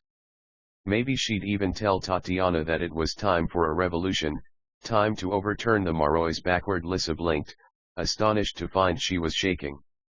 Where had that emotion come from? It was one thing to be upset with Tatiana, but this? She hadn't had such out-of-control rages since she first began using spirit. With a deep breath, she tried to use some of the calming techniques she'd acquired so that Avery wouldn't know what a nutcase she'd nearly turned into. I just hate people talking about me, that's all, Lissa said at last. Avery hadn't seemed to notice Lissa's lapse into anger. Well, if it makes you feel better, not everyone thinks that about you. I met a girl. Mia. Yeah, that was her name. Some non-royal. Avery's dismissive tone suggested she held the view a lot of royals had toward common Maroi. She just laughed about you and Adrian being together. Said it was ridiculous. Lissa almost smiled at that. Mia had once been Lissa's rival and a self-centered brat. But after Strigoi killed her mother, Mia had taken on a fierce, determined attitude, one both Lissa and I liked immensely. Mia lived at court with her father, secretly training to fight so that she would be able to battle Strigoi someday. Oh, said Avery suddenly. There's Simon. I should go. Lissa looked across the hall and saw Avery's stern guardian. Simon might not be as grim as Avery's brother Reed, but he still had that same stiff and dour look he'd had when Lissa first met him. Avery seemed to get along with him fine, though. Okay, said Lissa. I'll see you later. You bet, said Avery, starting to turn. Oh, and Avery. Avery glanced at Lissa. Yeah. Adrian is available. Avery's only answer was a quick grin before she headed off to join Simon. Back with the Belikovs in Bea, the memorial service was going forward. Neighbors and friends, all Dompiers, slowly arrived, many bringing food. It was my first glimpse of the Domper community, though it still didn't seem as mysterious as Sydney had implied. The kitchen turned into a banquet hall, with every counter and table.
I thought back and suddenly recalled the tickling in my head, the heat rolling over me.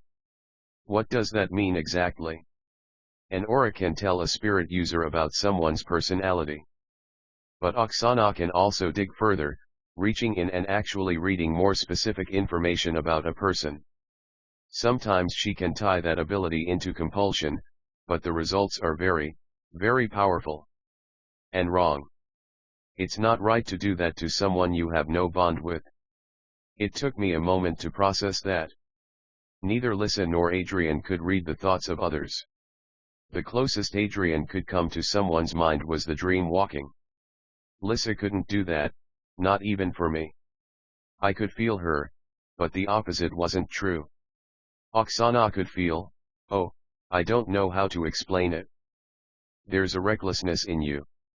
You're on some sort of quest. There's vengeance written all over your soul. He suddenly reached over and lifted my hair up, peering at my neck. Just as I thought. You're unpromised. I jerked my head back. Why is that such a big deal? That whole town back there is filled with dompiers who aren't guardians. I still thought Mark was a nice guy, but being preached to always irritated me. Yes, but they've chosen to settle down. You, and others like you become vigilantes of sorts. You're obsessed with hunting strigoi on your own, with personally setting out to right the wrongs that whole race has brought down upon us. That can only lead to trouble. I see it all the time. All the time. I asked, startled. Why do you think guardian numbers are dwindling? They're leaving to have homes and families. Or they're going off like you, still fighting but answering to no one unless they're hired to be bodyguards or strigoi hunters. Dompiers for hire. I suddenly began to understand how a non-royal like Abe had gotten his bodyguards. Money could make anything happen, I supposed. I've never heard of anything like that. Of course not. You think the Maroi and other guardians want that widely known? Want to dangle that in front of you as an option? I don't see what's so wrong with strigoi hunting. We're always defensive, not offensive, when it comes to strigoi. Maybe if more dompiers set out after them, they wouldn't be such a problem. Perhaps, but there are different ways of going about that, some better than others. And when you're going out like you are with a heart filled with sorrow and revenge, that's not one of the better ways. It'll make you sloppy. And the shadow-kissed darkness will just complicate things. I crossed my arms over my chest and stared stonily ahead. Yeah, well, it's not like I can do much about that. He turned to me, expression surprised once more. Why don't you just have your bondmate heal the darkness out of you? Vampire Academy 4, Blood Promise Chapter 11. I stared at Mark for several long seconds. Finally, stupidly, I asked, did you say, heal? Mark stared at me in equal surprise. Yes, of course. She can heal other things, right? Why not this? Because. I frowned. That doesn't make any sense. The darkness, all the bad side effects, those come from Lissa. If she could just heal it, why wouldn't she heal it out of herself? Because when it's in her, it's too ingrained. Too tied into her being. She can't heal it the way she can other things. But once your bond has pulled it into you, it's like any other sickness. My heart was pounding in my chest. What he was suggesting was too ridiculously easy. No, it was just ridiculous, period. There was no way after all that we'd been through that Lissa could heal that rage and depression the way she could a cold or a broken leg. Viktor Dashkov, despite his wicked schemes, had known an astonishing amount about spirit and had explained it to us. The other four elements were more physical in nature, but spirit came from the mind and soul. To use that much mental energy to be able to do such powerful things couldn't be done without devastating side effects. We'd been fighting those side effects from the beginning, first in Lissa and then in me. They couldn't just go away. If that were possible, I said quietly, then everyone would have done it. Ms. Karp wouldn't have lost her mind. Anna wouldn't have committed suicide. What you're saying is too easy. Mark didn't know who I was talking about, but clearly it didn't matter for what he wanted to express. You're right. It's not easy at all. It requires a careful balance, a circle of trust and strength between two people. It took Oksana and me a long time to learn, many hard years. His face darkened, and I could only imagine what those years had been like. My short time with Lissa had been bad enough. They'd had to live with this a lot longer than we had. It had to have been unbearable at times. Slowly, wonderingly, I dared to give credence to his words. But now you guys are okay. There was a flicker of a wry smile on his lips. I'd hardly say we're perfectly okay. There's only so much she can do, but it makes life manageable. She spaces out the healings as long as we can handle it, since it takes a lot out of her. It's draining, and it limits her overall power. What do you mean? He shrugged. She can still do the other things, healing, compulsion, but not to the levels she would if she wasn't always healing me. My hope faltered. Oh. Then. I couldn't do that to Lissa. Compared to what she's doing to you, Rose. I have a feeling she'd think it was a fair trade. I thought back to our last meeting. I thought about how I'd left her there, despite her begging. I thought about the lows she'd been experiencing in my absence. I thought about how she'd refused to heal Dimitri when I thought there might still be hope for him. We'd both been bad friends. I shook my head. I don't know, I said in a small voice. I don't know if she would. Mark gave me a long, level look, but he didn't push me on the matter. He glanced up at the sun, almost as if he could tell the time from it. He probably could. He had that surviving in the wilderness kind of feel to him. The others will wonder what happened to us. Before we go. He reached into his pocket and pulled out a small, plain silver ring. Learning to heal will take time. What worries me the most right now is this vigilante mood you're in. The darkness is only going to make it worse. Take this. He extended the ring to me. I hesitated and then reached for it. What is it? Oksana infused it with spirit. It's a healing charm. Once again, shock ran through me. Maroi charmed objects with elements all the time. Stakes were charmed with all 4 of the physical elements, making them lethal to strigoi. Victor had charmed a necklace with earth magic, using the base nature of earth to turn the necklace into a lust charm. Even Sydney's tattoo was a charm of sorts. I supposed there was no reason that spirit couldn't charm objects too, but it had never occurred to me, probably because Lissa's powers were still too new and too foreign. What's it do? I mean, what kind of healing? It'll help with your moods. It can't get rid of them, but it'll lessen them, help you think more clearly. Might keep you out of trouble. Oksana makes these for me to help between healings. I started to slip it on, but he shook his head. Save it for when you really feel out of control. The magic won't last forever. It fades just like any other charm. I stared at the ring, my mind suddenly opened to all sorts of new possibilities.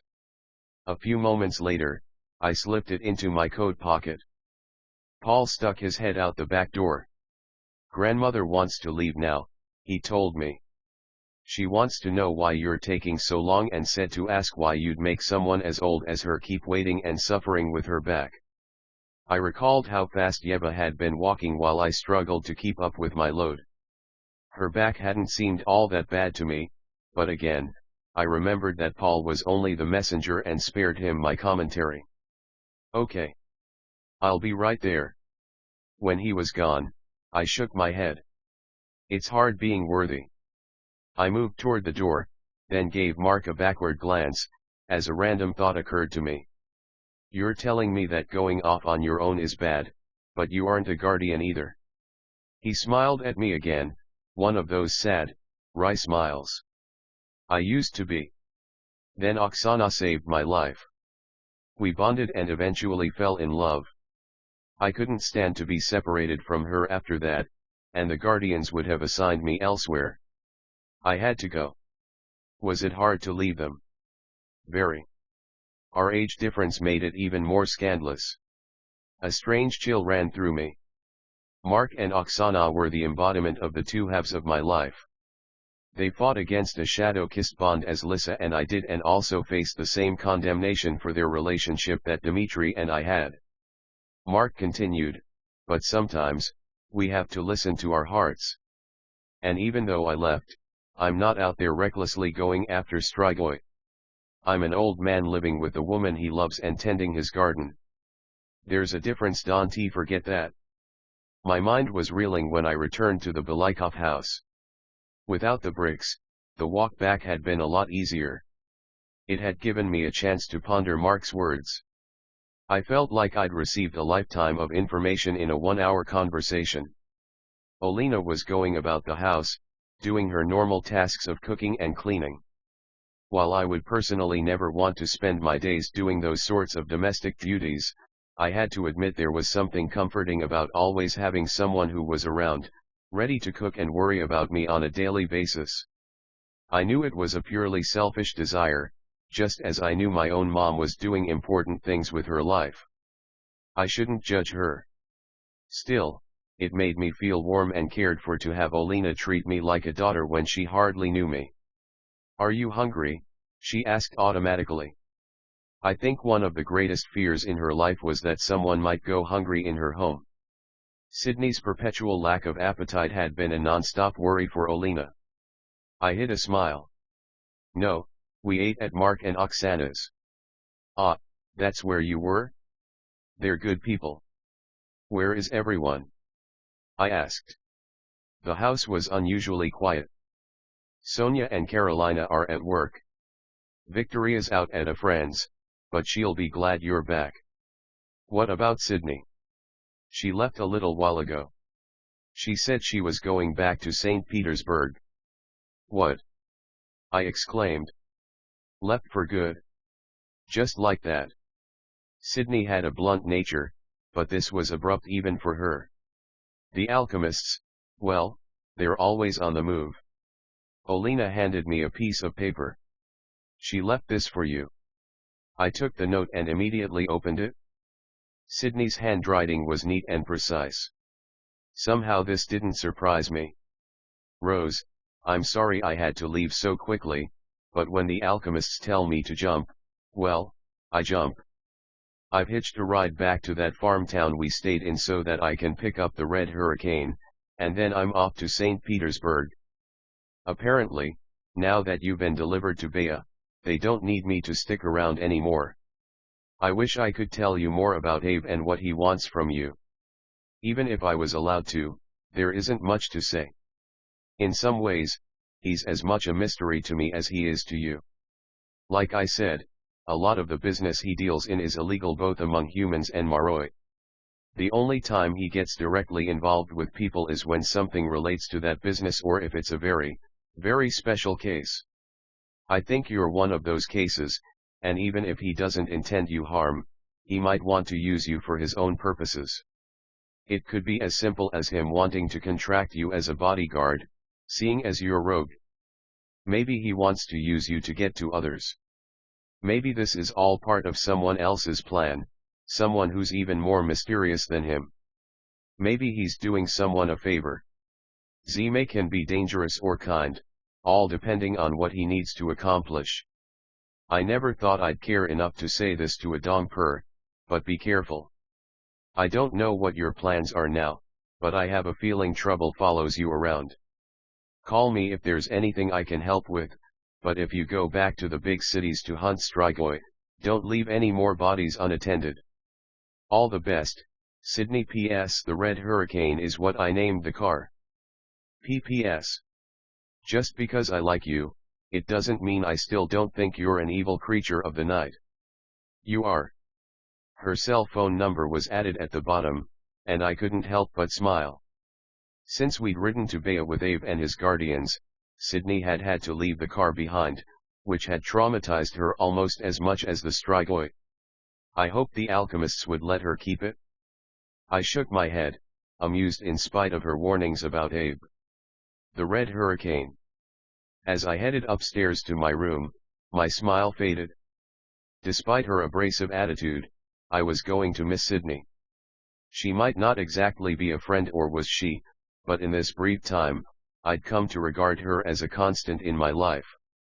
I didn't have many of those left anymore. I felt adrift, unsure what to do now. I'd come here to bring peace to Dimitri and had only ended up bringing grief to his family. And if what everyone said was true, I wasn't going to find many strigoi here in Bea. Somehow, I couldn't picture Dimitri, wandering the road and farms for the occasional prey. Even as a strigoi, and it killed me to think those words Dimitri would have a purpose. If he wasn't returning to the familiar sights of his hometown, then he would be doing something else meaningful in as much as a strigoi could. Sydney's comment in the note had verified what I kept hearing over and over: strigoi were in the cities. But which one? Where would Dimitri go? Now I was the one without a purpose. On top of it all, I couldn't help but replay Mark's words. Was I really on an insane vigilante mission? Was I foolishly rushing to my death? Or was I foolishly rushing into nothing? Was I doomed to spend the rest of my days wandering alone? Sitting on my bed, I felt my mood plummet and knew I had to distract myself. I was too susceptible to dark emotions. As long as Lissa used spirit, I didn't need to further encourage them. I slipped on the ring that Mark had given me, hoping it would bring some sort of clarity and tranquility. I felt no noticeable difference, though, and decided to seek peace from that same place I always did, Lissa's mind. She was with Adrian, and the two were practicing spirit again. After some initial bumps in the road, Adrian was proving a quick study at healing. That had been the first of Lissa's powers to manifest, and it always irked her that he made more progress on what she had to teach him than vice versa. "I'm running out of things for you to heal," she said, setting some tiny potted plants onto a table. "Unless we start cutting off limbs or something." Adrian smiled. I used to tease Rose about that, how I was going to impress her by healing amputees or something equally absurd. "Oh, and I'm sure she had a smart-ass response for you each time." Yes, she did." His face was fond as he recalled the memory. There was a part of me that was always insanely curious to hear them talk about me, yet at the same time, I always felt bad at the grief my name seemed to invoke. Lissa groaned and stretched out on the carpeted floor. They were in a dorm lounge, and curfew was swiftly approaching. "I want to talk to her, Adrian." "You can't," he said. There was an unusual seriousness in his voice. "I know she still checks in on you. That's the closest you'll get to talking to her. And honestly, that's not so bad. You can tell her exactly how you feel." "Yeah, but I want to hear her talk back like you do in your dreams." This made him smile again. "She does plenty of talking back, believe me." Lissa sat up straight. "Do it now." "Do what now?" "Go visit her dreams." "You always try to explain it to me, but I've never actually seen it." "Let me watch." He stared, at a loss for words. "That's kind of voyeuristic." "Adrian, I want to learn this, and we've tried everything else. I can feel the magic around you sometimes. Just do it, okay?" He started to protest again but then bit off his comment after studying her face for a moment. Her words had been sharp and demanding, very uncharacteristic for her. "Okay. I'll try." The whole idea of Adrian trying to get into my head while I was watching him through Lissa's head was surreal, to say the least. I didn't quite know what to expect from him. I'd always wondered if he had to be asleep or at least have his eyes closed. Apparently not. He instead stared off at nothing, his eyes going vacant as his mind left the world around him. Through Lissa's eyes, I could see some of the magic radiating off him and his aura, and she tried to analyze each strand. Then, without warning, all the magic faded. He blinked and shook his head. "Sorry. I can't do it." "Why not?" "Probably because she's awake." "Did you learn anything by watching?" "A little." "Probably would have been more useful if you'd actually made the connection." Again, Lissa had that petulant tone. She could be anywhere in the world, you know, on any schedule. His words were smothered by a yawn. "Maybe we can try at different times of the day. I've been getting her, actually, close to this time. Or sometimes I catch her really early in the day." "She could be closed by then," said Lissa. "Or on a human daylight schedule in some other part of the world." Her enthusiasm dropped. "Right. That too. How come you guys never look like you're working?" Christian strolled into the room, looking amused at Lissa sitting on the floor and Adrian sprawling on the couch. Standing behind Christian was someone I hadn't thought I'd see anytime soon. Adrian, who could detect women a mile away, also immediately noticed the newcomer. "Where'd you get the jailbait?" he asked. Christian shot Adrian a warning look. "This is Jill." Jill Mastrano allowed herself to be nudged forward, her light green eyes impossibly wide as she looked around. "Jill, this is Lissa and Adrian." Jill was one of the last people I'd expected to see here. I'd met her a little over a month ago. She was in 9th grade, which meant she'd be here on the upper campus in the fall. She had the same super slim build that most Maroi had, but it was paired with height that was impressive even by vampiric standards. It made her look rail thin. Her hair fell in light brown curls to the middle of her back and would be beautiful when she learned how to style it properly. For now, it was kind of messy, and her overall impression while cute was kind of awkward. "Hi," she said, looking from face to face. As far as she was concerned, these were Maroi Gold Star celebrities. She'd nearly passed out when she first met me and Dimitri, thanks to our reputations. From her expression, she was in a similar state now. "Jill wants to learn how to use her power for good instead of evil," said Christian with an exaggerated wink. That was his coy way of saying Jill wanted to learn how to fight with her magic. She'd expressed the interest to me, and I'd told her to find Christian. I was glad she'd had the courage to take me up on my advice. Christian was a campus celebrity too, albeit an infamous one. "Another recruit?" asked Lissa, shaking her head. "Think you'll keep this one around?" Jill gave Christian a startled look. "What's that mean?" "After the attack, lots of people said they wanted to learn to fight with magic," Christian explained. "So they found me, and we worked together, once or twice. Then everyone faded away once it got hard, and they realized they had to keep practicing." "It doesn't help that you're a mean teacher," pointed out Lissa. "And so now you've got to recruit among children," said Adrian solemnly. "Hey," said Jill indignantly. "I'm 14. Immediately, she flushed at having spoken so boldly to him. He found it amusing, as he did so many other things. "My mistake," he said. "What's your element?" "Water." "Fire and water, huh?" Adrian reached into his pocket and pulled out a $100 bill. He snapped it out straight. "Sweetheart, I'll make you a deal. If you can make a bucket of water appear and dump over Christian's head, I'll give you this." "I'll add in 10, laughed Lissa. Jill looked stunned, but I suspected it was because Adrian had called her sweetheart. I took Adrian for granted so often that it was easy to forget he really was a hot guy. Christian pushed Jill toward the door. "Ignore them. They're just jealous because spirit users can't go charging into battle like we can." He knelt down to Lissa's height on the floor and gave her a quick kiss. "We were practicing in the lounge upstairs, but I've got to walk her back now. I'll see you tomorrow." "You don't have to," said Jill.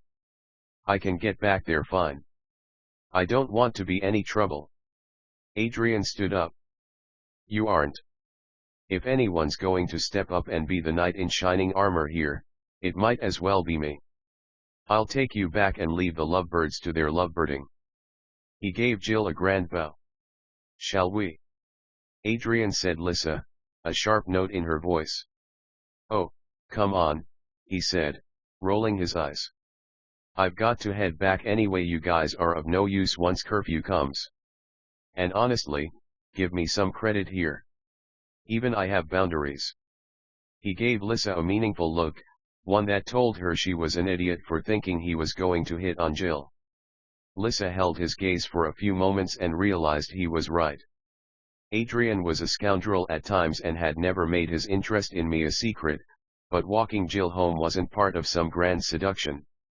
He really was just being nice. "All right," said Lissa. "I'll see you later." "Nice meeting you, Jill." "You too," said Jill. She dared a smile at Christian. "Thanks again. You better show up for our next practice," he warned. Adrian and Jill started to step out the door, just as Avery stepped through it. "Hey," Adrian. Avery gave Jill a once-over. "Who's your jailbait?" "Will you guys stop calling me that?" exclaimed Jill. Adrian pointed at Avery chastisingly. "Hush. I'll deal with you later, Lazar." "I certainly hope so," she said in a sing-song voice. "I'll leave the door unlocked." Jill and Adrian left, and Avery sat down next to Lissa. She seemed animated enough to be drunk, but Lissa smelled no liquor on her.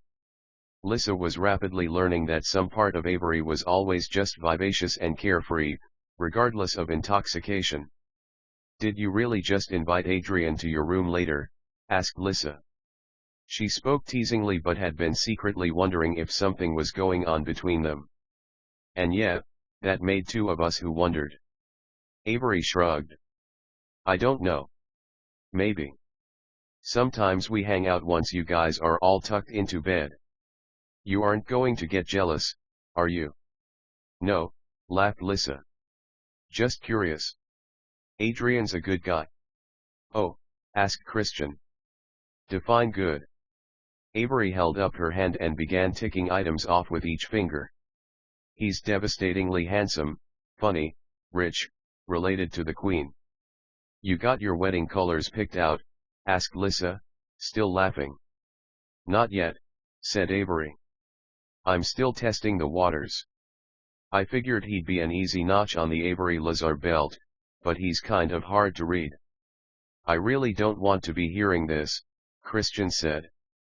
"Sometimes he acts like a love M and leave M type. Other times, he mopes like some heartbroken romantic." Lissa exchanged a knowing glance with Christian that Avery didn't catch while talking. "Anyway, I'm not here to talk about him. I'm here to talk about you and me busting out of here."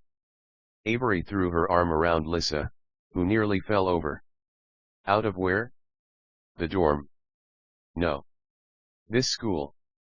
We're going off on a wild weekend to the royal court." "What, this weekend?" Lissa felt like she was 3 steps behind, and I didn't blame her. "Why?" "Because it's Easter. And Her Royal Majesty thought it would be lovely if you could join her for the holiday." Avery's tone was grand and high-pitched. "And, since I've been hanging out with you, Dad's decided I'm on good behavior now." "Poor oblivious bastard," murmured Christian. "So he said I can go with you." Avery glanced at Christian.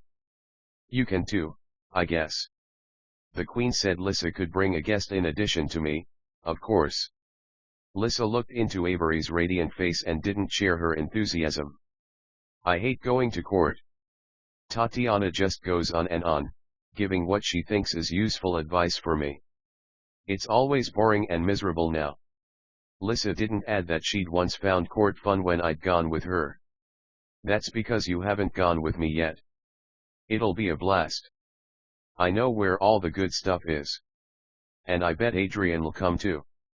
He can push his way into anything. It'll be like a double date." Slowly, Lissa began to acknowledge that this might be fun.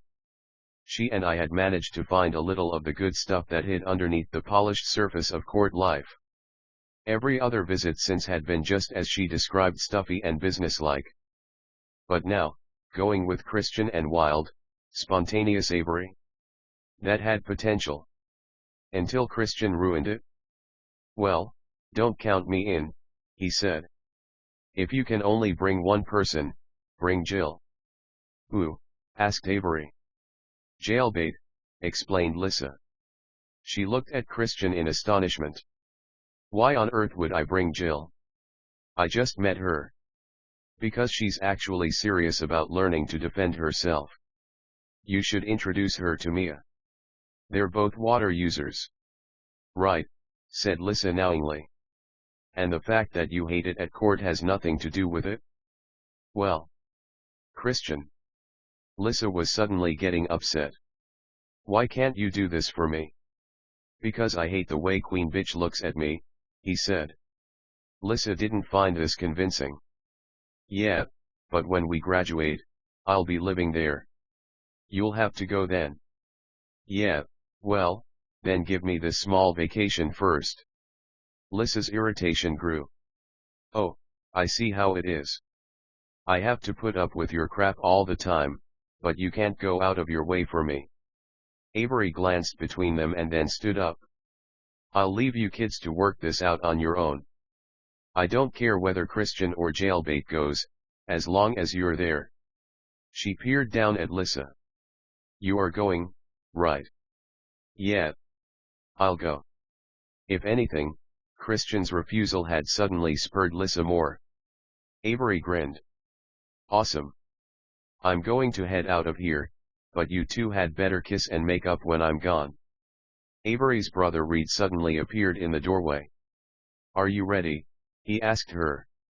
Every time he spoke, it always came out as sort of a grunt.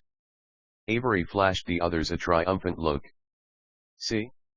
My gallant brother, coming to walk me back before those dorm matrons start yelling at me to leave. Now Adrian'll have to find a new and exciting way to prove his chivalry. Reed didn't look very gallant or chivalrous, but I supposed it was nice of him to come walk her back to her room. His timing had been eerily perfect. Maybe she was right about him not being as bad as people always thought. As soon as Avery was gone, Lissa turned on Christian. Are you really serious about me bringing Jill instead of you? Yep, said Christian. He tried to lie back into her lap, but she pushed him away. But I'll count the seconds until you return. I can't believe you think this is a joke. I don't, he said. Look, I didn't mean to get you all worked up, okay? But really, I just don't want to deal with all that court drama. And it would be good for Jill. He frowned. You don't have anything against her, do you? I don't even know her, said Lissa. She was still upset, more so than I would have expected, which was odd. Christian caught hold of Lissa's hands, face serious. Those blue eyes she loved softened her anger a little. Please, I'm not trying to upset you. If it's really that important. Like that, Lissa's anger diffused. It was abrupt, like a switch. No, no. I'm fine bringing Jill, though I'm not sure she should be hanging out with us and doing whatever Avery has in mind. Give Jill to Mia. She'll look after her for the weekend. Lissa nodded, wondering why he was so interested in Jill. Okay. But you're not doing this because you don't like Avery, are you? No, I like Avery. She makes you smile more. You make me smile. That's why I added on the more. Christian gently kissed Lissa's hand. You've been so sad since Rose left. I'm glad you're hanging out with someone else, I mean, not that you can't get everything you need from me. Avery's not a Rose replacement, said Lissa quickly. I know. But she reminds me of her. What? They have nothing in common. Christian straightened up and sat beside her, resting his face against her shoulder. Avery's like how Rose used to be, back before you guys left. Both Lissa and I paused to ponder that. Was he right? Before Lissa's spirit powers had begun showing, she and I had lived a party girl lifestyle. And yes, half the time I was the one coming up with the crazy ideas to find a good time and get us into trouble. But had I been as out there as Avery seemed sometimes?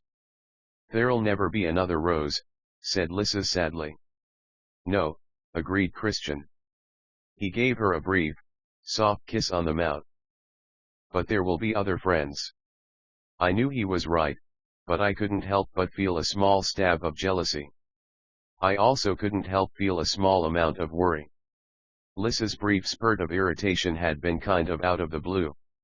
I could understand her wishing Christian could go, but her attitude had been a little bitchy and her almost jealous worry over Jill was weird too.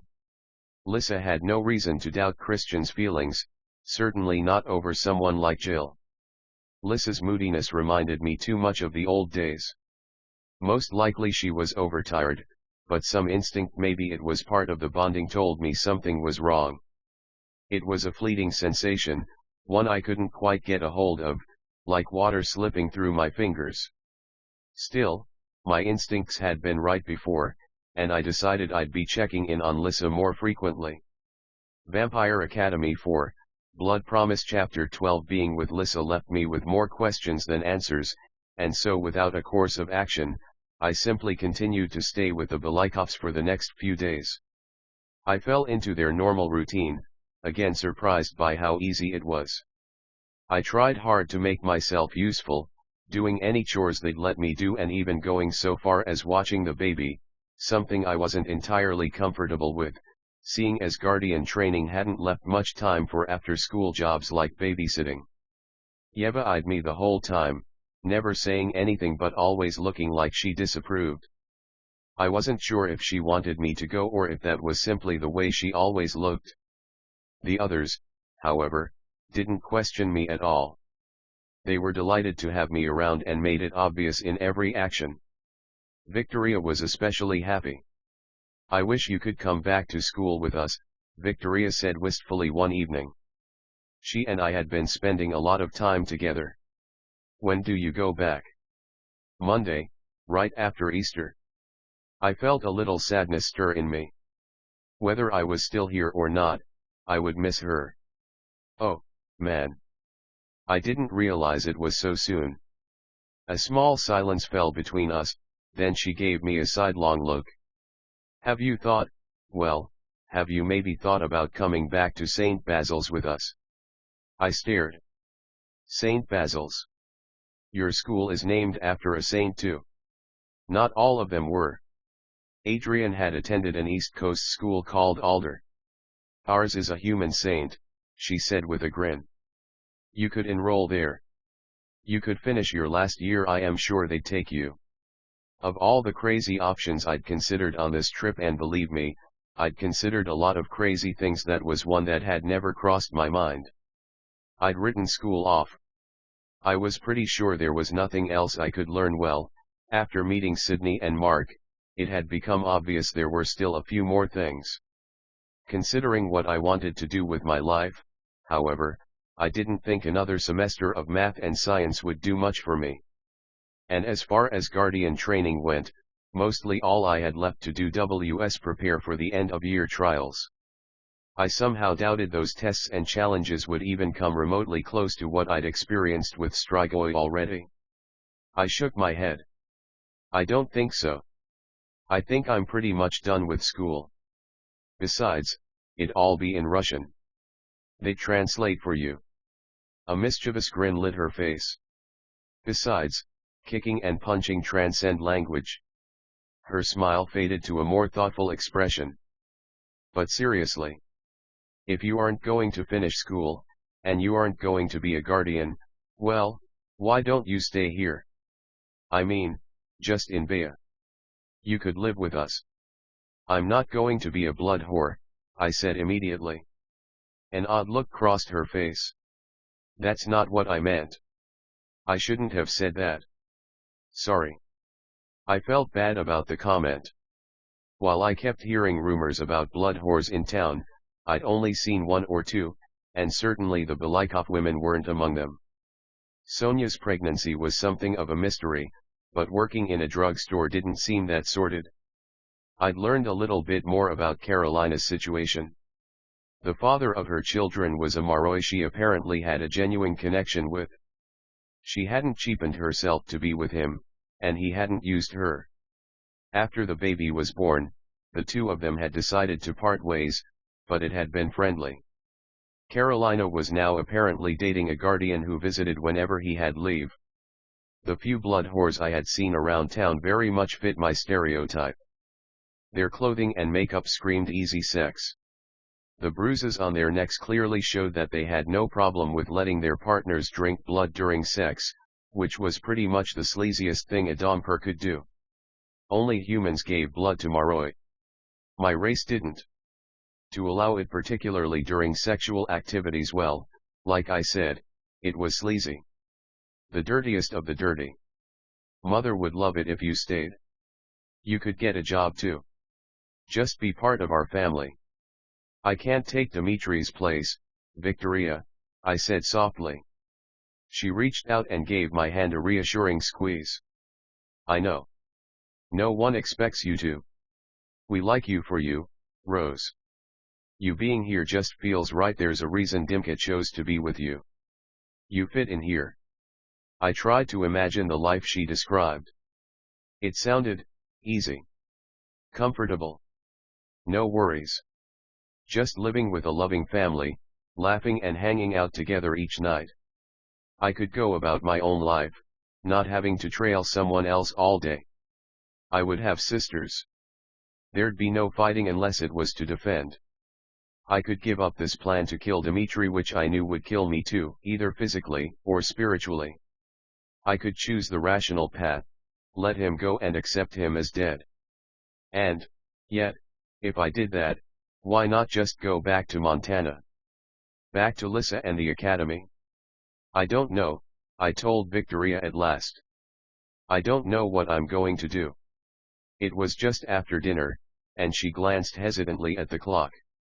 I don't want to leave you since we don't have much time together, but I was supposed to meet someone soon. Nikolai. I teased. She shook her head, and I tried to hide my disappointment. I'd seen him a few times, and he'd grown more and more likable. It was too bad Victoria couldn't kindle any feelings for him. Now, though, I wondered if there might be something holding her back, or rather, someone. Oh, spill, I said with a grin. Who is he? She kept her face blank in a fair imitation of Dimitri's. A friend, she said evasively. But I thought I saw a smile in her eyes. Someone at school? No. She sighed. And that's the problem. I'm going to miss him so much. My smile faded. I can imagine. Oh. She looked embarrassed. That's stupid of me. My problems, well, they're nothing compared to yours. I mean, I may not see him for a while, but I will see him. But Dimitri's gone. You won't see him ever again. Well, that might not be entirely true. I didn't tell her that, though. Instead, I just said, yeah. To my surprise, she gave me a hug. I know what love's like.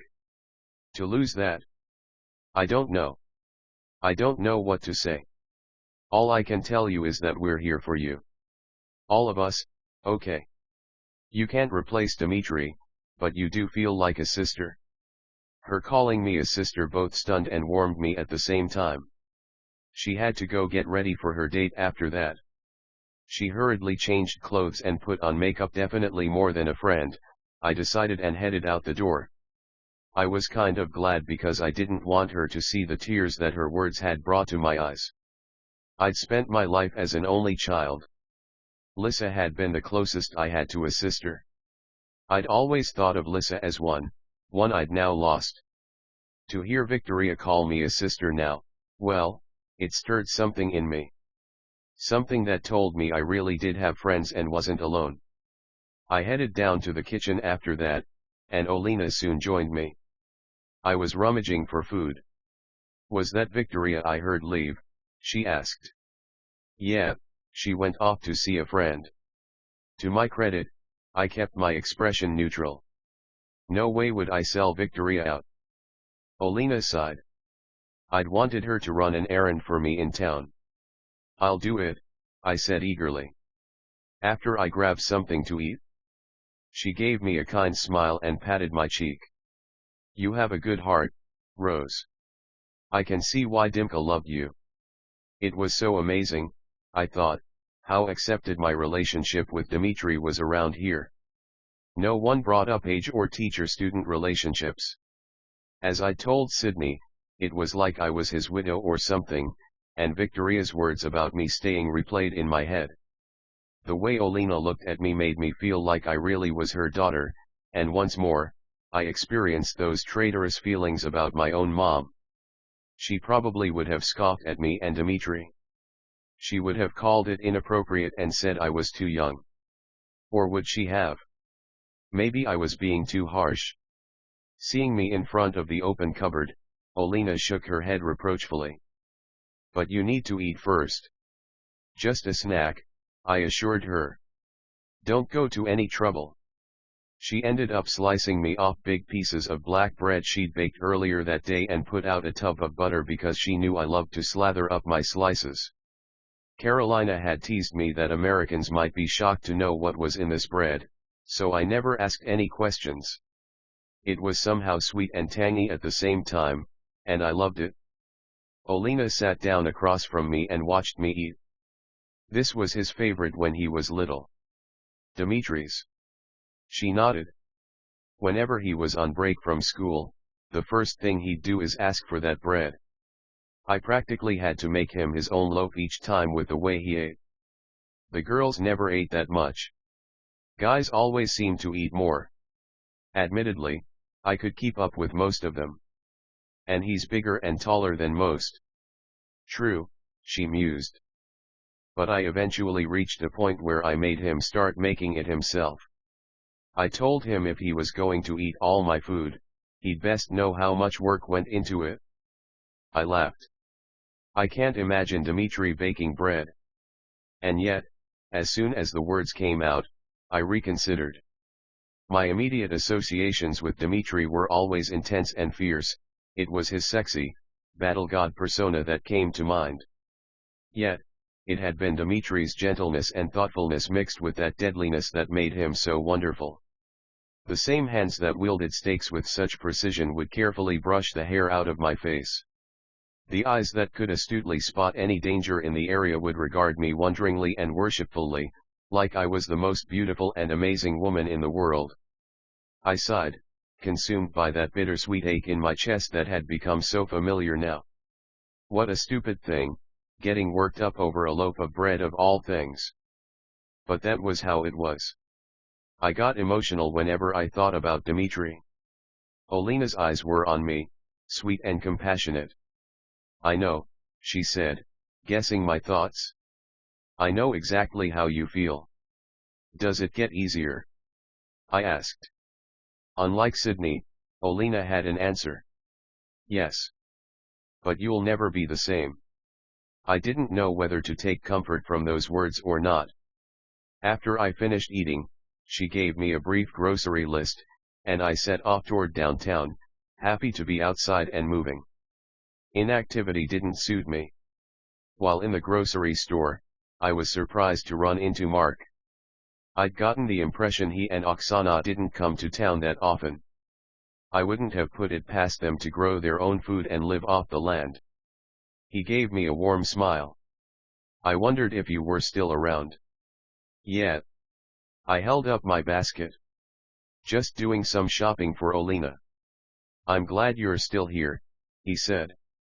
You seem more at peace. Your ring is helping, I think. At least with the peace.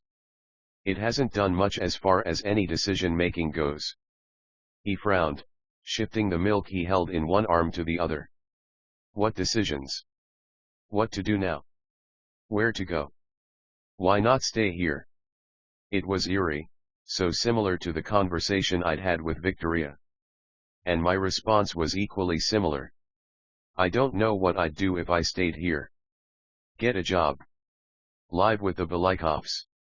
They love you, you know. You fit right in with their family. That warm, love feeling came back, and I again tried to imagine myself just settling down with them, working in a store like this or waiting tables. I don't know, I said. I was a broken record. I just don't know if that's right for me. Better than the alternative, he warned. Better than running off with no real purpose, throwing yourself in the face of danger. That's no choice at all. And yet, it was the reason I'd come to Siberia in the first place. My inner voice scolded me. Dimitri, Rose. Have you forgotten Dimitri? Have you forgotten how you came here to free him, like he would have wanted? Or was that really what he would have wanted? Maybe he would have wanted me to stay safe. I just didn't know, and with no more help from Mason, my choices were even more muddled. Thinking of Mason suddenly reminded me of something I'd totally forgotten. When we talked before, well, we talked about what Lisa and Oksana could do. But what about you? Mark narrowed his eyes. What do you mean? Have you ever run into, ghosts? Several moments passed, and then he exhaled. I'd hoped that wouldn't happen to you. It astonished me then how much relief I felt to know I wasn't alone in my ghostly experiences.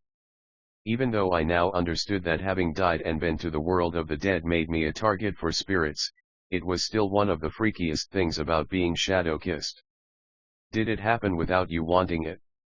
I asked. At first. Then I learned to control it. Me too.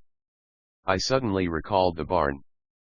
Actually, that's not entirely true. Lowering my voice further, I hastily recapped what had happened on my trip here with Sydney. I'd never spoken of it to anyone. You must never, ever do that again, he said sternly. But I didn't mean to. It just happened. You panicked. You needed help, and some part of you called out to the spirits around you. Don't do it.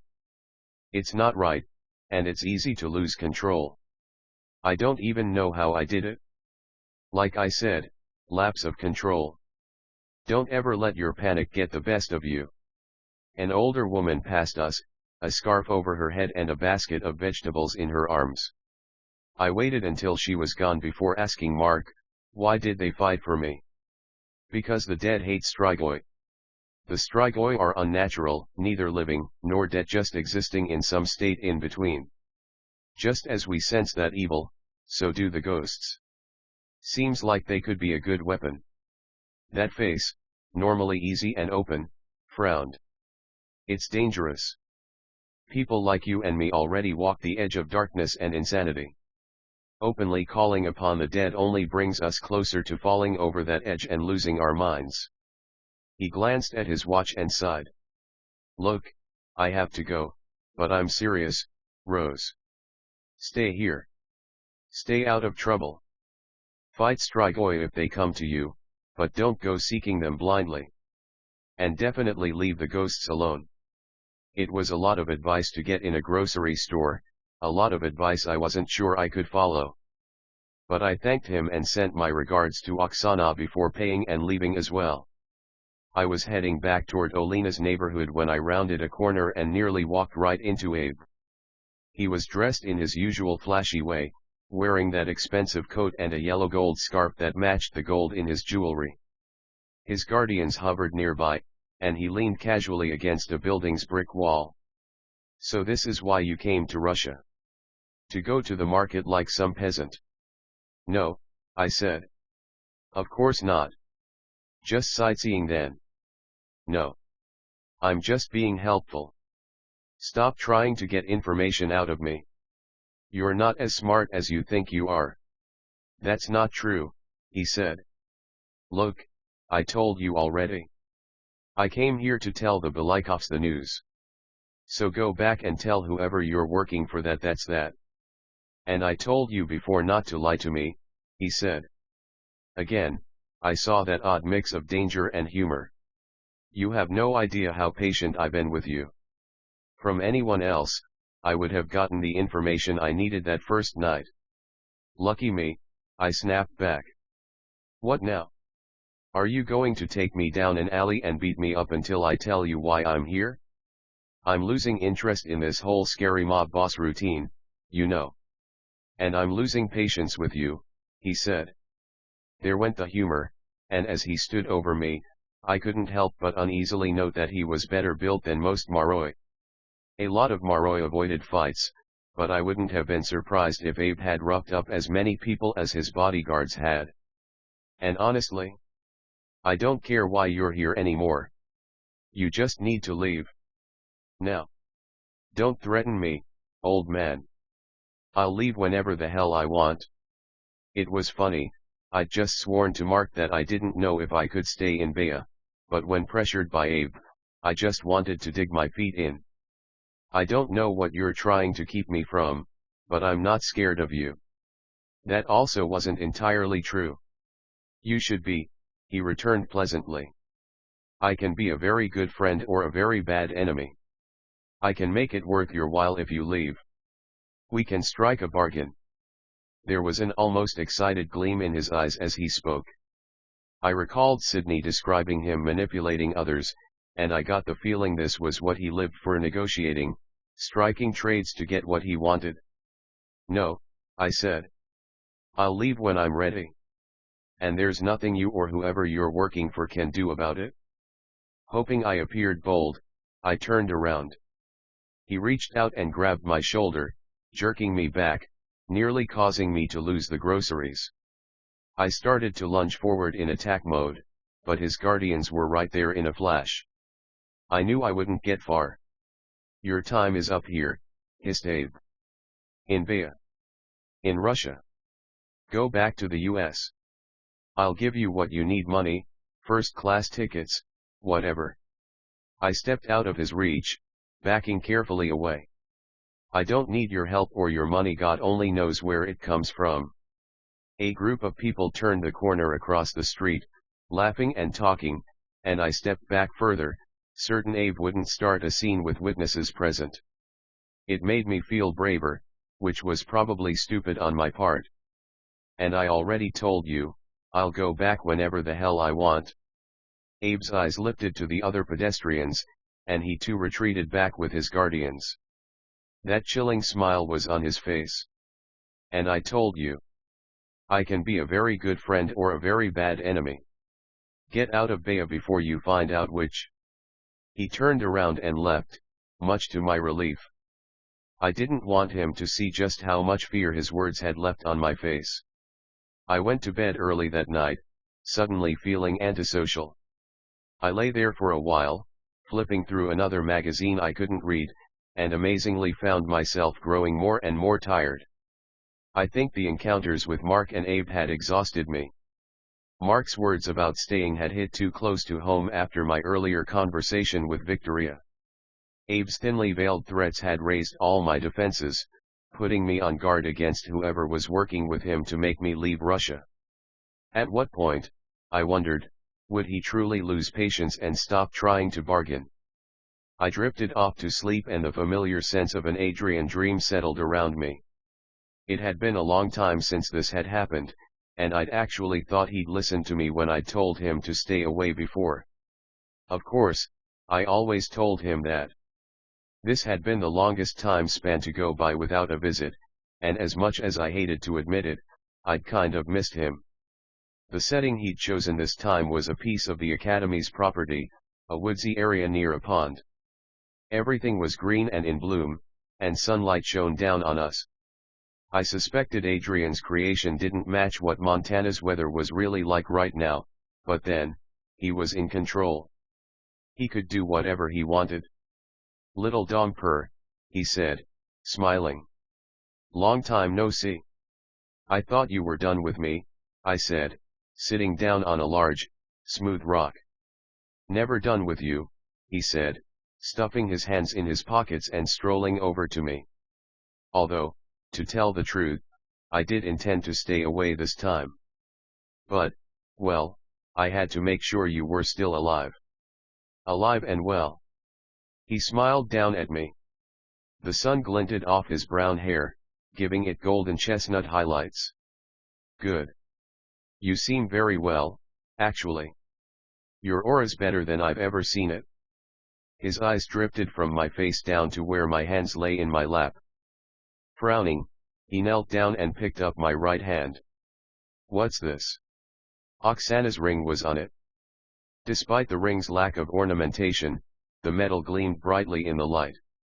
The dreams were so strange. Even though Adrian and I weren't together, exactly, the ring had followed me in and kept its power enough that he could sense it. A charm. It's infused with spirit. Like me, this was apparently something he'd never considered. His expression grew eager. And it heals, right? It's what's keeping some of the darkness from your aura. Some, I said, uneasy about his fixation on it. I took it off and slipped it into my pocket. It's temporary. I met another spirit user and a shadow kissed Domper. More surprise registered on his face. What? Where? I bit my lip and shook my head. Damn it, Rose. This is big. You know how Lissa and I have been looking for other spirit users. Tell me where they are. No. Maybe later. I don't want you guys coming after me. For all I knew, they were already after me, using Abe as their agent. His green eyes flashed angrily. Look, pretend for a moment the world doesn't revolve around you, okay? This is about Lissa and me, about understanding this crazy magic inside of us.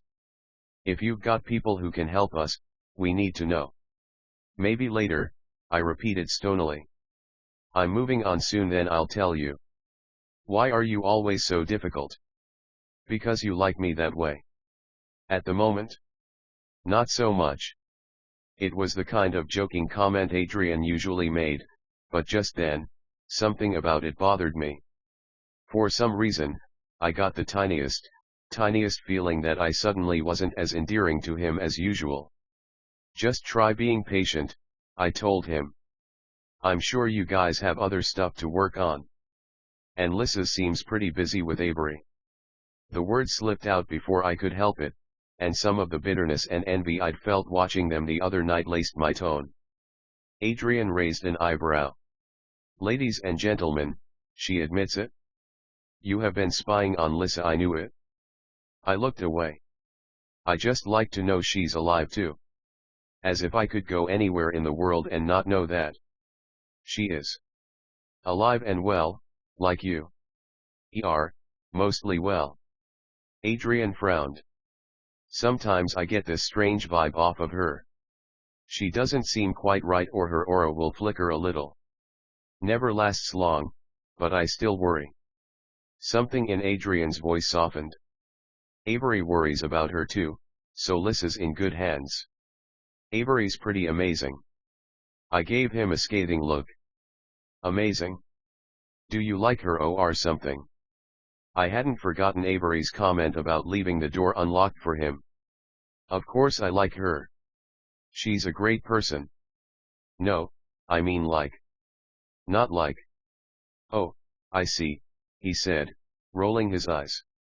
We're dealing with elementary school definitions of like. You're not answering the question. Well, like I said, she's a great person. Smart. Outgoing. Beautiful. Something in the way he said beautiful bugged me. I averted my eyes again, playing with the blue nazar around my neck as I tried to parse my feelings. Adrian figured things out first. Are you jealous, little Domper? I looked back up at him. No. If I was going to be jealous over you, I would have gone crazy a long time ago, considering all the girls you mess around with. Avery's not the kind of girl you mess around with. Again, I heard that affection in his voice, that dreaminess. It shouldn't have bothered me. I should have been glad he was interested in another girl. After all, I'd been trying to convince him to leave me alone for a very long time. Part of the conditions of him giving me money for this trip had involved me promising to give him a fair shot at dating when and if I returned to Montana. If he got together with Avery, it would be one less thing for me to worry about. And honestly, if it had been any other girl except Avery, I probably wouldn't have minded. But somehow, the idea of her enchanting him was just too much. Wasn't it bad enough that I was losing Lissa to her? How was it possible that one girl could so easily take my place? She'd stolen my best friend, and now the guy who'd sworn up and down that I was the one he wanted was seriously considering replacing me.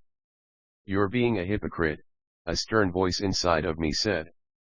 Why should you feel so wronged about someone else coming into their lives? You abandoned them. Lissa and Adrian both. They have every right to move on. I stood up angrily.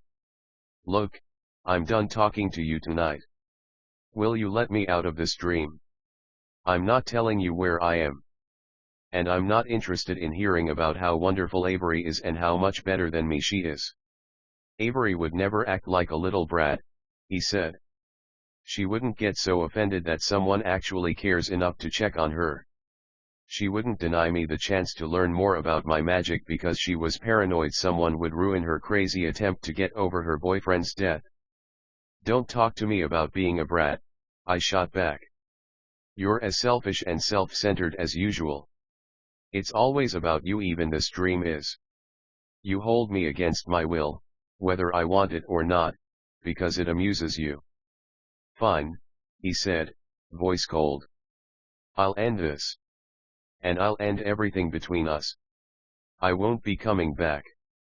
"Good. I hope you mean it this time." His green eyes were the last thing I saw before I woke up in my own bed. I sat up, gasping. My heart felt like it was breaking, and I almost thought I might cry. Adrian was right, I had been a brat. I'd lashed out at him when it wasn't really deserved. And yet, I hadn't been able to help it. I missed Lisa. I even kind of missed Adrian. And now someone else was taking my place, someone who wouldn't just walk away like I had. I won't be coming back. And for the first time ever, I had a feeling he really wouldn't be. Vampire Academy 4, Blood Promise Chapter 13. The next day was Easter. Everyone was up and around, getting ready to go to church. The whole house smelled delicious, filled with the sense of Olena's baking. My stomach rumbled, and I wondered if I could wait until this afternoon for the huge dinner she'd prepared. Even though I wasn't always sure about God, I'd gone to church a lot in my life. Mostly, it was a courtesy to others, a way of being polite and social. Dimitri had gone because he found peace there, and I wondered if going today might offer me some insight on what I should do. I felt a little shabby accompanying the others. They'd dressed up, but I didn't have anything other than jeans and casual shirts. Victoria, noticing my dismay, lent me a lacy white blouse that was a little tight but still looked good. Once I was settled with the family into a pew, I looked around, wondering how Dimitri could have taken solace in the Academy's tiny chapel when he'd grown up with this place. It was huge. It could have held 4 chapels. The ceilings were higher and more elaborate, and gold decorations and icons of saints seemed to cover every surface. It was overwhelming, dazzling to the eye. Sweet incense hung heavy in the air, so much so that I could actually see the smoke.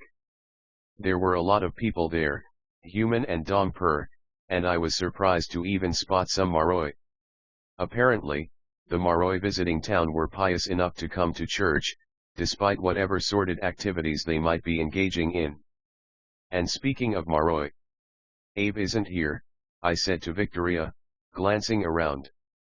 She was on my left, Olena sat on my right. While he hadn't struck me as the religious type, I'd kind of expected him to follow me here.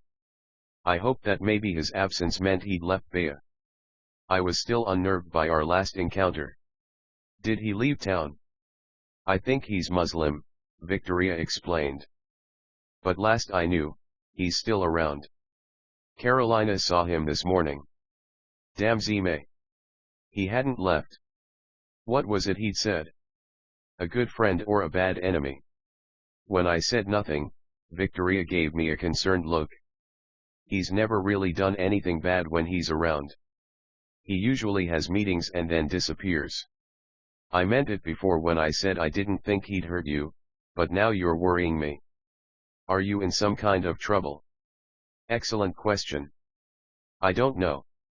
He just seems interested in me, that's all. I can't figure out why." Her frown deepened. "We won't let anything happen to you," she said fiercely. I smiled, both at her concern and because of her resemblance to Dimitri in that moment. "Thanks. There are some people back home who might be looking for me, and I think that Abe is just checking up on me." That was a nice way of describing someone who was either going to drag me back to the US kicking and screaming or just make me vanish for good. Victoria seemed to sense I was softening the truth. "Well, I mean it. I won't let him hurt you." The service started, cutting off our conversation. While the priest's chanting was beautiful, it meant even less to me than church services usually did. It was all in Russian, like at the funeral, and no one was going to bother translating it for me today. It didn't matter. Still taking in the beauty of my surroundings, I found my mind wandering. To the left of the altar, a golden-haired angel looked at me from a 4-foot-tall icon. An unexpected memory came to me. Dimitri had once gotten permission for me to accompany him on a quick weekend trip to Idaho to meet with some other guardians. Idaho wasn't any place I was keen on going, but I welcomed the time with him, and he'd convinced school officials that it was a learning experience. That had been shortly after Mason's death, and after the shockwave that tragedy had sent through the school, I think they would have allowed me anything, to be honest. Unfortunately, there was little that was leisurely or romantic about the trip. Dimitri had a job to do, and he had to do it quickly. So we made the best time we could, stopping only when absolutely necessary. Considering our last road trip had involved us stumbling onto a Maroi massacre, this one being uneventful was probably for the best. As usual, he wouldn't let me drive, despite my claims that I could get us there in half the time. Or maybe that was why he wouldn't let me drive. We stopped at one point to get gas and scrounge some food from the station store. We were up in the mountains somewhere, in a tiny town that rivaled St. Vladimir's for remote location. I could see mountains on clear days at school, but it was a totally different experience being in them.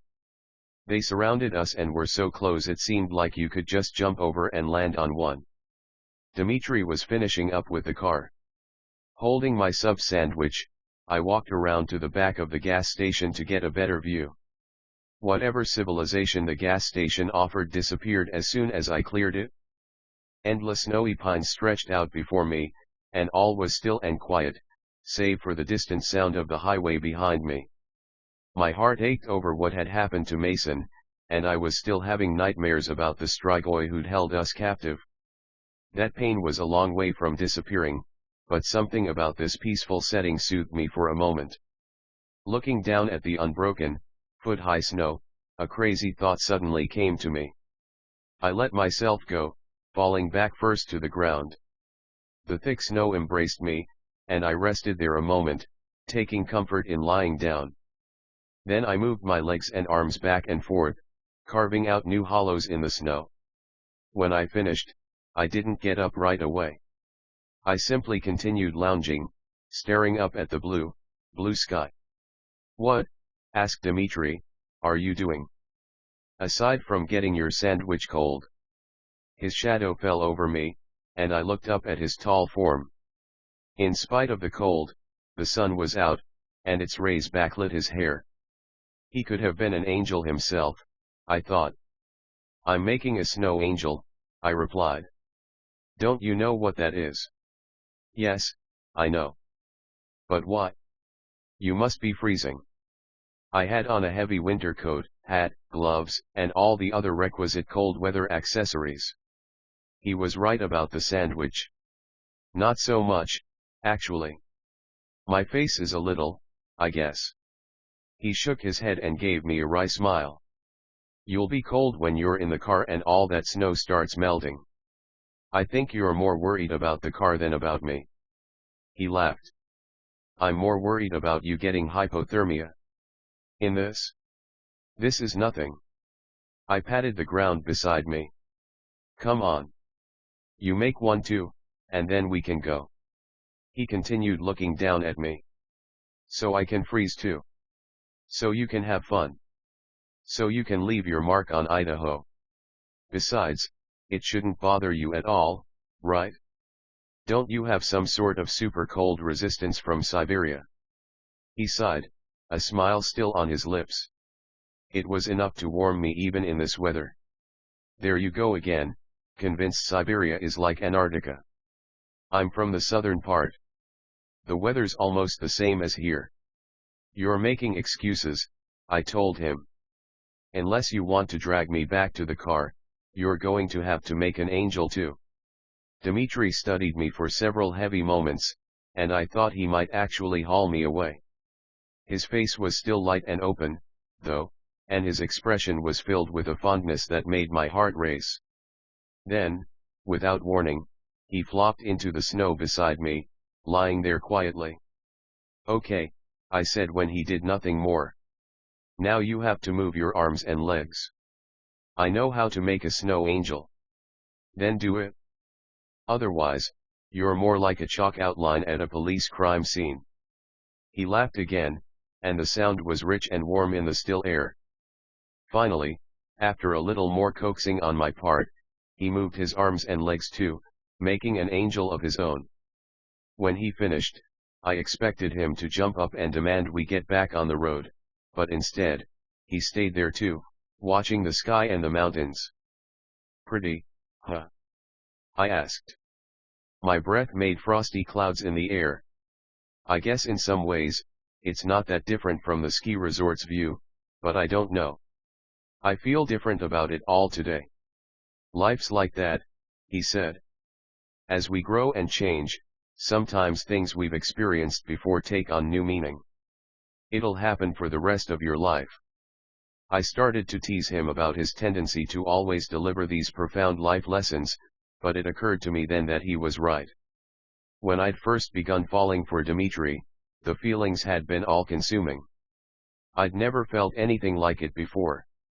I'd been convinced there was no possible way I could love him more. But now, after what I'd witnessed with Mason and the strigoi, things were different. I did love Dimitri more intensely. I loved him in a different way, in a deeper way. Something about seeing how fragile life was made me appreciate him more. It had made me realize how much he meant to me and how sad I'd be if I ever lost him.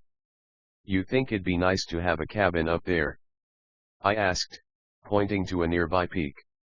"Out in the woods where no one could find you." "I would think it was nice." "I think you'd be bored."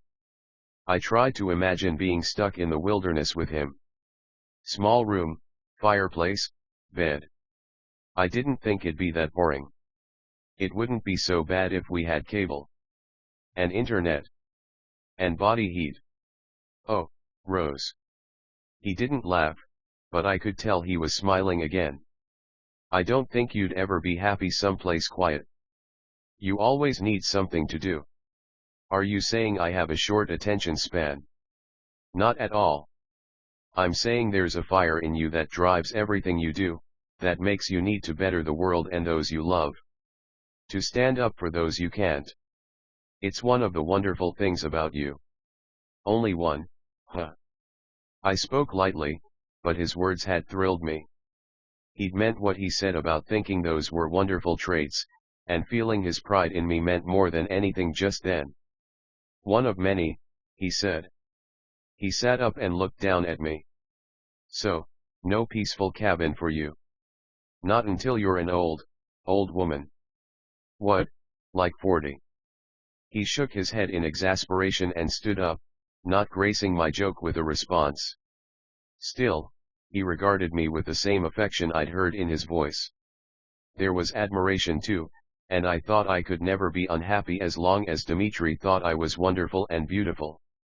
Leaning down, he extended his hand. "Time to go." I took it, letting him help pull me up. Once standing, we held hands for a heartbeat longer than necessary. Then we let go and surveyed our work. Two perfect snow angels, one much taller than the other. Careful to step inside each outline, I leaned down and hacked out a horizontal line above each head. "What's that?" he asked, when I stood beside him again. "Halos," I said with a grin. "For heavenly creatures like us." "That might be a stretch." We studied our angels for a few moments more, looking at where we had lain side by side in that sweet, quiet moment. I wished what I'd said was true, that we had truly left our mark on the mountain. But I knew that after the next snowfall, our angels would disappear into the whiteness and be nothing more than a memory. Dimitri touched my arm gently, and without another word, we turned around and headed back to the car. Compared to that memory of him and the way he'd looked at me out there on the mountain, I thought the angel looking back at me in church seemed pale and boring in comparison. No offense to her. The congregation was filing back to their seats after taking bread and wine. I'd stayed seated for that, but I did understand a few of the priest's words. Life. Death. Destroy. Eternal. I knew enough about all this to string together the meaning. I would have bet good money resurrection was in there too. I sighed, wishing it were truly that easy to vanquish death and bring back those we loved. Church ended, and I left with the Belikovs, feeling melancholy. As people passed each other near the entrance, I saw some eggs being exchanged. Victoria had explained that it was a big tradition around here. A few people I didn't know gave some to me, and I felt a little bad that I had nothing to give in return. I also wondered how I was going to eat them all. They were decorated in various ways. Some were simply colored, others were elaborately designed. Everyone seemed chatty after church, and we all stood around outside it. Friends and family hugged and caught up on gossip. I stood near Victoria, smiling and trying to follow the conversation that often took place in both English and Russian. Victoria. We turned and saw Nikolai striding toward us. He gave us, by which I mean, he gave her a brilliant smile. He'd dressed up for the holiday and looked amazing in a sage shirt and dark green tie. I eyed Victoria, wondering if it had any effect on her. No. Her smile was polite, genuinely happy to see him, but there was nothing romantic there. Again, I wondered about her mystery friend. He had a couple of guys with him whom I'd met before. They greeted me too. Like the Belikovs, they seemed to think I was a permanent fixture around here. Are you still going to Marina's party? Asked Nikolai. I'd nearly forgotten. That was the party he'd invited us to the first day I'd met him. Victoria had accepted then, but to my surprise, she now shook her head. We can't. We have family plans. That was news to me. There was a possibility something had come up that I didn't know about yet, but I doubted it. I had a feeling she was lying, and being a loyal friend, I said nothing to contradict her. It was hard watching Nikolai's face fall, though. Really? We're going to miss you. She shrugged. We'll all see each other at school. He didn't seem pacified by that. Yeah, but Nikolai's eyes suddenly lifted from her face and focused on something behind us. He frowned. Victoria and I both glanced back, and I felt her mood shift too. 3 guys were strolling toward my group. They were dompiers as well. I didn't notice anything unusual about them, smirks aside, but other dompiers and Maroi gathered outside the church took on expressions similar to those of my companions. Troubled. Worried. Uncomfortable. The 3 guys came to a stop by us, pushing their way into our circle. I thought you might be here, Kolya, said one.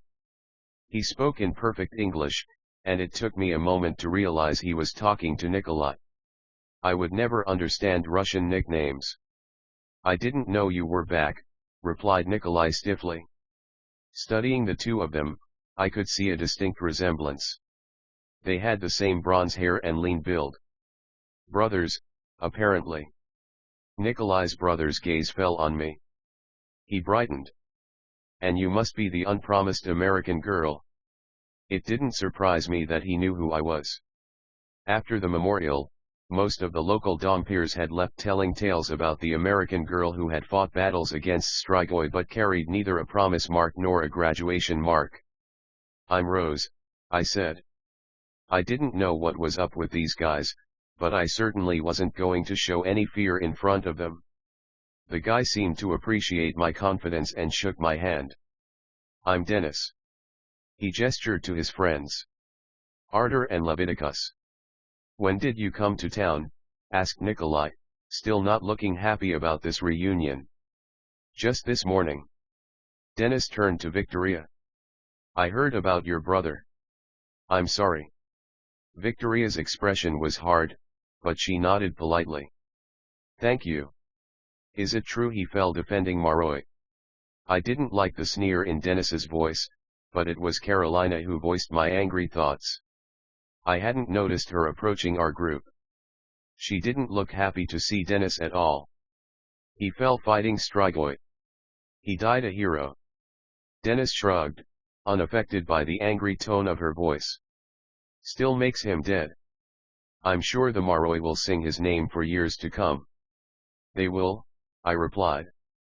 He saved the whole group of them. And Dompiers too. Dennis's gaze fell back on me, his eyes thoughtful as he studied my face for a few seconds. I heard you were there too. That both of you were sent into an impossible battle. It wasn't impossible. We won. Would Dimitri say that if he were alive? Carolina crossed her arms over her chest. If you're only here to start something, then you should leave. This is a church. It was funny. Upon meeting her, I'd thought she seemed so gentle and kind, just an ordinary young mother working to support her family. But in this moment, she seemed more like Dimitri than ever. I could see that same strength within her, that fierceness that drove her to protect loved ones and stand up to her enemies. Not that these guys were her enemies, exactly. I honestly didn't yet understand who they were. We're just talking, said Dennis. I just want to understand what happened to your brother. Believe me, I think his death was a tragedy. He wouldn't have regretted it, I told them. He died fighting for what he believed in. Defending others who took him for granted. That's not true. Oh. Dennis gave me a lopsided smile. Then why don't you work for the Guardians? You've killed strigoi but have no promise mark. Not even a graduation mark, I heard. Why aren't you out there throwing yourself in front of Maroi? Dennis, said Nikolai uneasily, please just leave. I'm not talking to you, Kolya. Dennis's eyes were still on me. I'm just trying to figure Rose out. She kills strigoi but doesn't work for the Guardians. She's clearly not like the rest of you soft people in this town. Maybe she's more like us.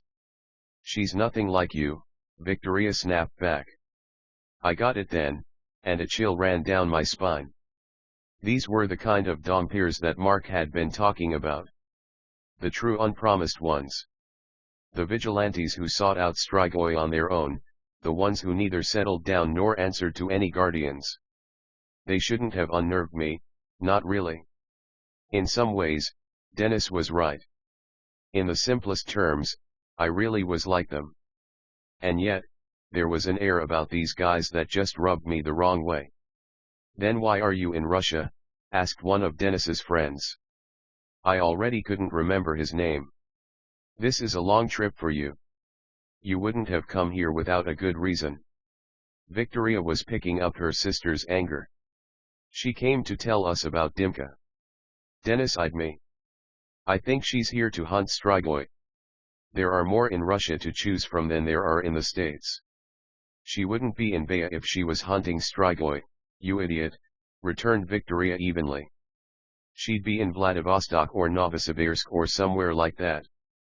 Novosibirsk. The name was familiar. But where had I heard it?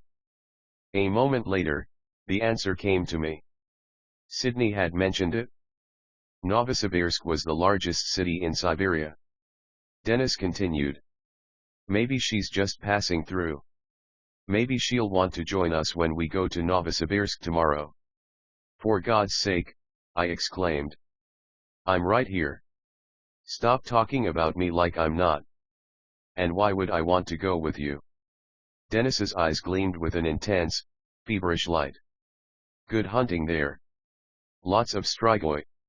Come with us, and you can help us go after them. And how many of you will come back from this? Carolina asked in a hard voice. Where's Timosha? Where's Vasilia? Your hunting party keeps getting smaller each time you return here. Which one of you will be next? Whose family will be the next to mourn?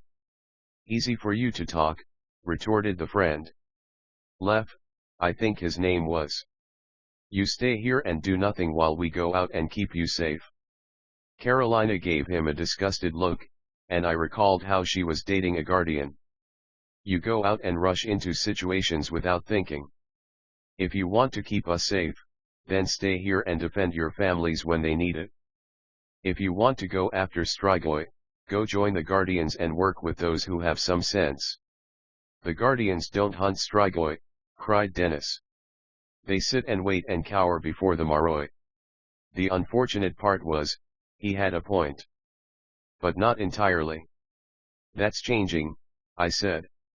There's a movement to start taking the offensive against the strigoi.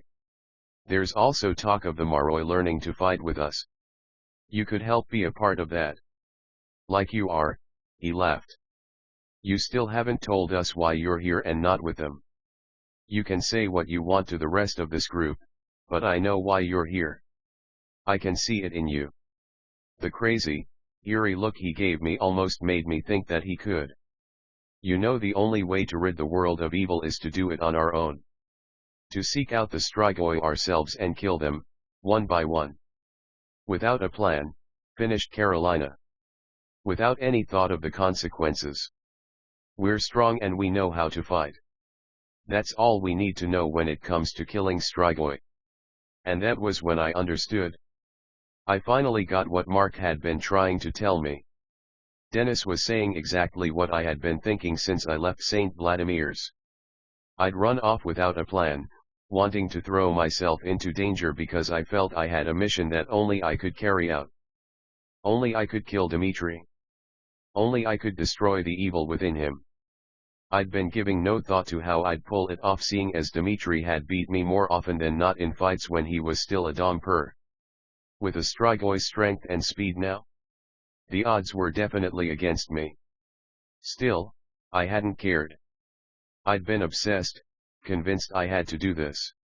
In my own head, what I had to do made sense, but now, hearing those sentiments from Dennis, it sounded crazy.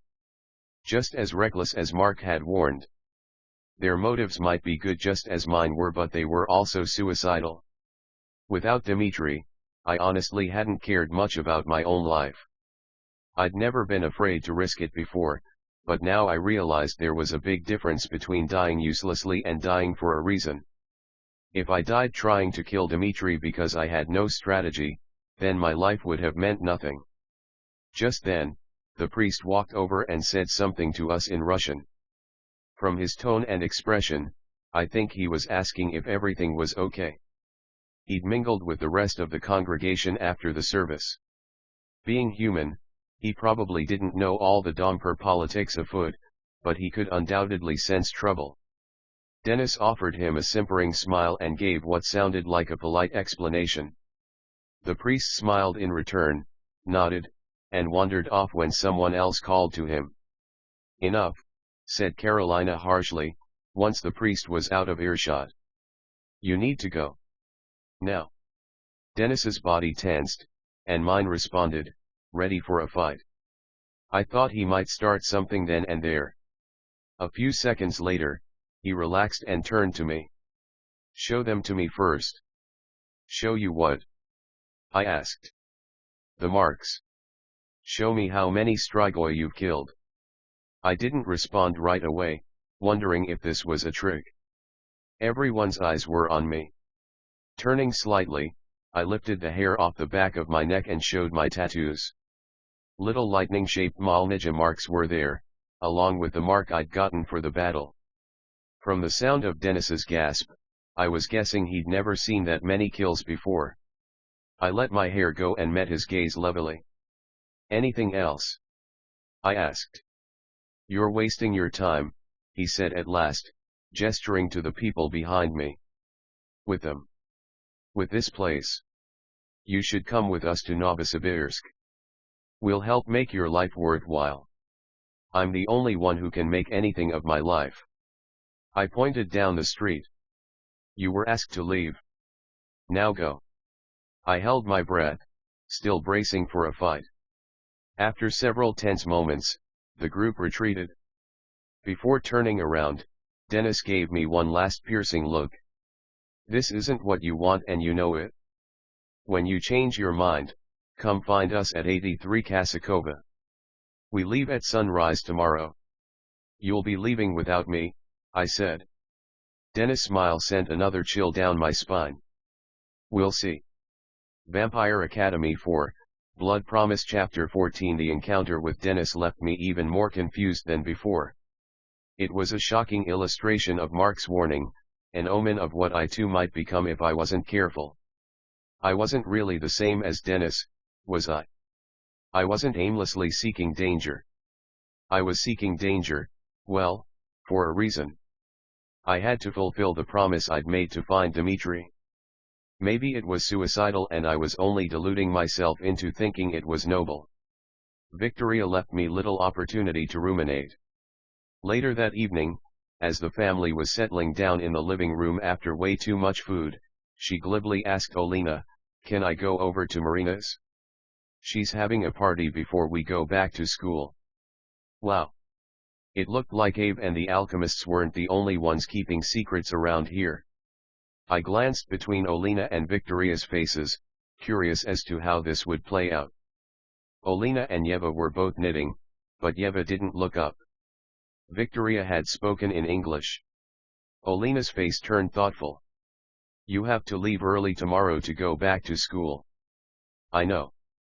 But I can sleep on the bus. Everyone else will be there tonight."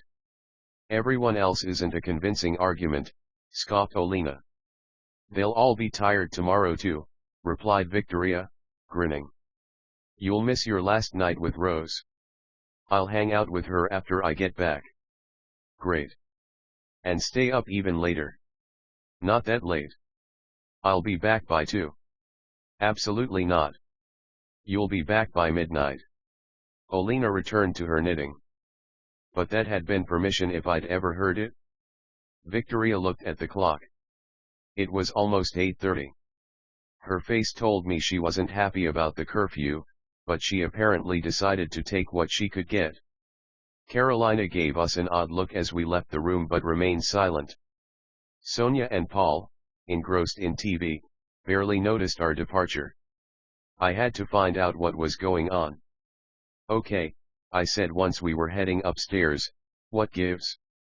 I thought you weren't going to Marina's." Victoria grinned and beckoned me into her bedroom. I'd recently learned her bedroom used to be Dimitri's, and every time I was in here, I had to resist the urge to go bury myself in the bed, even though I knew the sheets had been washed countless times since those days. Somehow, I could imagine them smelling like Dimitri and feeling warm as though we were both lying there together. "I'm not." Victoria began rifling through her closet and pulled out a short, sleeveless red dress with lace around the straps. The fabric was stretchy, the kind that looked like it'd show everything. I was shocked when she began putting it on. It was pretty trashy. "Is this a joke?" "Nope." Victoria took off her shirt and jeans and pulled the dress on. She had no trouble with it, but it was every bit as clingy as it had appeared. She wasn't as filled out as I was on top, but in a dress like that, it didn't matter. "Okay," I said, catching on at last. "What's his name?" "Roland," she said. "Oh, Rose. He's amazing. And this is the last night I'll get to see him before school." I didn't know whether to feel happy for her or sad for Nikolai. This Roland guy must have been the reason she couldn't give Nikolai the time of day. She was totally in love with someone else. Still, that dress. "You must really like him," I observed dryly. Her eyes widened. "Do you want to meet him?" Well, I don't want to interfere with your date." "You won't? Just stop by and say hi, okay?" It felt pretty intrusive, yet at the same time, well, I was kind of curious about a guy who could get her to leave the house in that kind of outfit, particularly when she started applying really heavy makeup, extra dark eyeliner and bright red lipstick. So I agreed to meet Roland, and we left the house as quietly as we could. Despite wearing a coat over her dress, Victoria still didn't want to run into her mother. We headed downtown, following a few twists and turns until we ended up behind what looked like an ordinary warehouse in an abandoned part of town. All was quiet, but a tall, tough-looking Domper stood by a door leading into the building, his arms crossed in front of him. Victoria brought us to a halt nearby, saying we had to wait there. A minute later, a group of Maroi men of mixed ages wandered up, chatting and laughing. The Domper gave them a once-over and then opened the door for them. Light and music spilled out until the door shut and all went silent again. So this is Bea's secret Domper world, I murmured. She didn't hear me because suddenly, her face lit up. There he is. She pointed to two approaching guys. Both were Maroi. Well, who knew? Victoria's secret boyfriend wasn't a Domper. I guess that wasn't too shocking, really, though the way she'd dressed tonight still bothered me. She gave him a fierce hug and introduced us. His friend was named Sergi, and he smiled politely before hurrying inside where he was apparently meeting a girl too. I had to give Victoria credit, Roland was hot. His hair was dark auburn, soft and wavy. The green of his eyes reminded me painfully of Adrian's. And when he smiled at Victoria, it was dazzling. The look on her face was exactly like Nikolai's whenever he was around her. Roland took a hold of Victoria's hands and brought them to his lips, kissing each one. Those green eyes gazed at hers, and he murmured something I couldn't hear. She blushed and replied in Russian. I didn't need any translation to know the content was sexy and flirty. Still smiling, he glanced over at me, and although she'd introduced us, it was like he was noticing me for the first time and was interested. You're new here, aren't you? He asked. Victoria wrapped her arms around him and rested her head on his chest. Rose is visiting. She's a friend of the family. Ah, he said. Now I remember hearing about you.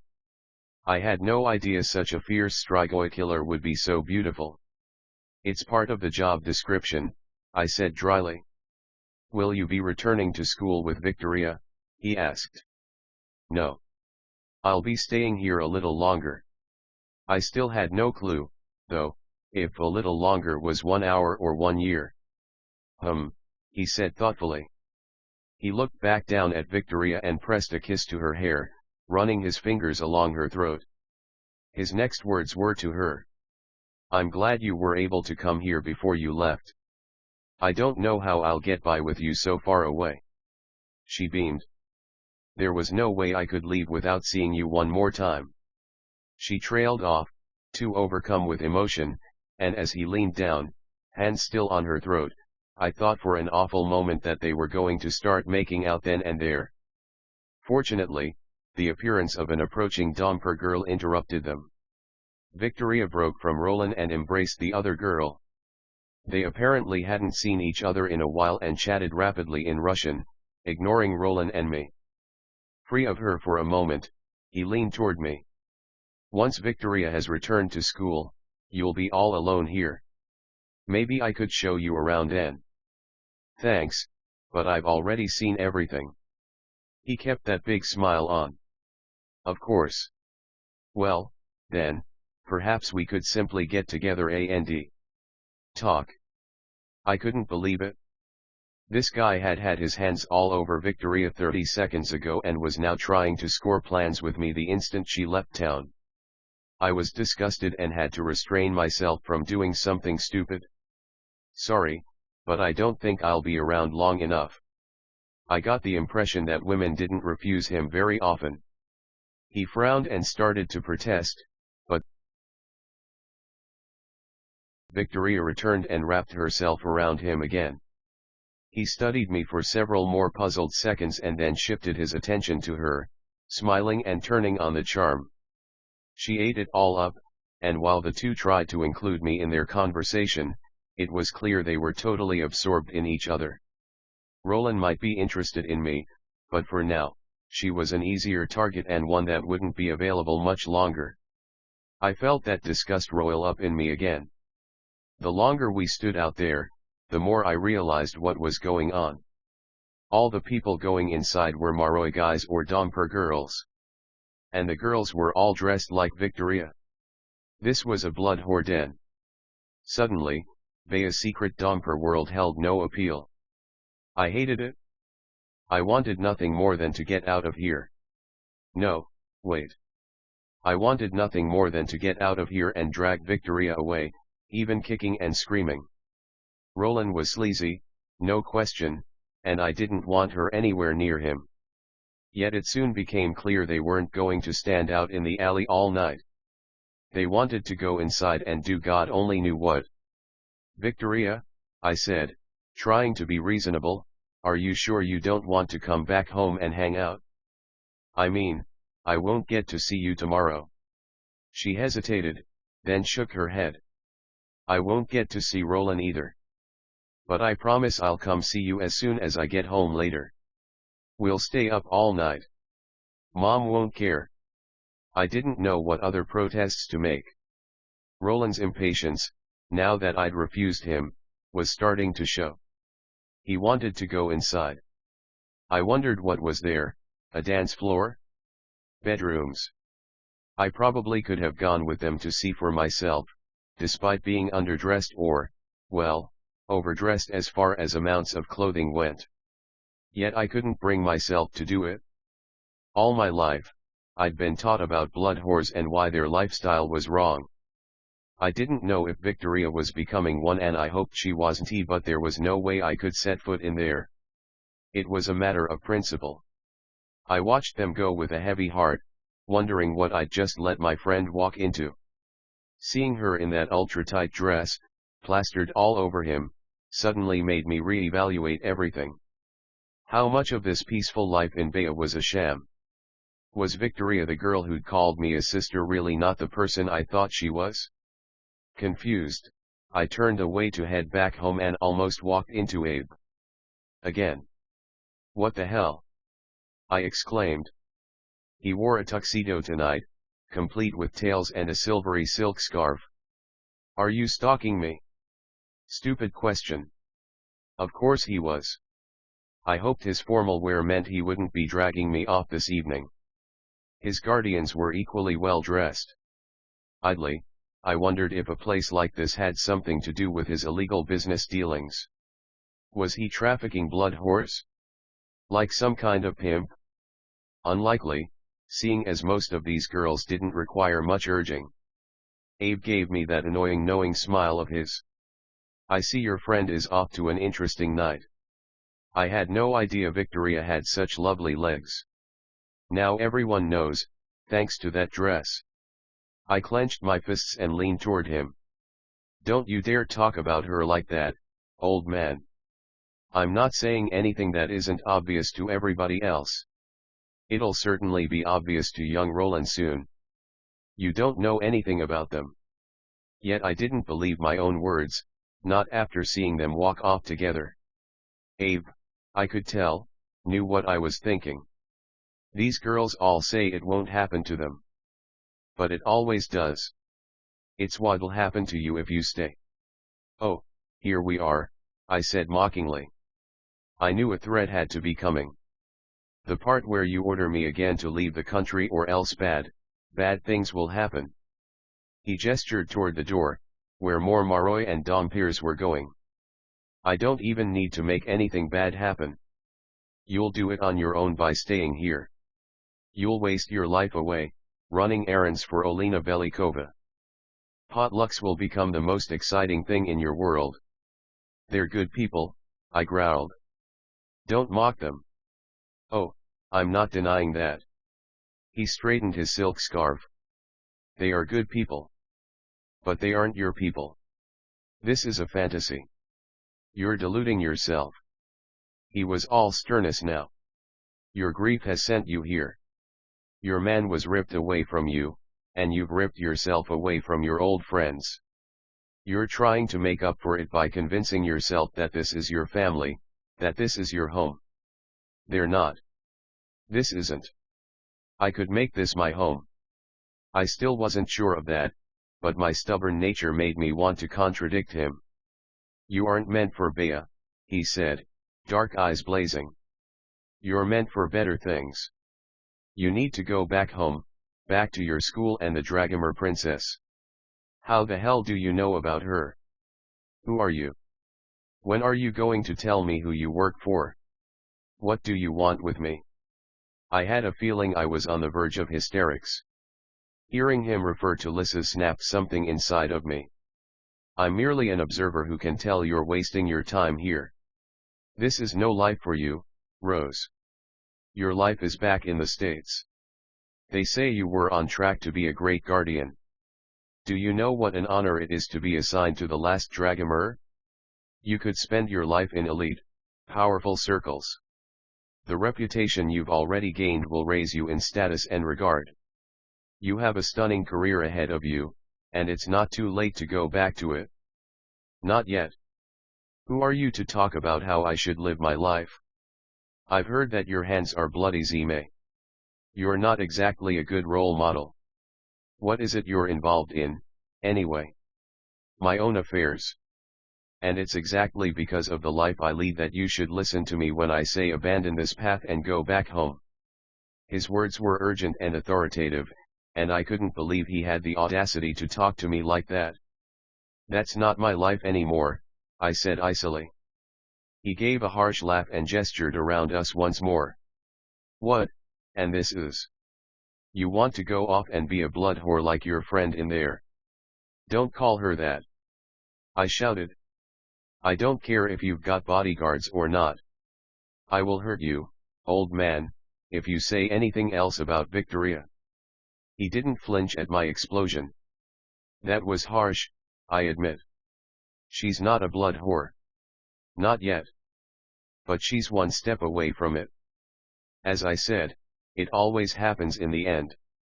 Even if you aren't used by someone like Roland Kislyak, and believe me, he will use her, just like he did her sister. You'll still end up alone with a baby you're way too young for. Her, wait. I froze. Are you saying he's the guy who got Sonia pregnant? Why would Victoria be involved with him after he did that and left her sister? Because she doesn't know. Sonia doesn't talk about it, and Mr. Kislyak thinks it's a game, getting two sisters into bed. Too bad for him that Caroline is smarter than the others, or he could have had them all. Who knows? He gave me a sardonic smile. Maybe he'll consider you part of the family enough to go after you next. Like hell. I'd never get involved with anyone like that. I'm never going to be involved with anyone again.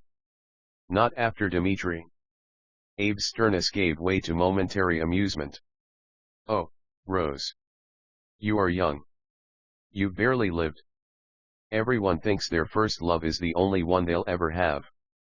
This guy was really pissing me off, but I gained enough control to decide I wasn't going to punch him. At least, I didn't think so. I backed up a little, toward the building. I'm not going to play your game here. And you can tell whoever you're working for that I'm not playing theirs either, and that I'm not going back. One way or another, whether it was to hunt Dimitri or live with his family, I was staying in Russia. You're going to have to box me up and ship me there.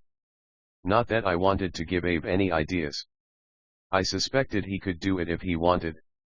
Damn it. Who was behind this? Who would want to find me badly enough to send this guy after me?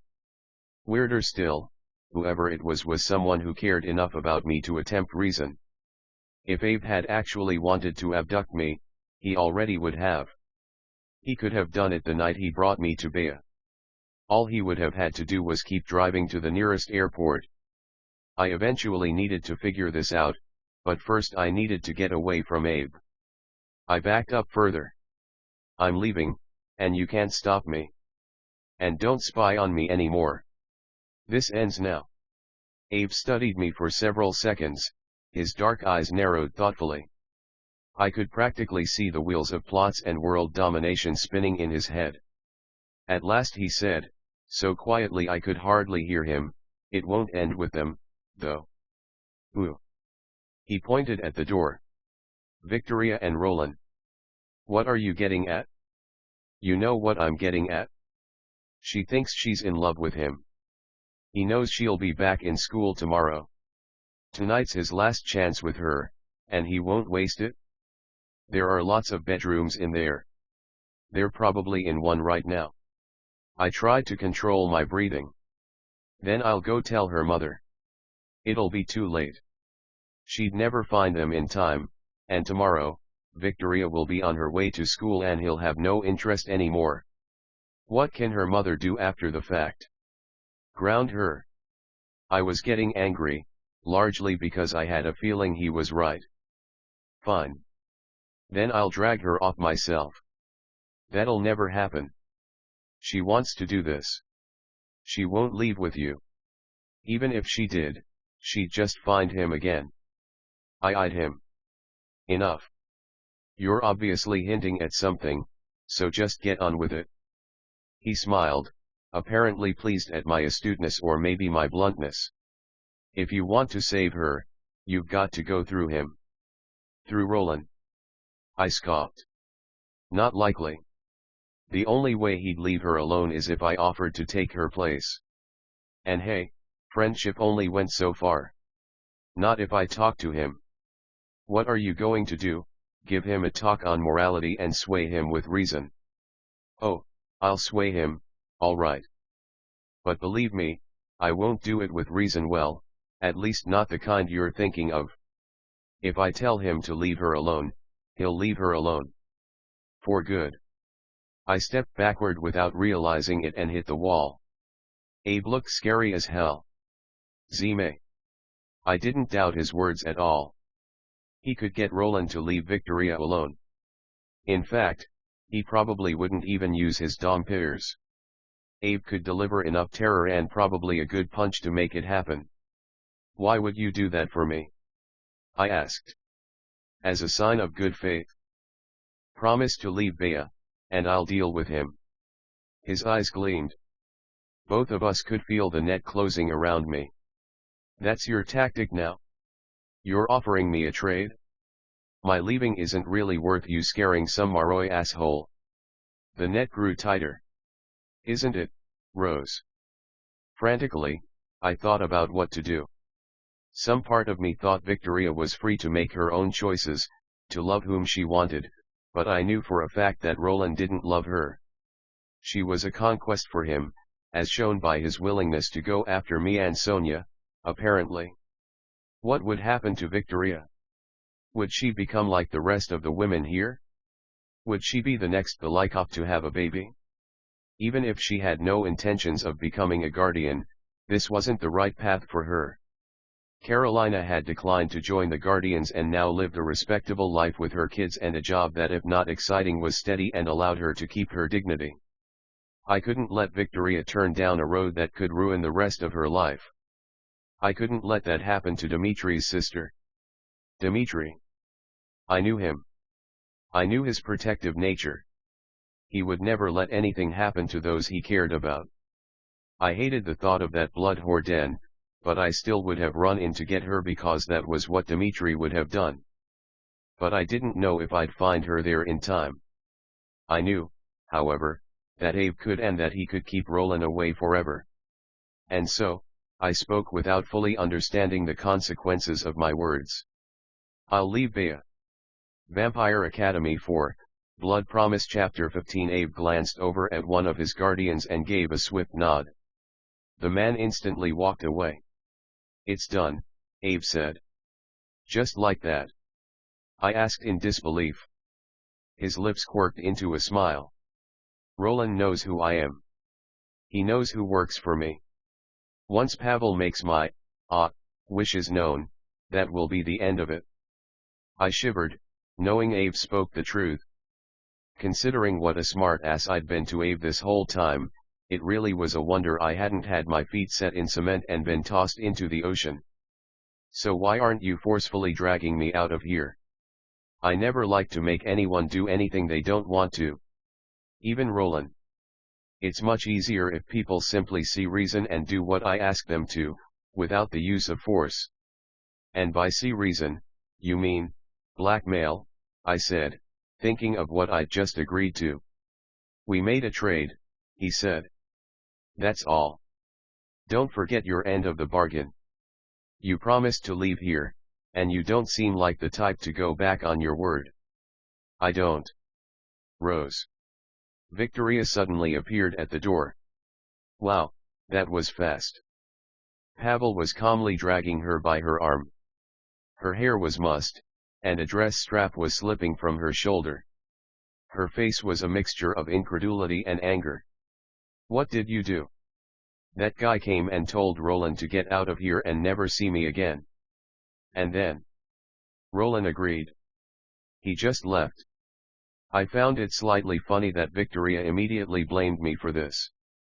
True, I was responsible, but Abe was standing right there. It wasn't a secret who his employees were. Nonetheless, I defended my actions. He was using you, I said. There were tears in Victoria's brown eyes. He loves me.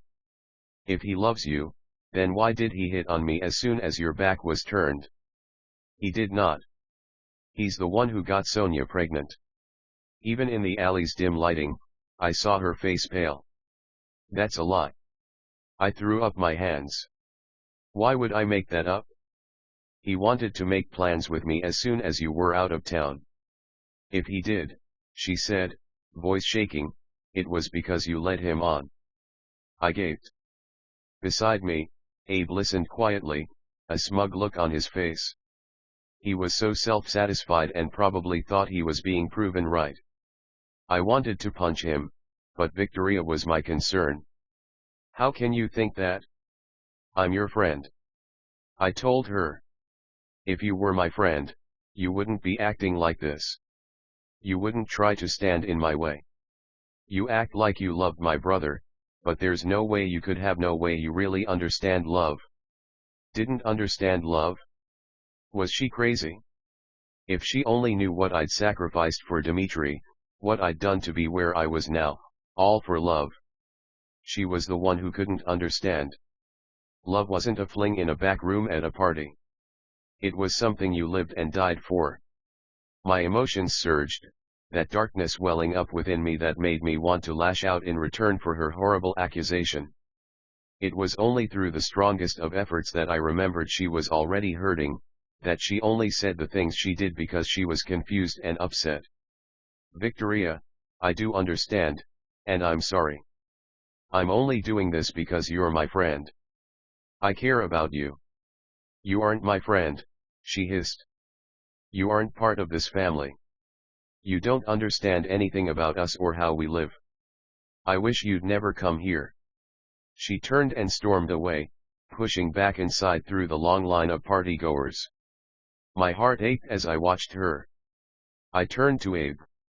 She's going to go try to find him. He still wore that damnably knowing expression. It won't matter. He'll have nothing to do with her anymore. Not if he values that pretty face of his. I was worried for Victoria but kind of had a feeling Abe was right about Roland. Roland would no longer be an issue. As for Victoria's next guy, well, that was a worry for another day. Fine. Then we're done here. Do not follow me anymore, I growled. Keep your promise to leave Bea, and I won't have to. I narrowed my eyes. I told you, I always keep my promises. And as I hurried back to the Belikov house, I suddenly wondered if that was true. The blowout with Abe and Victoria was like cold water on my face. What was I doing here? To a certain extent, Abe had been right. I had been deluding myself, pretending Dimitri's family was my own in order to soothe my grief over him. But they weren't. This wasn't home. The academy wasn't my home either, not anymore. The only thing I had left was my promise to Dimitri. The promise I'd somehow lost sight of since coming here. Some of the Belikov family was in bed when I got home, but others were still in the living room. I slipped upstairs to my room, waiting anxiously for Victoria to get home.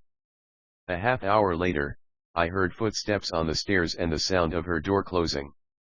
I knocked gently on it. Victoria, I said in a loud whisper. It's me. Please talk to me. No, came the response. I don't ever want to talk to you again. Victoria, go away. I'm just worried about you. You aren't my brother. You aren't even my sister. You have no place here. Ouch. Her voice was muffled by the door, but I didn't want to risk a fight in the hall and let the others hear. Going to my room, my heart breaking, I stopped and stood in front of the mirror. It was then that I knew she was right. Even Abe was right. Bea wasn't my place. In a flash, my meager belongings were packed, but I hesitated before going downstairs. Victoria's closed door stared at me, and I had to fight the urge to knock again. If I did, it would only trigger another fight. Or, maybe even worse, she would forgive me and then I would want to stay forever, lost in the comfort of Dimitri's family and their simple life. Taking a deep breath, I headed downstairs and walked out the front door. I wanted to tell the others goodbye but worried the same thing would happen, that I'd look at their faces and change my mind. I needed to go, I realized. I was angry at both Victoria and Abe. Their words had hurt me, but there'd been truth in them. This wasn't my world. I had other things to do with my life. And I had a lot of promises to keep. When I was about 8 blocks away, I slowed down, not because I was tired but because I wasn't sure where I was going. Leaving that house had been the biggest step. I sank down on the curb in front of a neighbor's silent, dark yard. I wanted to cry without knowing what. I wanted my old life back. I wanted Dimitri and Lissa. Oh, God, I wanted them. But Dimitri was gone, and the only way I'd see him was if I truly set out to kill him. And as for Lissa, she was more or less gone to me too. Even if I survived this, I didn't think she could forgive me. Sitting there, feeling lost and alone, I tried reaching out to her one more time. I knew it was foolish, considering what I'd seen before, but I had to try one more time. I had to know if I really could have my old place back there.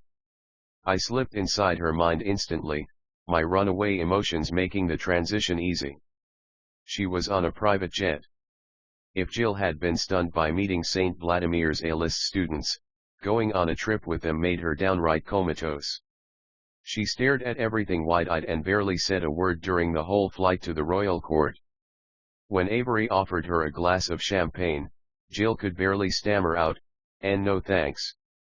After that, the others seemed to forget about her and got carried away by their own conversation. Lissa noticed Jill's uneasiness but didn't do much to remedy it. That was a shock. The Lissa I had known would have gone out of her way to make Jill comfortable and be included. Fortunately, the younger girl seemed perfectly entertained by watching the others' antics. I also took comfort in knowing Jill would be okay once she met up with Mia. Lissa had sent word ahead to Mia to come pick up Jill when they landed, seeing as Lissa and the others had to attend to one of Tatiana's functions right away. Mia had said she'd take Jill under her wing for the weekend and show her some of the innovative things she'd learned to do with her water magic. Lissa was glad for this, happy she wouldn't be babysitting a freshman all weekend. Even if Jill was totally off of Lissa's radar, one person wasn't, Avery's brother Reed. Their father had decided it would be a good idea for Reed to go with them, and seeing as Mr. Excuse Me headmaster Lazar had played a key role in working with Tatiana to arrange this trip, there was little argument. Avery had rolled her eyes and spoken to Lissa about it covertly, just before boarding. "We're all riding your reputation," Avery said. "Part of the reason Dad let me come was because you're in good with the Queen, and he wants it to rub off on me. He's then hoping I'll get in good with her, and then that'll rub off on Reed and the rest of the family." Lissa tried not to overthink the logic too much. Mostly, she was bothered because Reed Lazar was still as unpleasant as he'd been the first day they met. He wasn't really mean or anything, it just made her uncomfortable being around him. Really, he was the polar opposite of Avery. Whereas she was animated and could always strike up conversation, he stayed tight-lipped and spoke only when spoken to. Lissa couldn't really tell if it was shyness or disdain. When Lissa had tried asking him if he was excited to go to court, Reed had simply shrugged. "Whatever. I don't care." His tone had been almost hostile, like he resented her for asking, so she'd given up all other attempts at conversation. The only person, other than his sister, that Lissa saw Reed ever speak to was Avery's guardian Simon. He had also come along. When the flight landed, Mia was as good as her word. She waved enthusiastically when Lissa stepped off the plane, her blonde curls whipping around in the wind. Lissa grinned back, and they gave each other quick half hugs, something that never failed to amuse me given their former enemy status. Lissa made introductions for those who needed them as an escort of guardians led them away from the landing strip and toward the inner portion of court. Mia welcomed Jill so warmly that the younger girl's uneasiness faded, and excitement glowed in her green eyes. Smiling fondly, Mia glanced away from Jill and over to Lissa. "Where's Rose?" Silence fell, followed by uncomfortable glances. "What?" demanded Mia. "What did I say?" "Rose is gone," said Lissa. "Sorry. I thought you knew." She dropped out and left after the attack because there were some things, some personal things, she needed to take care of. Lissa feared Mia would ask about the personal things.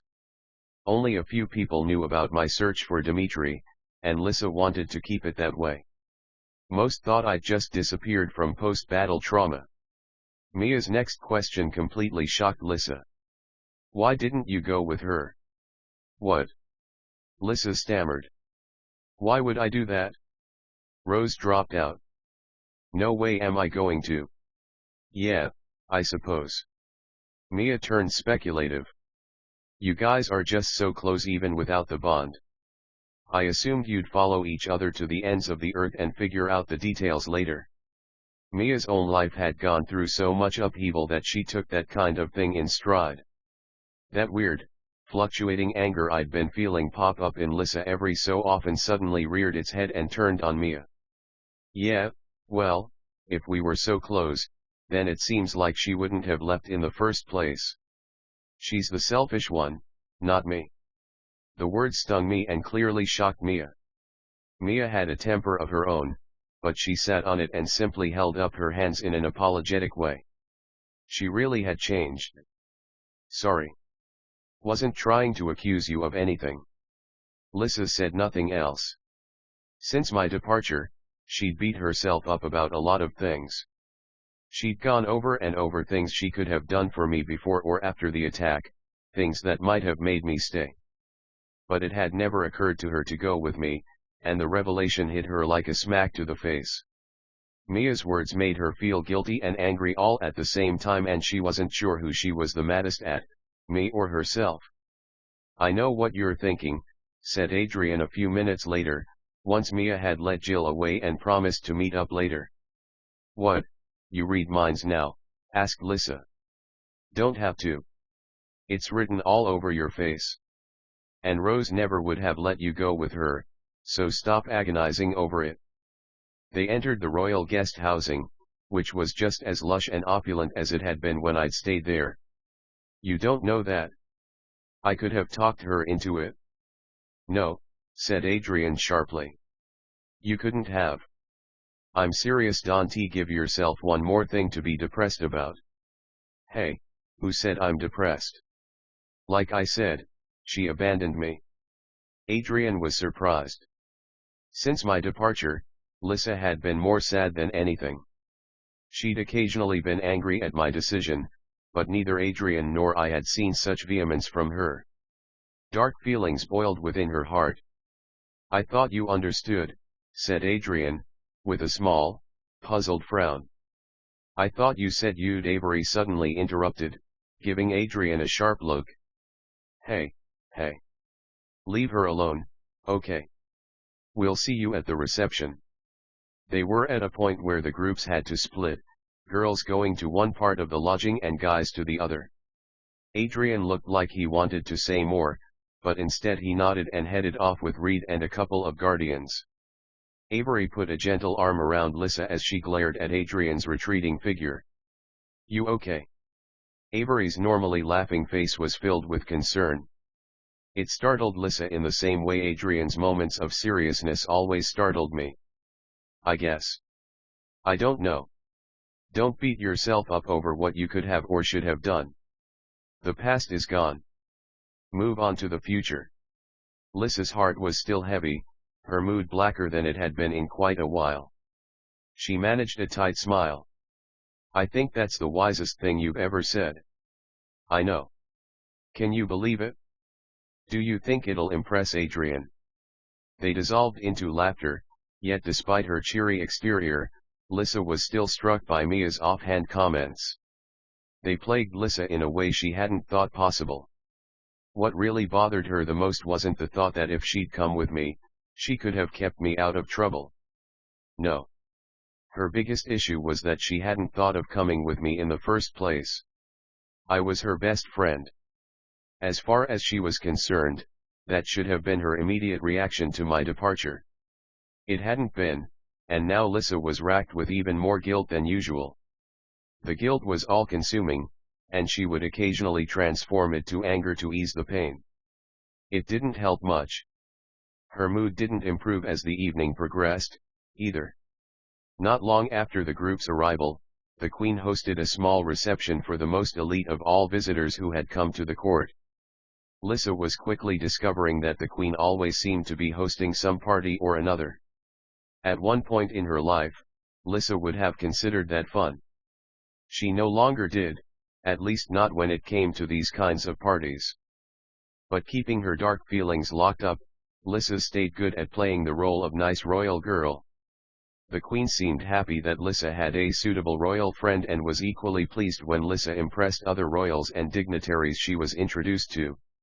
At one point, though, Lissa's resolve nearly faltered. "Before you leave," said Tatiana, "we should see about your guardians." She and Lissa stood together with a group of admirers and hangers-on who were keeping respectful distances. Lissa had been staring vacantly at the bubbles in her untouched champagne and looked up with a start. "Guardians, Your Majesty." "Well, there's no delicate way to put this, but now, for better or for worse, you're without any protection." The Queen paused respectfully. Belikov was a good man. My name naturally didn't come to her lips. I might as well have never existed. She'd never liked me, particularly since she thought I was going to run off with Adrian. As it was, Lissa had noticed Tatiana watching with some consideration while Avery and Adrian flirted. It was hard to say if the Queen disapproved. Her partying aside, Avery seemed a model girl save that Tatiana had wanted Lissa and Adrian to eventually get together.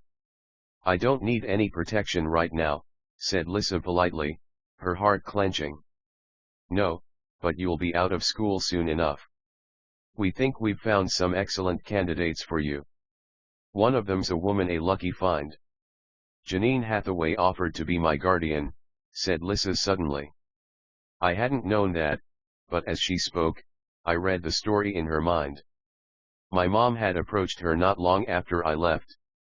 I was a little shocked. My mom was very loyal to her current assignment. This would have been a big move for her. Janine Hathaway. Tatiana's eyebrows rose nearly to her hairline. "I'm sure she has other commitments." "No, we've got much better choices. This young lady's only a few years older than you." "A better choice than Janine Hathaway?" "Not likely. Before Dimitri, my mother had been the gold standard by which I measured all badassness.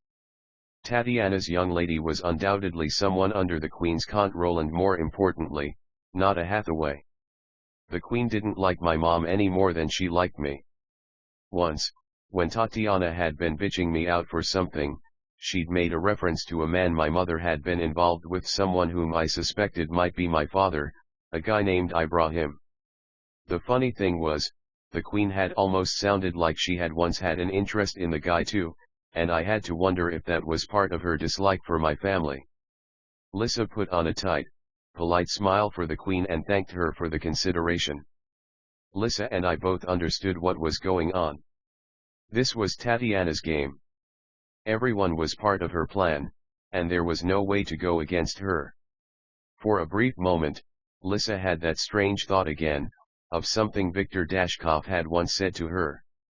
Aside from his crazy killing and kidnapping schemes, Viktor had also wanted to start a revolution among the Maroi. He thought the power distribution was off, something Lissa occasionally believed too, and that it was wielded unfairly by those with too much control. The moment was gone almost as soon as it came. Victor Dashkov was a crazy villain whose ideas deserved no acknowledgement. Then, as soon as courtesy allowed, Lissa excused herself from the Queen and headed across the room, feeling like she was going to explode with grief and anger. She nearly ran into Avery as she did. "God," said Avery. "Do you think Reed could embarrass me anymore? Two people have tried to make conversation with him, and he keeps scaring them off. He actually just told Robin Batica to shut up." I mean, yeah, she was going on and on, but still. That is not cool. Avery's dramatic look of exasperation faded as she took in Lissa's face. "Hey, what's wrong?" Lissa glanced at Tatiana and then turned back to Avery, taking comfort in her friend's blue-gray eyes. "I need to get out of here." Lissa took a deep, calming breath. "Remember all that good stuff you said you knew about? When is that going to happen?" Avery smiled. "As soon as you want." I returned to myself, sitting there on the curb. My emotions were still going crazy, and my eyes were fighting off tears. My earlier doubts were confirmed. Lissa didn't need me anymore, and yet, I still had that feeling that there was something odd going on that I couldn't quite put a finger on. I supposed her guilt over Mia's comment or spirit side effects could be affecting her, but still, she wasn't the same Lissa. Footsteps on the pavement made me look up. Of all the people who might have found me, I would have expected Abe or maybe Victoria. But it wasn't. It was Yeva. The old woman stood there, a shawl draped over her narrow shoulders, and her sharp, cunning eyes looking down at me disapprovingly. I sighed. "What happened? Did a house fall on your sister?" I asked. Maybe there was a benefit to our language barrier. She pursed her lips. "You can't stay here any longer," she said. My mouth dropped open. You speak English?" she snorted. "Of course." I shot up. "All this time you've been pretending not to? You've been making Paul play translator." "It's easier," she said simply. "You avoid a lot of annoying conversation when you don't speak the language. And I've found that Americans make the most annoying conversation of all." I was still aghast. "You don't even know me. But from the first day, you've been giving me hell." "Why? Why do you hate me?" "I don't hate you. But I am disappointed." "Disappointed? How?" "I dreamed you would come." "I heard that. You dream a lot." "Sometimes," she said. The moonlight glinted in her eyes, enhancing her otherworldly appearance. A chill ran down my spine. Sometimes my dreams are true. Sometimes not. I dreamed Dimka was dead, but I didn't want to believe it, not until I had proof. You were my proof. And that's why you were disappointed?" Yeva drew the shawl more tightly around her. "No. In my dreams, you shone. You burned like a star, and I saw you as a warrior, someone who could do great deeds. Instead, you've sat around and moped. You've done nothing. You haven't done what you came to do." I studied her, wondering if she really knew what she was talking about. "And what is that exactly?" "You know what it is." "I dreamed that, too." I waited for more. When it didn't come, I laughed. "Nice vague answer. You're as bad as any scam fortune teller." Even in the darkness, I could see the anger kindle in her eyes. "You've come to search for Dimka. To try to kill him. You must find him." "What do you mean try?" I didn't want to believe her, didn't want to believe she might actually know my future. Nonetheless, I found myself getting hooked in. "Have you seen what happens? Do I kill him? I can't see everything." "Oh. Fantastic. I only saw that you must find him. But that's all you've got." "I already knew that." "It's what I saw." I groaned. "Damn it, I don't have time for these cryptic clues. If you can't help me, then don't say anything." She stayed quiet. I slung my bag over my shoulder. Fine. I'm leaving then. And like that, I knew where I would go. Tell the others, well, tell them thank you for everything. And that I'm sorry. You're doing the right thing, she said. This isn't where you should be. So I've heard, I muttered, walking away. I wondered if she'd say anything else, chastise me, curse me, give me more mysterious words of wisdom. But she stayed silent, and I didn't look back. I had no home, not here and not in America. The only thing left for me was to do what I'd come to do.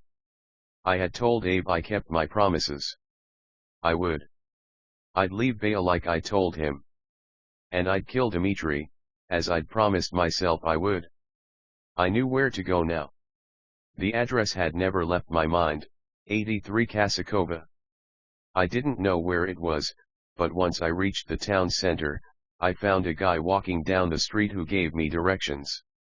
The address was close by, only about a mile, and I headed out at a brisk pace. When I reached the house, I was glad to see that the lights were still on. Even as pissed off and raging as I was, I didn't want to wake anyone up. I also didn't want to speak to Nikolai and was relieved when Dennis opened the door. His expression was all astonishment when he saw me. Despite his bold words back at the church earlier, I don't think he'd really believed I'd join him and the other unpromised ones. He was speechless, so I did the talking. I changed my mind. I'm coming with you. I took a deep breath, bracing myself for what came next. I'd promised Abe I'd leave Bea, but I hadn't promised to return to the US. Take me to Novosibirsk. Vampire Academy 4, Blood Promise Chapter 16. Dennis and his two unpromised friends, Artur and Lev, were ecstatic that I was going to be part of their posse. But if they expected me to share their crazy enthusiasm for reckless strigoi hunting, they were about to be sorely disappointed. In fact, it didn't take long after I joined them before they realized that I was approaching the hunt very differently than they were. Dennis's friend Lev had a car, and we took turns driving to Novosibirsk. The drive was about 15 hours, and even though we stopped at a hotel for the night, it was still a lot of continuous time to be cooped up in a small space with three guys who couldn't stop talking about all the strigoi they were going to kill. In particular, they kept trying to draw me out. They wanted to know about how many strigoi I'd slain. They wanted to know what the battle at the academy had been like. They wanted to know my methods. Anytime my mind turned to those topics, though, all I could think of was blood and grief. It was nothing I wanted to brag about, and it took about 6 hours on the road for them to finally figure out that they weren't going to get much information from me. Instead, they regaled me with tales of their own adventures. To be fair, they'd slain several strigoi, but they'd lost a number of their friends, all of whom had been in their teens, like these guys. My experiences weren't that dissimilar. I'd lost friends too. My losses had been a result of being outnumbered, though. Dennis's group's casualties seemed to have been more due to rushing into without thinking. Indeed, their plan once we got to Novosibirsk wasn't really that solid.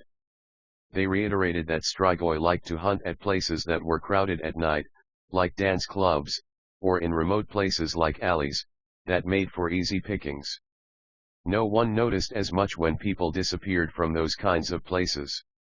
So Dennis's plans mostly involved trolling those hotspots in the hopes that we'd run into strigoi. My initial thought was to immediately ditch this group and strike out on my own. After all, my main goal had been to simply get to Novosibirsk. With everything I'd learned now, it seemed logical that Siberia's largest city would be the next best place to look. Then, the more I thought about it, the more I realized that jumping into the strigoi scene alone would be as stupid as one of the unpromised gang's plans. I could use their backup. Plus, since I didn't actually know where Dimitri was yet, I had to come up with a method of getting some information. I'd need help for that. We made it to Novosibirsk at the end of the second day of driving. Despite hearing about its size, I hadn't imagined it would be anything like Moscow or St. Petersburg. And true, It turned out to be not quite as large as they were, but it was still just as much a city, complete with skyscrapers, theaters, commuters, and the same beautiful architecture. We crashed with a friend of theirs who had an apartment downtown, a domper named Tamara. Her English wasn't very good, but from the sounds of it, she was another unpromised one and just as excited as everyone else to rid the world of strigoi. She was a little older than the rest of us, which was why she had her own place, and was a cute brunette with freckles. It sounded as though she waited until whenever the guys came to town to hunt, which I took as a small blessing. At least she didn't go out alone. She seemed particularly excited to have another girl around, but like the others, she quickly picked up that I didn't share their enthusiasm. When our first night of strigoi hunting came around, I finally stepped up into a leadership position.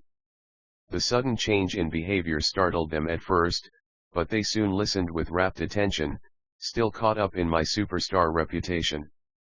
"Okay," I said, looking from face to face. We were in Tamara's tiny living room, sitting in a circle. "Here's how it's going to work. We're going to hit the nightclub scene as a group, patrolling it and the alleys behind it for wait," interrupted Dennis. "We usually split up. Which is why you get killed," I snapped. "We're going as a group." "Haven't you killed strigoi by yourself, though?" asked Lef. He was the tallest of the group, with a long and lanky figure that was almost Maroi-like. "Yes, but I got lucky. That, and I also just thought I was a better fighter than any of them. Call me arrogant, but I was a damned good guardian. Or near guardian. We'll do better with all 5 of us. When we find strigoi, we've got to make sure we take care of them in an isolated place." I hadn't forgotten Sydney's warnings. "But before we kill them, I need to talk to them." "It'll be your job to restrain them." "Why?" asked Dennis. "What do you have to say to them?" "Actually, it's what they have to say to me. Look, it won't take long. And you'll get to make your kill in the end, so don't worry about it." "But..." This next part went against my grand plans, but I knew I had to say it. "I wouldn't get them killed for the sake of my own quest. If we get ourselves in a situation where you're trapped or in immediate danger, forget the talking and restraining. Kill. Save yourself." Apparently, I seemed confident and badass enough that they decided to go along with whatever I said. Part of our plan involved going undercover, so to speak. Any strigoi who was close or got a good enough look would immediately recognize us as dompeurs. It was important that we not attract any attention. We needed a strigoi scanning for victims to pass right over us. We needed to look like other human club-goers. So we dressed the part, and I was a bit astonished at how well the guys cleaned up. Dennis, crazy or not, was particularly good-looking, sharing the same dark gold hair and brown eyes that his brother Nikolai had. My few changes of clothes weren't quite up to partying standards, so Tamara delved into her wardrobe for me. She seemed to take a lot of delight in finding things for me to wear. We were actually similar in size, which was kind of amazing. With her tall, super slim build, Lisa and I had never been able to share clothes. Tamara was my height and had a similar body type. She first offered me a short, tight dress that was so similar to the one Victoria had worn that I just shook my head and handed it back. The memories of our argument still hurt, and I wasn't going to relive that night or in any way play blood or dress up. Instead, Tamara settled for dressing me in black jeans and a black tank top. I consented to hair and makeup too, and studying myself in the mirror, I had to admit she did a good job. As vain as it was, I liked looking good. I especially liked that the guys looked at me in a way that was admiring and respectful but not like I was some piece of meat. Tamara offered me jewelry too, but the only thing I'd wear was the nazar around my neck. My steak required a jacket, but she found a sexy leather one that didn't take away from the rest of the outfit's appeal. Setting out around midnight, I couldn't help shaking my head. "We're the goddamned hottest vampire hunters ever," I muttered. Dennis led us to a club where they'd found strigoi before. It was also apparently where one of their unpromised friends had been killed. It was in a seedy part of town, which I guess added to its appeal for strigoi. A lot of the people there were middle and upper class young people, apparently drawn in by the dangerous aspect. If only they'd known just how dangerous it was. I'd made a lot of jokes to Dimitri about Russia and Eastern Europe being 10 years behind in music, but when we entered, I discovered the ground-thumping techno song playing was something I'd heard in the US just before leaving. The place was crowded and dark, with flashing lights that were actually a little annoying to Domper eyes. Our night vision would adapt to the darkness and then be blasted when a strobe light kicked on. In this case, I didn't need my sight. My shadow-kissed senses didn't feel any strigoi in the area. Come on, I said to the others. Let's dance for a while and wait. There are no strigoi nearby. How do you know? Asked Dennis, staring at me in wonder. I just do. Stay together. Our little circle moved to the dance floor. It had been so long since I'd danced, and I was a bit surprised at how quickly I found myself getting into the rhythm. Part of me said I should have stayed ever vigilant, but my strigoi alarm system would immediately snap me awake if any danger came. That nausea was kind of hard to ignore. But after an hour of dancing, no strigoi had appeared. We left the dance floor and started circling the club's edges, then moved outside to sweep that area too. Nothing. Is there another club nearby? I asked. Sure, said Arthur. He was stocky, with close-shaved hair and a ready smile. A couple blocks over. We followed him and found a similar scene, another secret club hidden in a run-down building. More flashing lights. More crowds. More pounding music. Disturbingly, what started to bother me first was the smell. That many people generated a lot of sweat.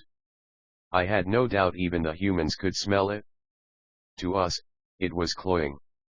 Tamara and I exchanged looks and wrinkled our noses, needing no words to convey our disgust. We moved to the dance floor again, and Lev started to leave to get a drink. I punched him in the arm. He exclaimed something in Russian that I recognized as a swear word. What was that for? He asked. For being stupid. How do you expect to kill something that's twice as fast as you while drunk? He shrugged, unconcerned, and I resisted the urge to hit him in the face this time. One won't hurt. Besides, there aren't even any. Be quiet. It was creeping over me, that weird stirring in my stomach. Forgetting my cover, I stopped dancing, scanning the crowd for the source. While I was relying on my senses to feel strigoi, spotting them in the crowd was a bit harder. I took a few steps toward the entrance, and my nausea lessened. I moved toward the bar, and the feeling increased. This way, I told them. Act like you're still into the music.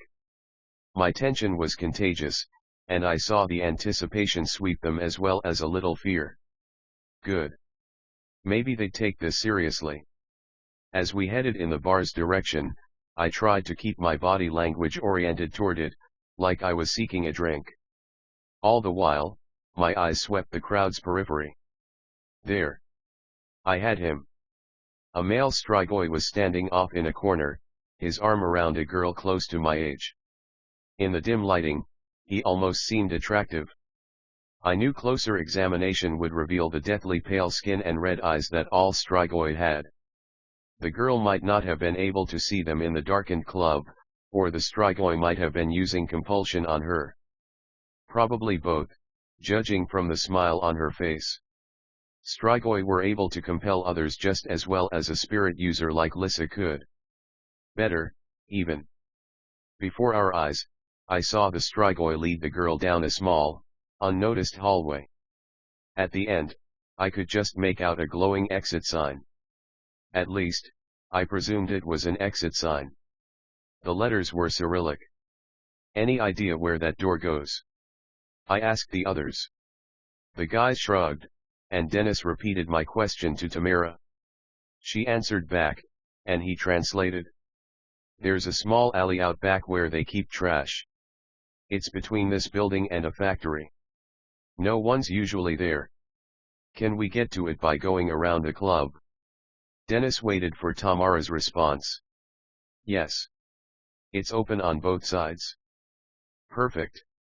We hurried out of the club by the front door, and I divided our group into two. The plan was to come at the strigoi from both sides and trap him in the middle provided he and his victim were still out back. It was possible he could have led her elsewhere, but I thought it more likely he'd want to subdue her and get his blood right there, particularly if it was as deserted as Tamara said it usually was. I was right. Once my group had split off and peered around behind the club, I saw the strigoi and the girl lurking in the shadow of a trash can. He was leaning over her, mouth near her neck, and I silently swore. They didn't waste any time. Hoping she was still alive, I came charging down the alley, the others on my heels. From the alley's other side, Dennis and Lef also came running. As soon as he heard the first footfall, the strigoi reacted instantly, his staggeringly fast reflexes kicking in. He immediately dropped the girl, and in the space of a heartbeat, he chose Dennis and Lef over Arthur, Tamara, and me.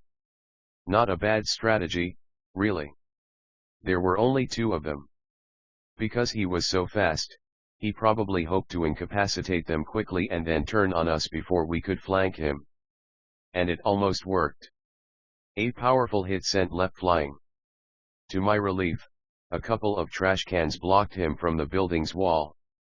Hitting them wouldn't feel good, but if I had the choice, I'd rather hit metal cans than solid bricks. The strigoi pounced on Dennis next, but Dennis proved remarkably fast. Unfairly, I'd assumed none of these unpromised had any real fighting skills. I should have known better. They'd had the same training as me, they just lacked discipline. Dennis dodged the blow and struck out low, aiming for the strigoi's legs. The hit landed, though it wasn't strong enough to knock him over. A flash of silver showed in Dennis's hands, and he managed to partially swipe the strigoi's cheek just before a backhanded slap knocked the domper into me. A cut like that wouldn't be lethal to the strigoi, but the silver would hurt, and I heard him snarl. His fangs gleamed with saliva. I sidestepped Dennis quickly enough that he didn't knock me over. Tamara grabbed his arm, holding him so that he wouldn't fall either. She was fast too and had barely steadied him before leaping up at the strigoi. He swatted her away but didn't manage to hit her hard enough to push her far. Arthur and I were on him by that point, our combined force knocking him against the wall. Still, he was stronger and the pinning was brief before he broke free. A responsible voice in my head that sounded suspiciously like Dimitri warned me that that had been my window to kill him. It would have been the smart and safe thing to do. I'd had the opening, and my stake was in my hand. If my crazy interrogation plan failed, the others' deaths would be on my head. As one, Arthur and I leapt out again. "Help us!" I yelled. Tamara threw herself against the strigoi, landing a swift kick to the stomach as well. I could feel him starting to shake us off, but then Dennis joined in too. Between the four of us, we wrestled the strigoi down so that he lay back first on the pavement. But the worst wasn't over. Keeping him down wasn't easy. He thrashed around with incredible strength, limbs twisting everywhere. I heaved myself up, trying to throw my body's weight across his torso while the others restrained his legs. Another set of hands joined us, and I looked up to see Lef lending his strength too. His lip was bleeding, but his face was determined. The strigoi hadn't stopped moving, but I felt satisfied he wouldn't break away anytime soon, not with all five of us holding him. Shifting forward, I placed the point of my stake at his neck.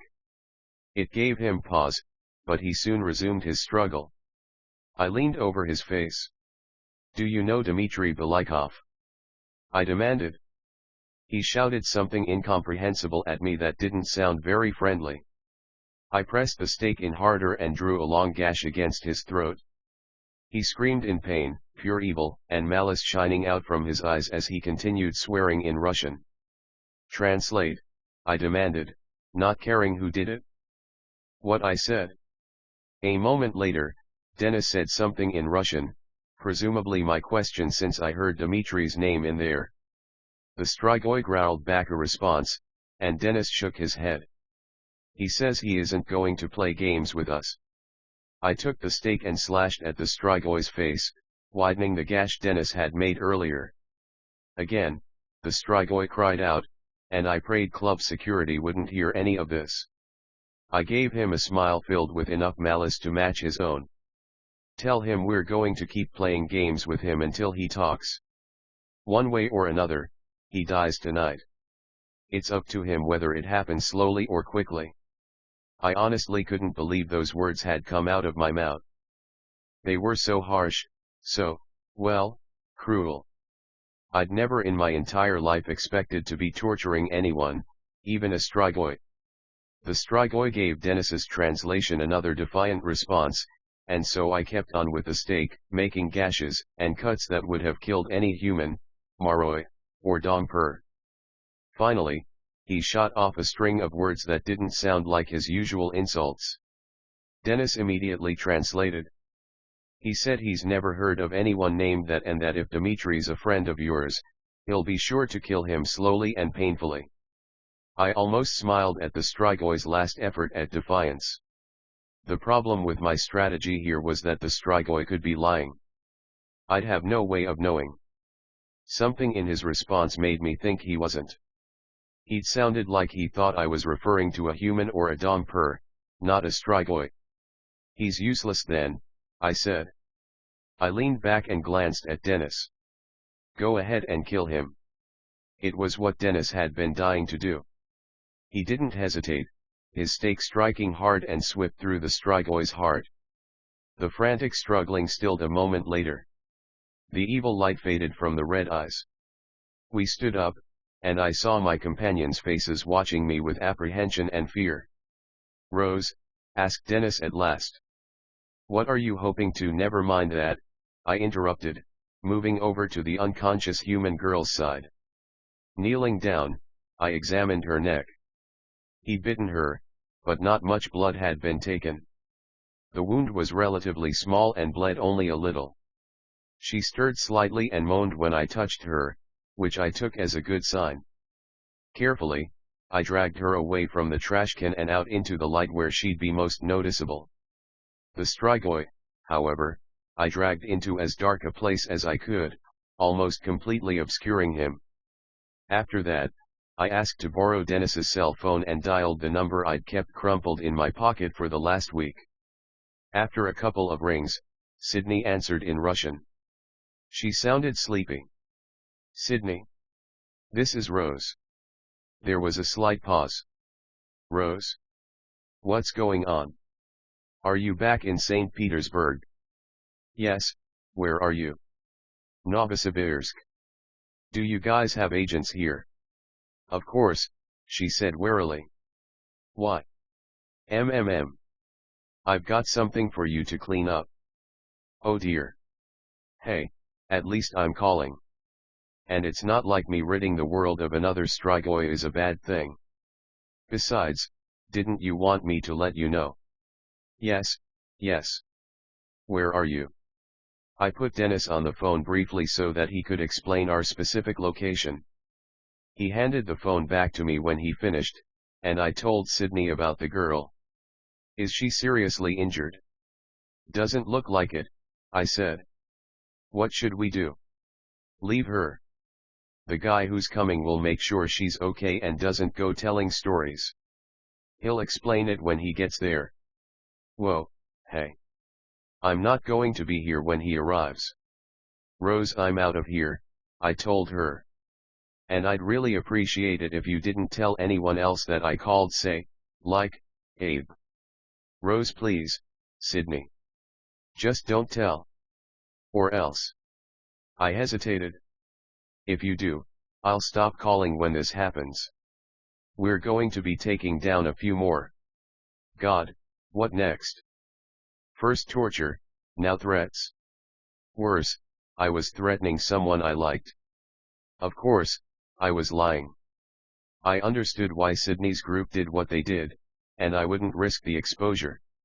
She didn't know that, though, and I prayed she'd think I was just unstable enough to risk revealing us to the world. Rose, she tried yet again. I didn't give her the chance. Thanks, Sydney. We'll be in touch. I disconnected and handed Dennis the phone. Come on, guys. We're not done tonight. It was clear they thought I was crazy to be interrogating strigoi, but considering how reckless they were sometimes, my behavior wasn't quite weird enough for them to lose their faith in me. Soon they grew enthusiastic again, high on the idea of our first kill on this trip. My uncanny ability to sense strigoi made me even cooler in their eyes, and I grew confident they'd pretty much follow me anywhere.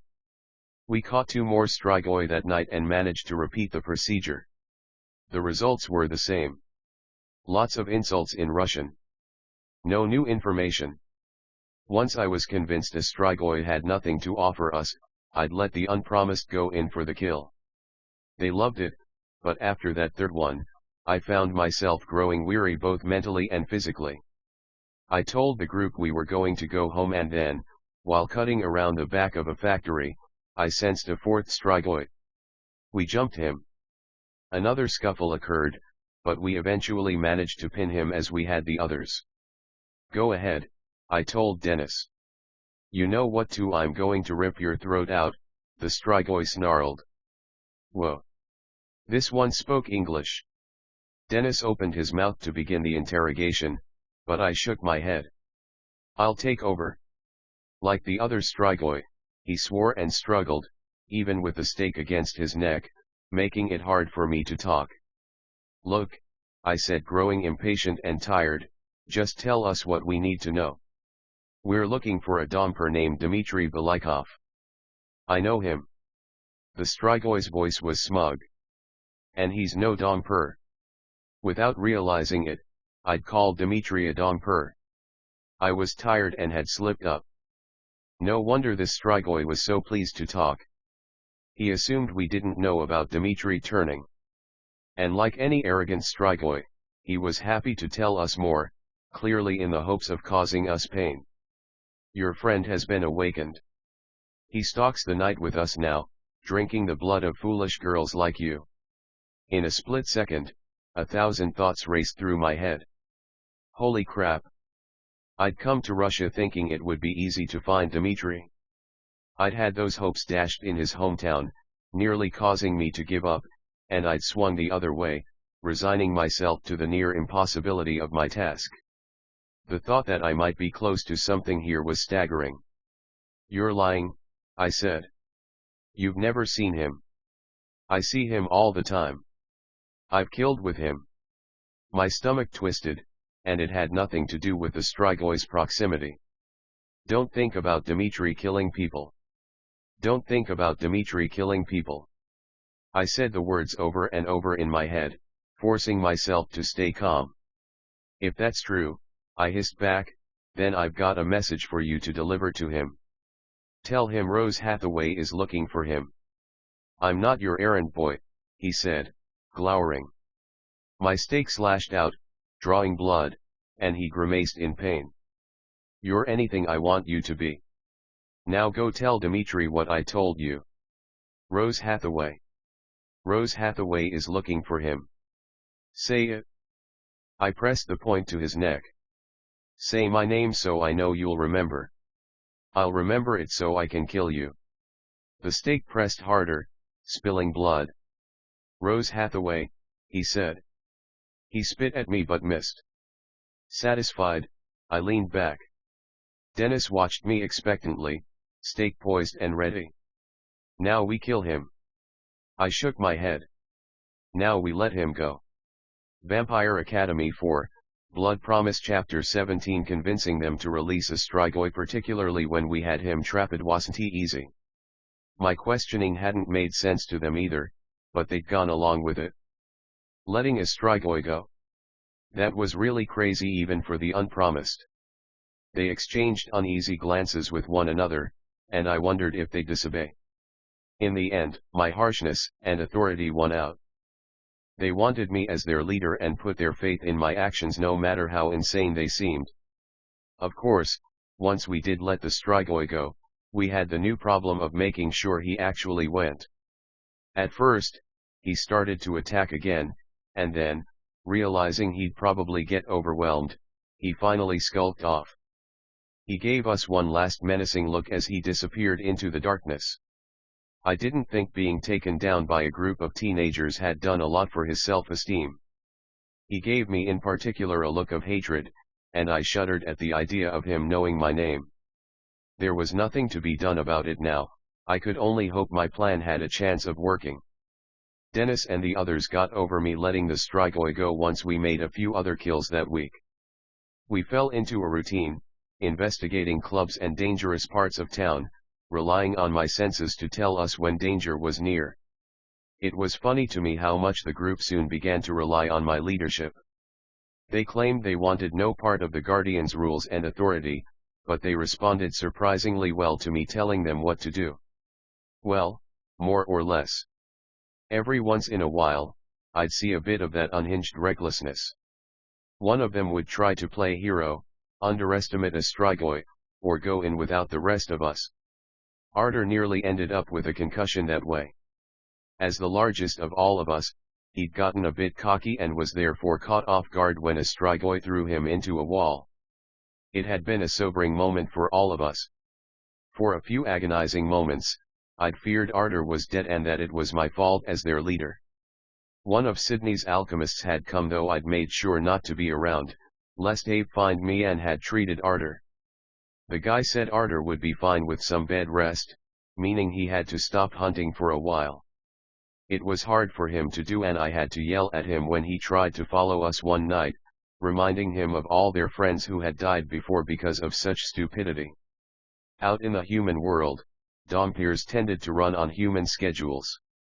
Now I put myself on a nocturnal schedule, just like I'd been on at the academy.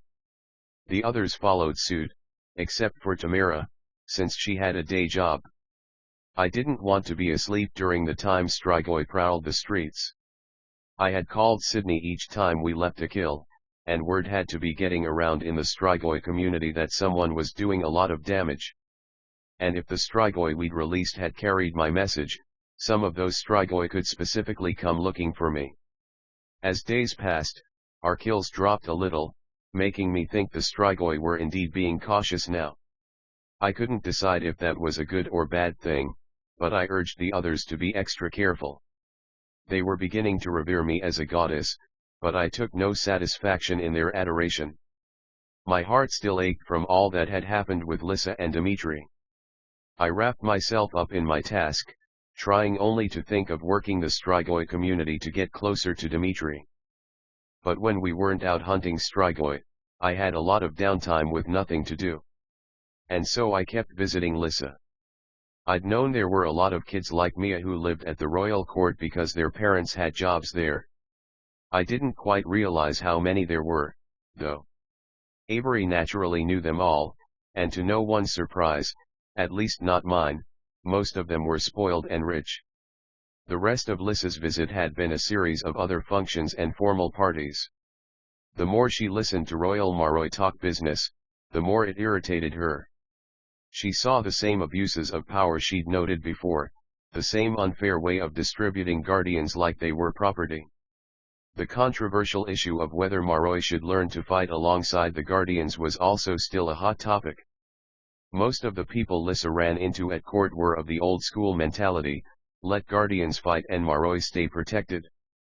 After seeing the results of that policy and the successes that had happened when people like Christian and I tried to change it, hearing the selfishness among the Maroi elite enraged Lissa. She welcomed her escapes from these events whenever she could, anxious to run wild with Avery. Avery was always able to find people to hang out with and attend parties of a much different nature than Tatiana's. Stifling court politics never came up at these parties, but there were still plenty of other things to drag Lissa's mood down. In particular, Lissa felt her guilt, anger, and depression over me spiraling deeper and deeper. She'd seen enough of spirit's effects on her moods to recognize potential warning signs, though she hadn't been actively using spirit while on this trip.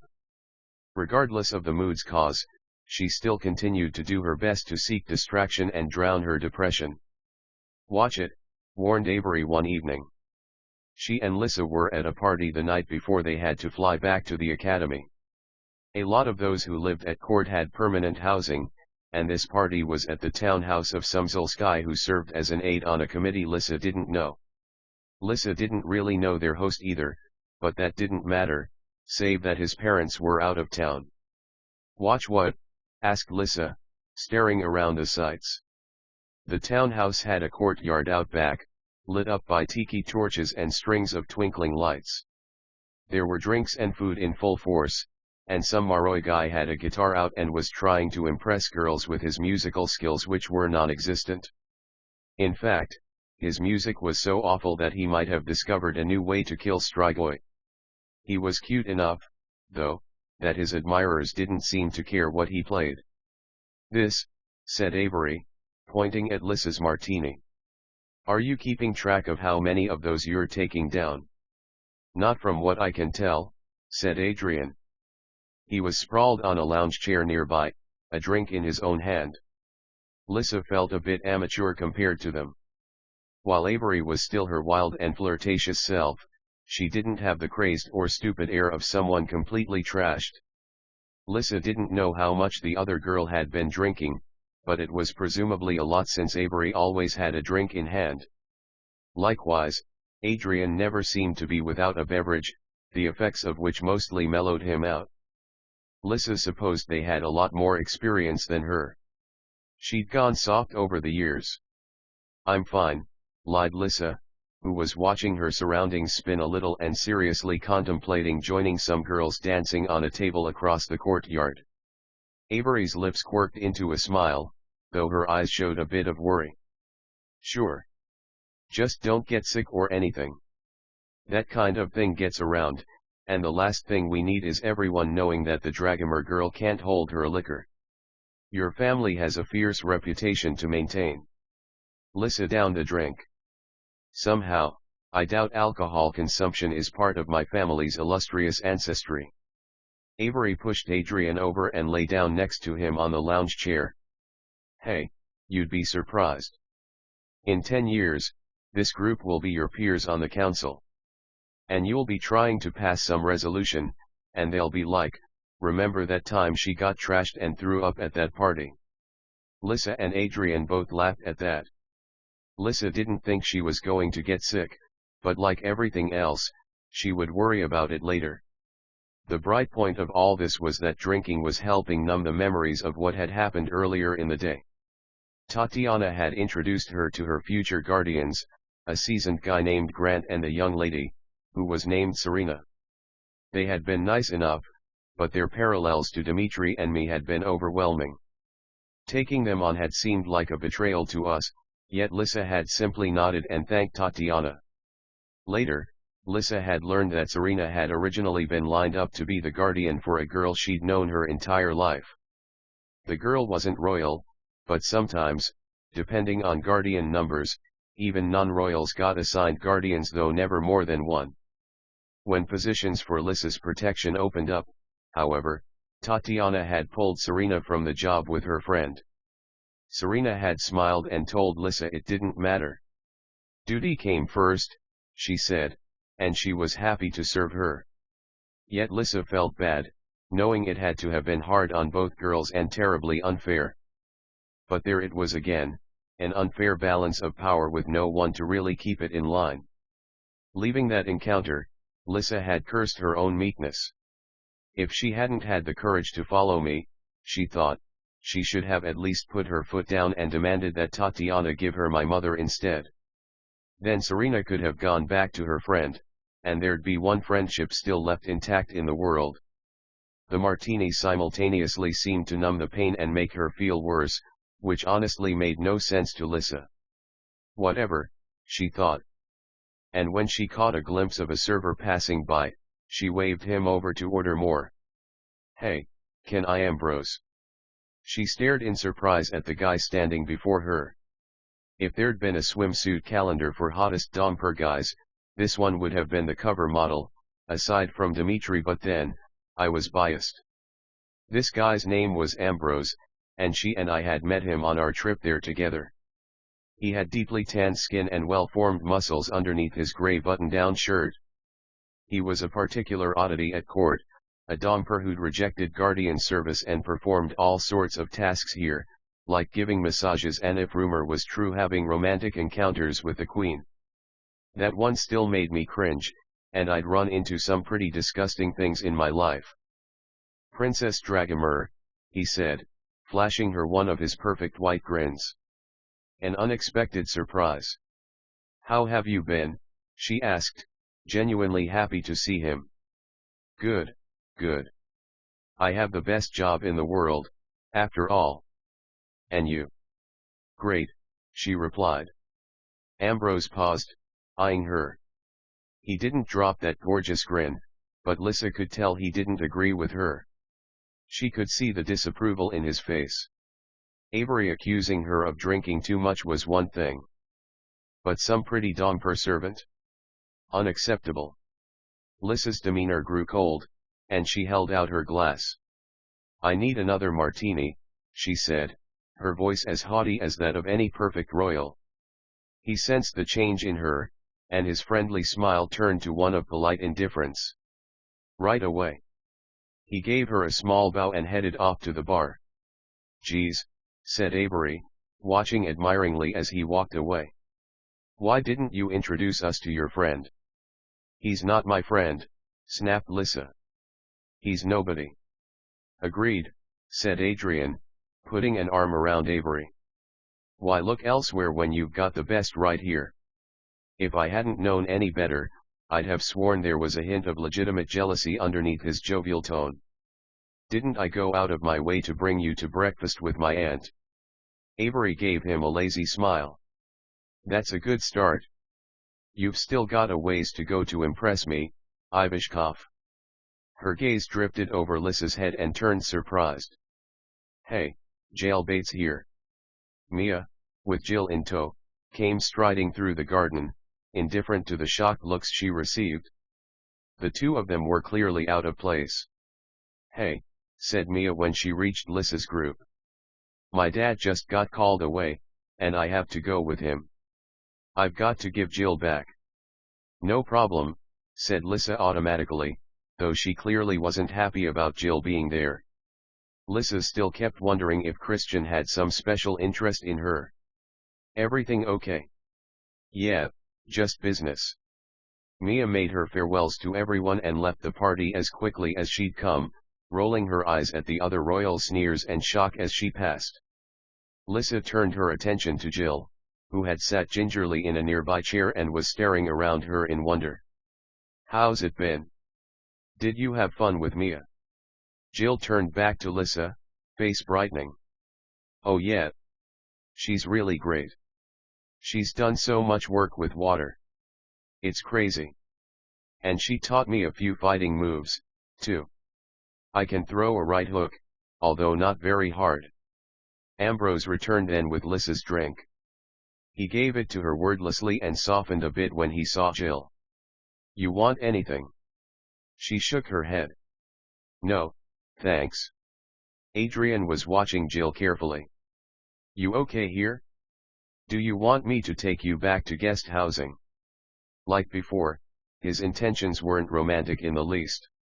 He seemed to regard her as a little sister, which I thought was cute. I hadn't thought him capable of that kind of protective behavior. She shook her head again. "It's okay. I don't want you to have to leave, unless..." Her expression grew worried. "Do you want me to go?"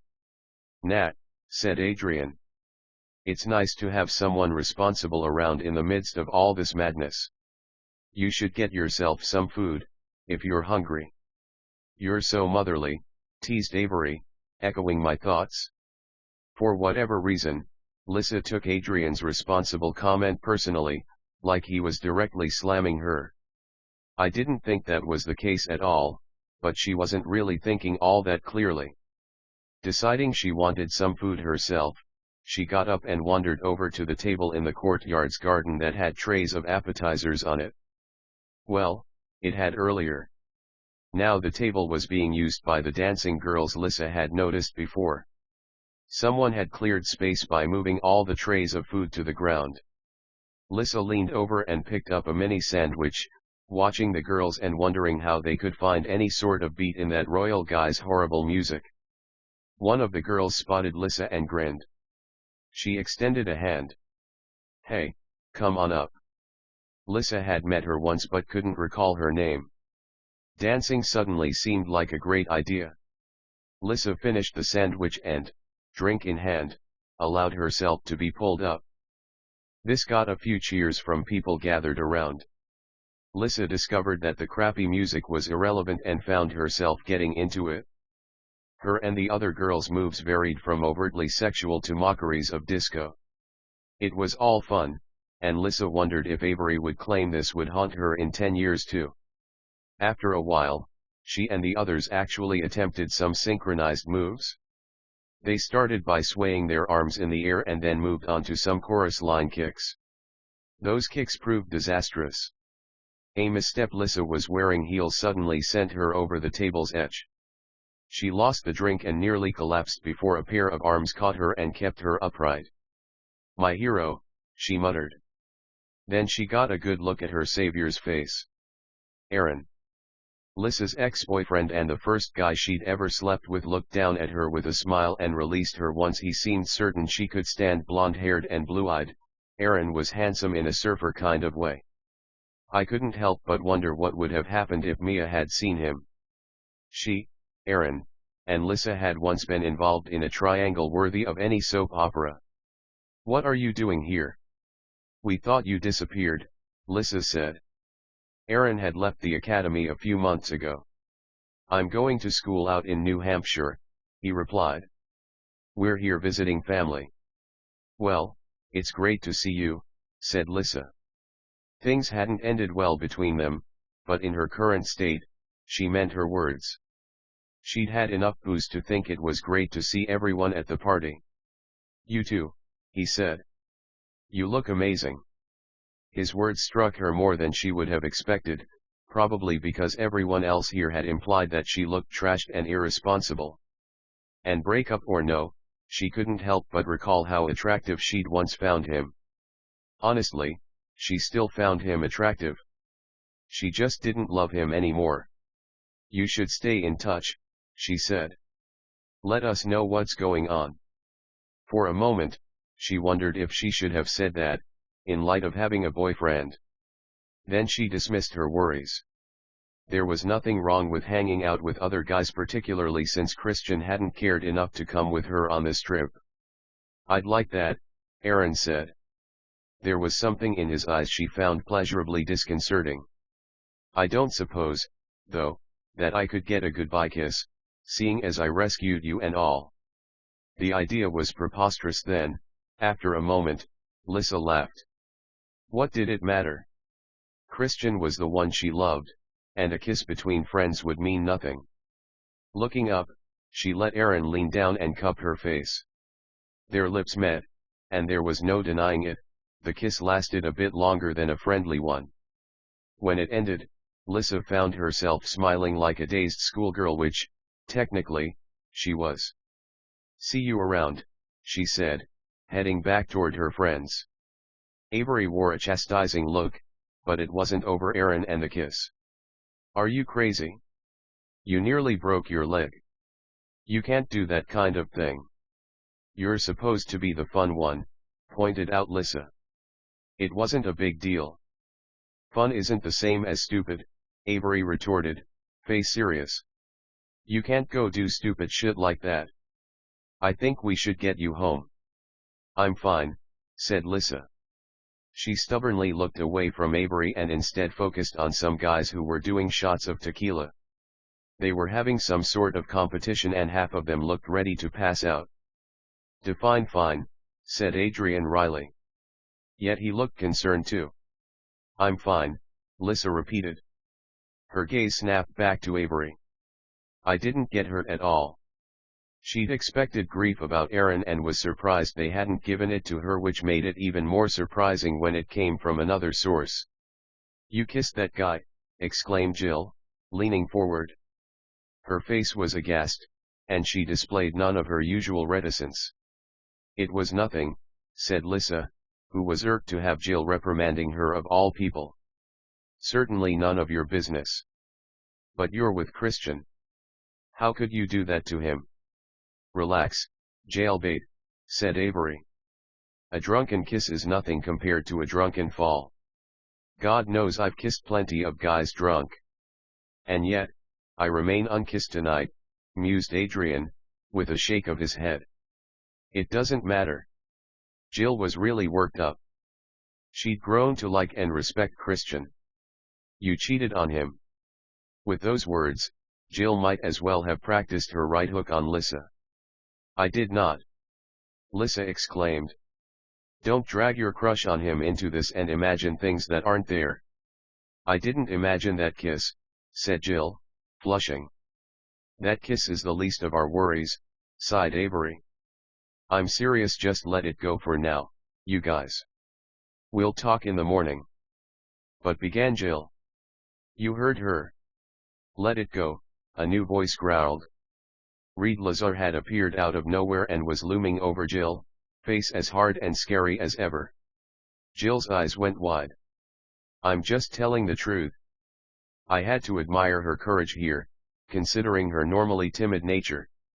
"You're pissing everyone off," said Reed, leaning closer and clenching his fists. "And you're pissing me off." I was pretty sure this was the most I'd ever heard him say.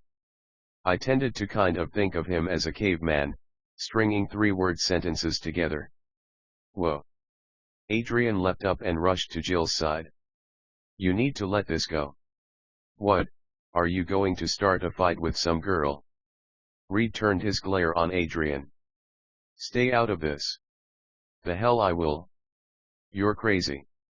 If anyone had asked me to make up a list of people most likely to risk a fight in defense of a lady's honor, Adrian Ivashkov would have been low on that list. Yet there he stood, face hard and hands sitting protectively on Jill's shoulder. I was in awe. And impressed. "Reed," cried Avery. She too had risen and now stood on Jill's other side. "She didn't mean anything." "Back off." The two siblings stood there, eyes locked in some kind of silent showdown.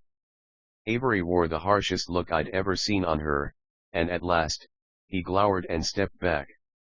"Fine. Whatever." The group stared in amazement as he walked abruptly away.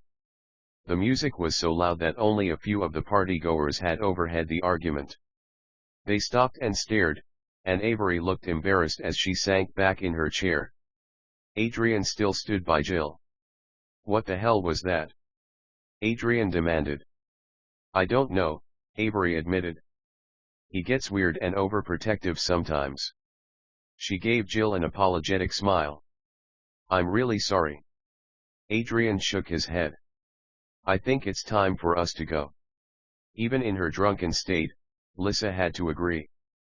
The confrontation with Reed had shocked her into soberness, and she was suddenly uneasily evaluating her actions tonight. The glittering lights and fancy cocktails of the party had lost their charm.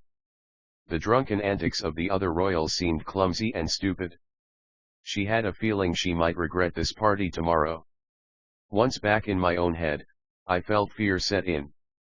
Okay. Something was very wrong with Lissa, and no one else seemed to notice it well, not to the extent they should have. Adrian and Avery did seem concerned, but I had the feeling they were blaming her behavior on the drinking. Lissa was still reminding me a lot of how she'd been when we'd first returned to St. Vladimir's, when Spirit had been seizing her and messing with her mind. Except, I knew enough about myself now to realize that my anger and fixation on punishing Strigoi was being influenced by Spirit's dark side too. That meant I was draining it away from her. It should have been leaving Lissa, not building up. So what was wrong with her? Where was this short-tempered, crazy, and jealous persona coming from?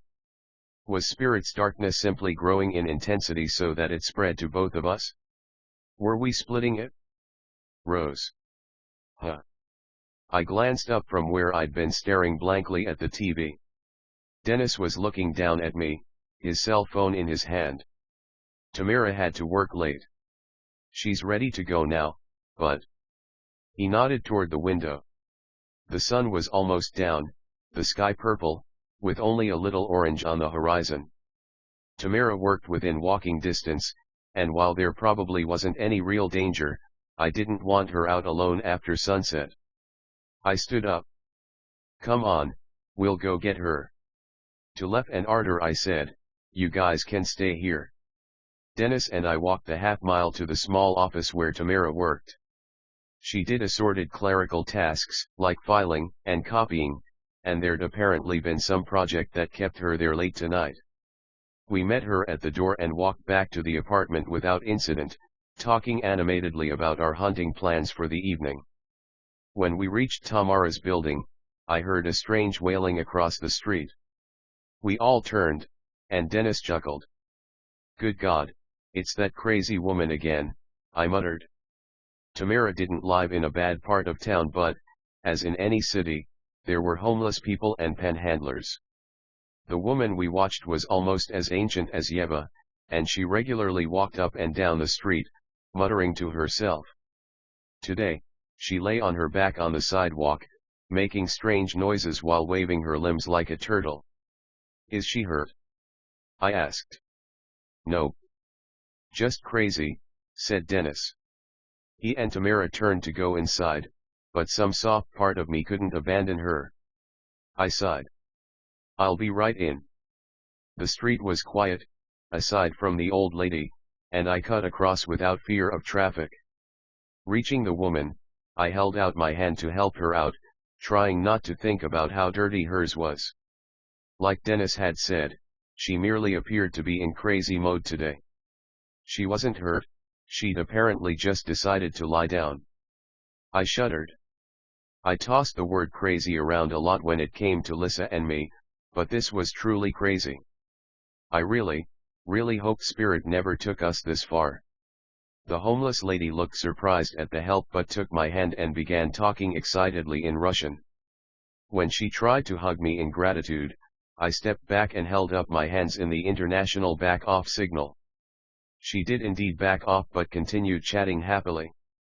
She grabbed the sides of her long coat and held them out like a ballroom skirt and began spinning around and singing. I laughed, surprised that in my grim world, this would cheer me up.